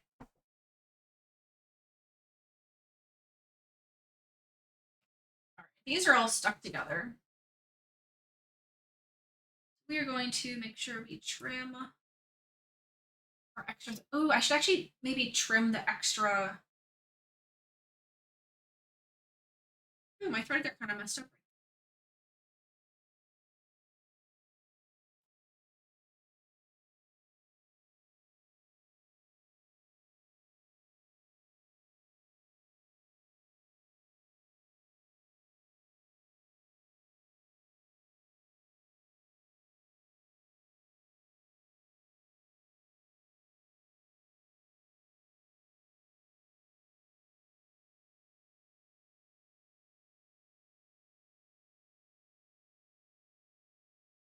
Pins can come out of here.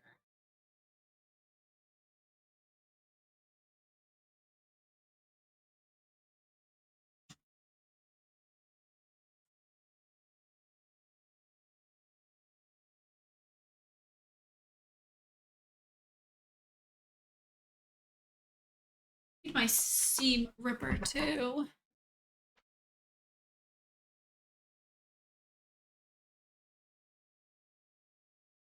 Literally one stitch that got caught right there.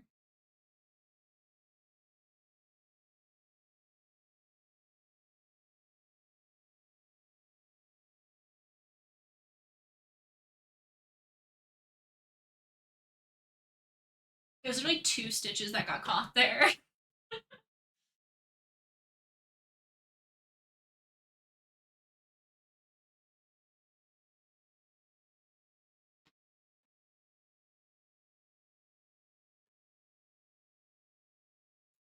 Okay. I might trim this really quick. I think it might help it when I'm folding this over.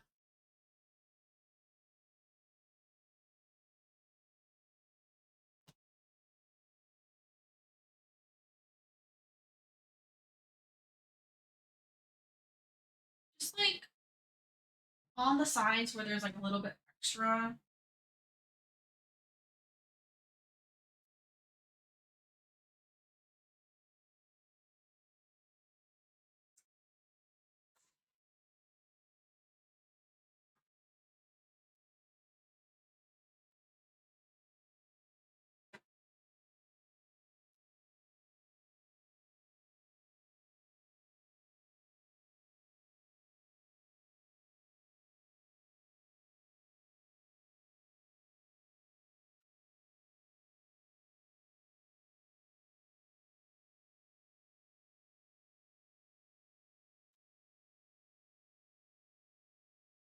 Like over here, there's like a lot on that corner. By a lot, I mean it's like a quarter of an inch, but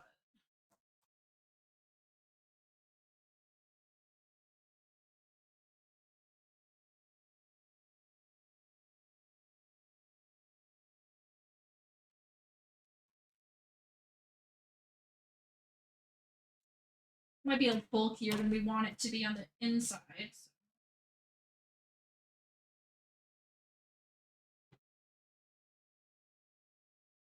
And really for this one, it's just like these.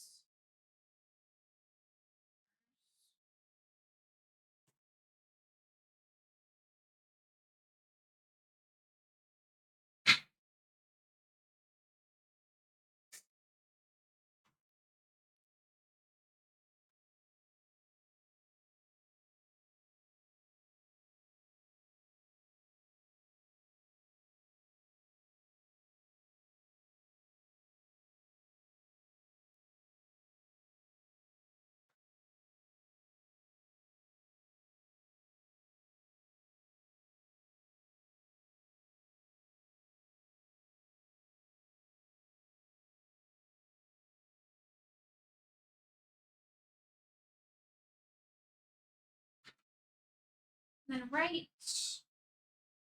here, I had a little thread tangle. Oh, it just went one got stuck. It's fine. Cool.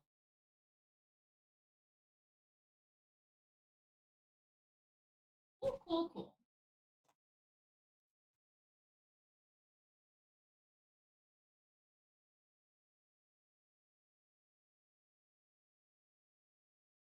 This one has more on the short sides.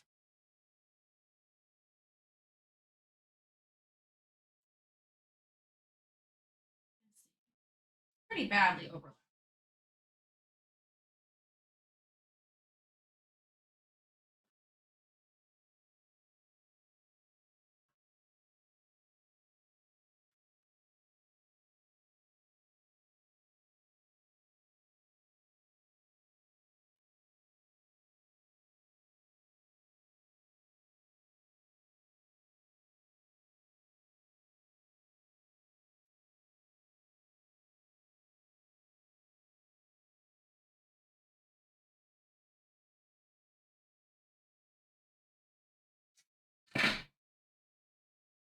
All right.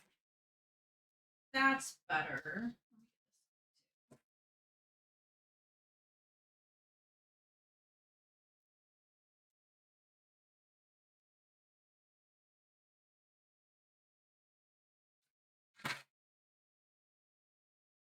There we go. That should be a little bit for the wrong scissors. That should be easier to handle. I'm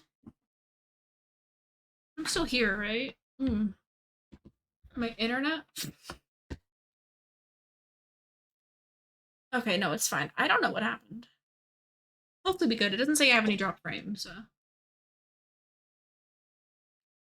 hopefully it's okay.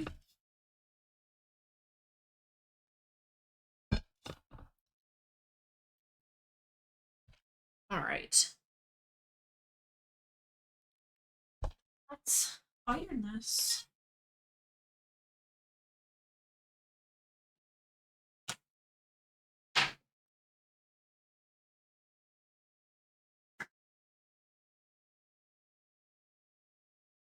We are just gonna iron the long sides right now. And we're gonna sew those. And then we'll do the short sides after.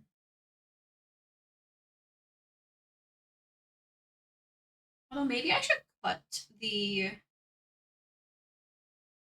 other sides even before I iron.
Folded it in, ironed it, and then we're gonna be folding it on the top. But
this side, the binding is a little bit smaller.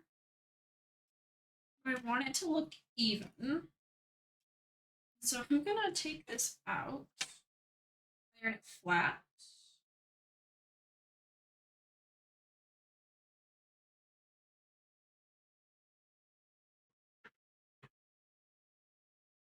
I'm going to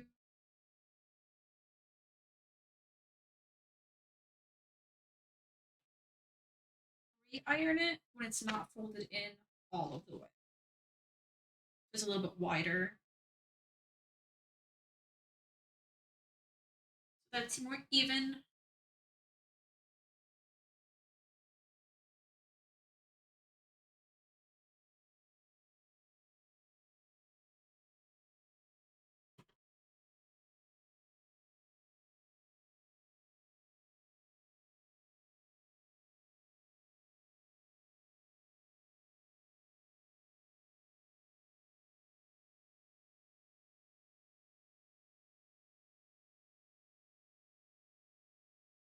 All right, we're gonna do this for all three.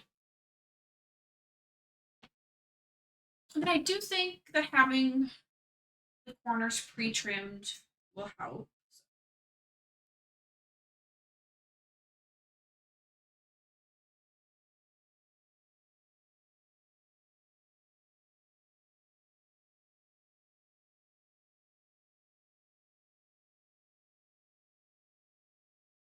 These are a little bit uneven though, so like my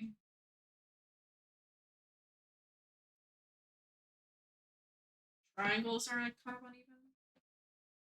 Like there's more width on one side than the other.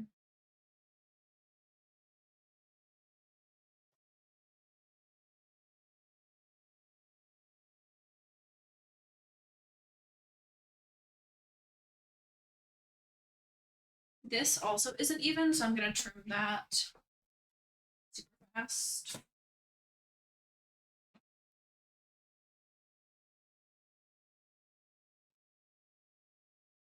I'm just gonna line up this line on my ruler edge.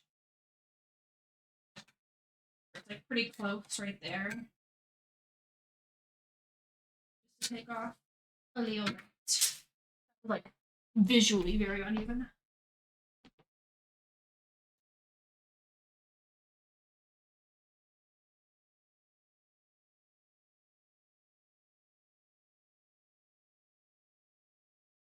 Right, long sides.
Okay.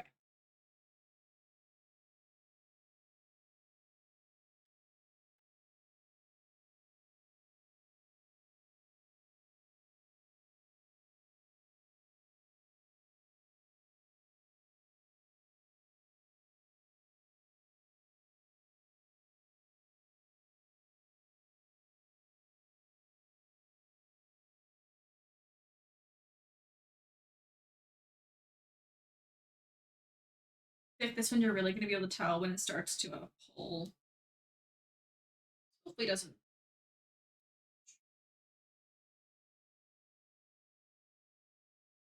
Because it's stripes. Be a lot more noticeable. All right, two of them are ready.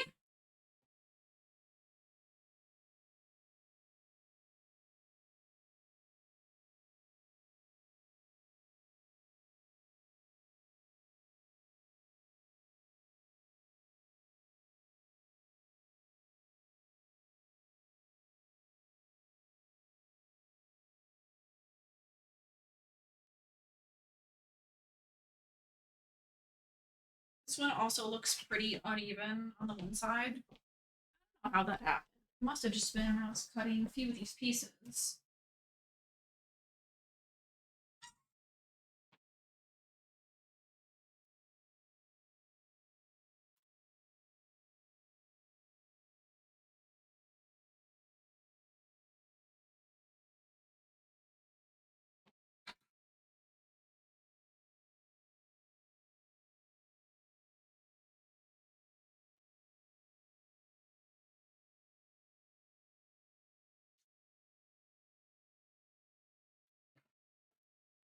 This one is too. This side.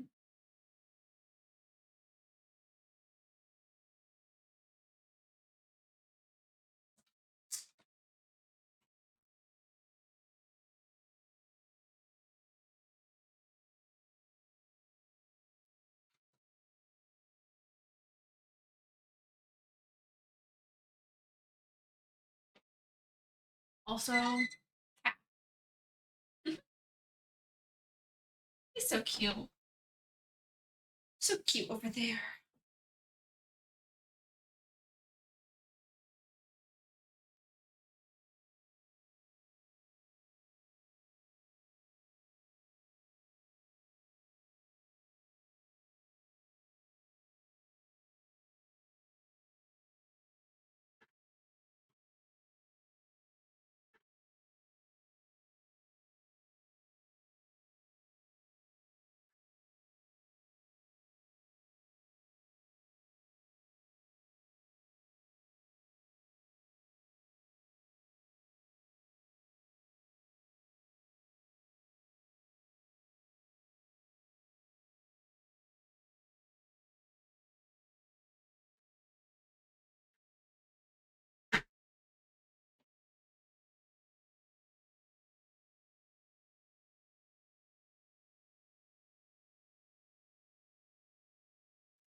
All right. More sewing ASMR time.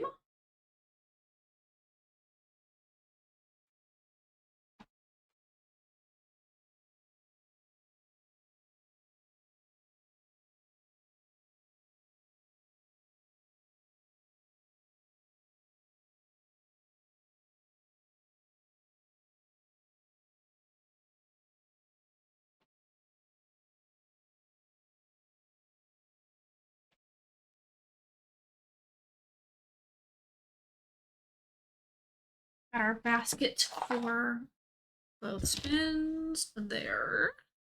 I'm gonna move my mouse out of the way this time since it fell off my desk the last time I did this. And then just one at a time, I'm gonna go for it.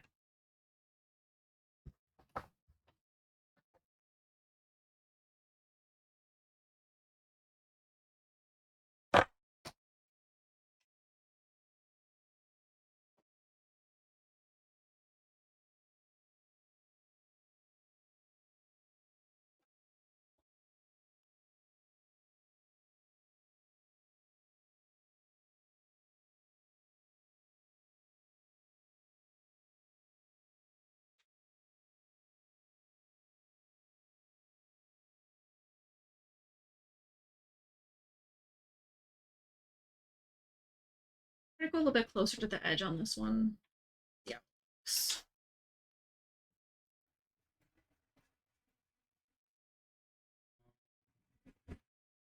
Why does it sound squeaky? The sewing machine ASMR is squeaking? I think it's fine.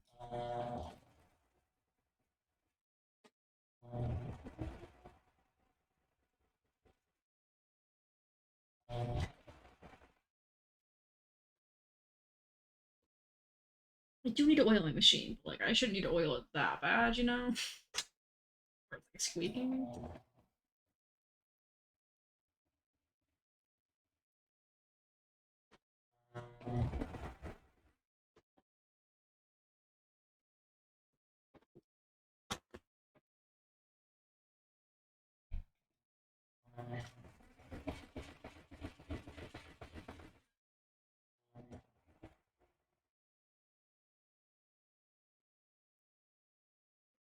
I think it looks nicer to have it closer to the edge like that. But it is a little, maybe a little bit more precise.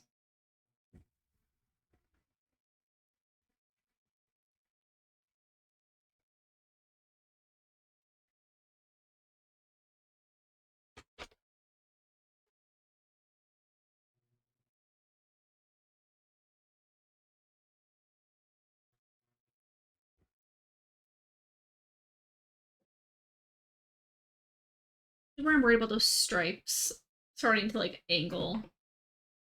They might. Let's see.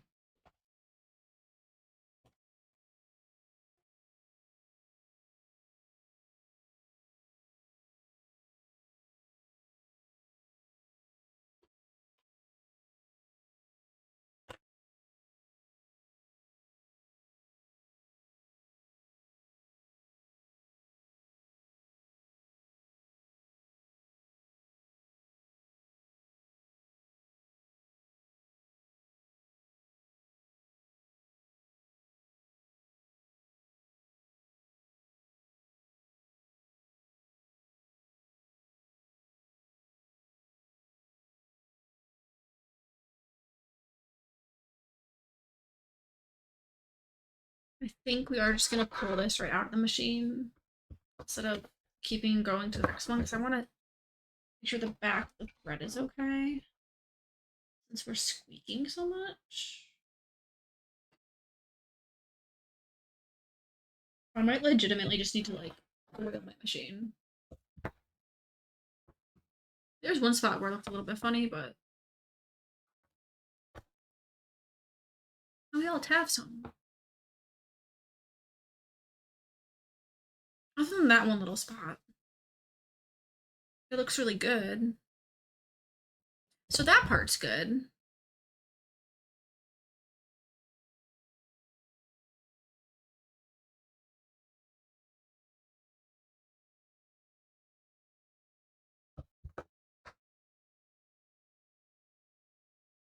Okay. Do the other side.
I'm not trying to pull it this time. I'm just trying to like pick up my foot and let it readjust the fabric itself.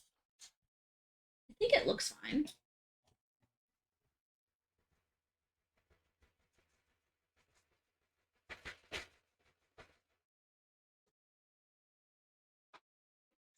Hey, Tav. Hey, King. Look. I'm doing a sew. Isn't that so cool? Yeah.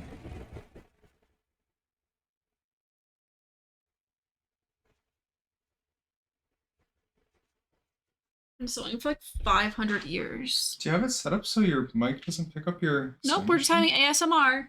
Oh, okay. It didn't look like it was shown, but I might not be looking. But Well, it kind of I was facing a little bit of the wrong way right there because I was doing stuff over there. But I mean, I have like the noise Doing gating stuff stuff. over there, like saying hi to that handsome little guy. Yeah. That's the one right there. But look, I have two done. Nice. I've got those two done. And now we're doing the ones with the red thread. We did the white thread first. And now the red thread. Nice. If you missed them, we have gingerbreads with the backside being trees. And then we have chickens. Just a bunch of chickens. I took Don't dox. Tav to a hand doctor thing, Wow. and then she wasn't able to. Well, She couldn't drive herself. yeah, for anesthetic, and then also because hand stuff. And then Yeah. I was like, hey, need anything else? She's like, no. Nope. And I was like, Hi. if you do need anything, Let me I'm know. unemployed, so I can drive down there and pick up groceries for you or something. But Yeah. I don't know if I'm gonna finish all of these right now. Mhm. Because I have been live for almost 5 hours. you know what we're doing And I'm for hungry. dinner? Yeah. I don't know, but I'm hungry right now, so Yeah. I might get food. It is Thursday. We're not getting B-dubs. He wants boneless Thursdays. We're not doing that. We already grocery shop. We have things to make. Yeah. We have multiple meals to make. Okay. I said I would keep on sewing until Taff came home. And we just finished the stitch. So that's a decent place to stop because I don't want to do the ironing for the bottom, the short end binding right now. And we have been here for 5 hours. So I think that's a good timing to call it a day. My lights have been lighting and I am hungry. Let me see.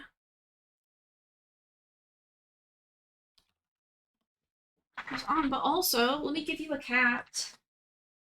Let me give you a cat. I'm gonna give you a kitty, you know what I mean? Oh yeah, that's a nice cat. That's a nice cat. I would also pet that Draco. Hope everyone's been able to be productive along with me. Ooh.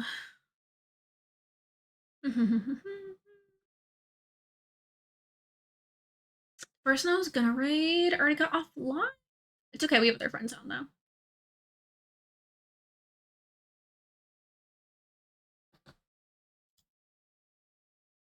We're gonna go visit a different friend. From playing The Sims. Thanks for hanging out today. We've been here for a while. I appreciate it so very much. I hope you all have a great rest of your day. Time zone, whatever.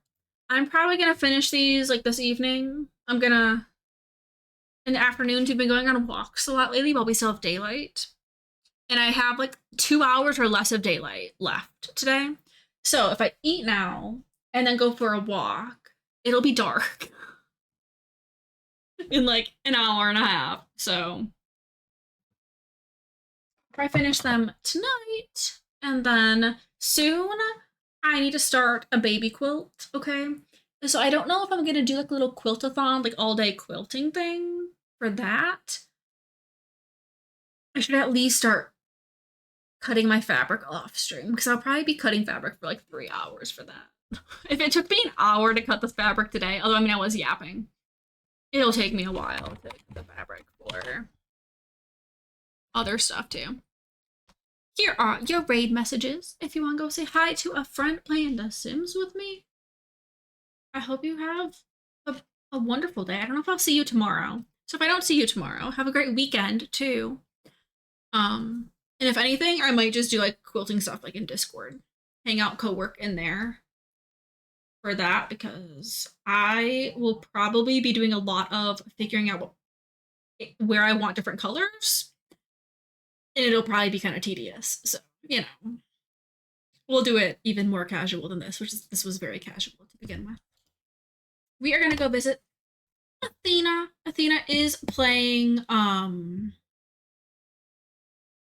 Sims 4. I like blanked on the game even though I play so much Sims and I was watching it.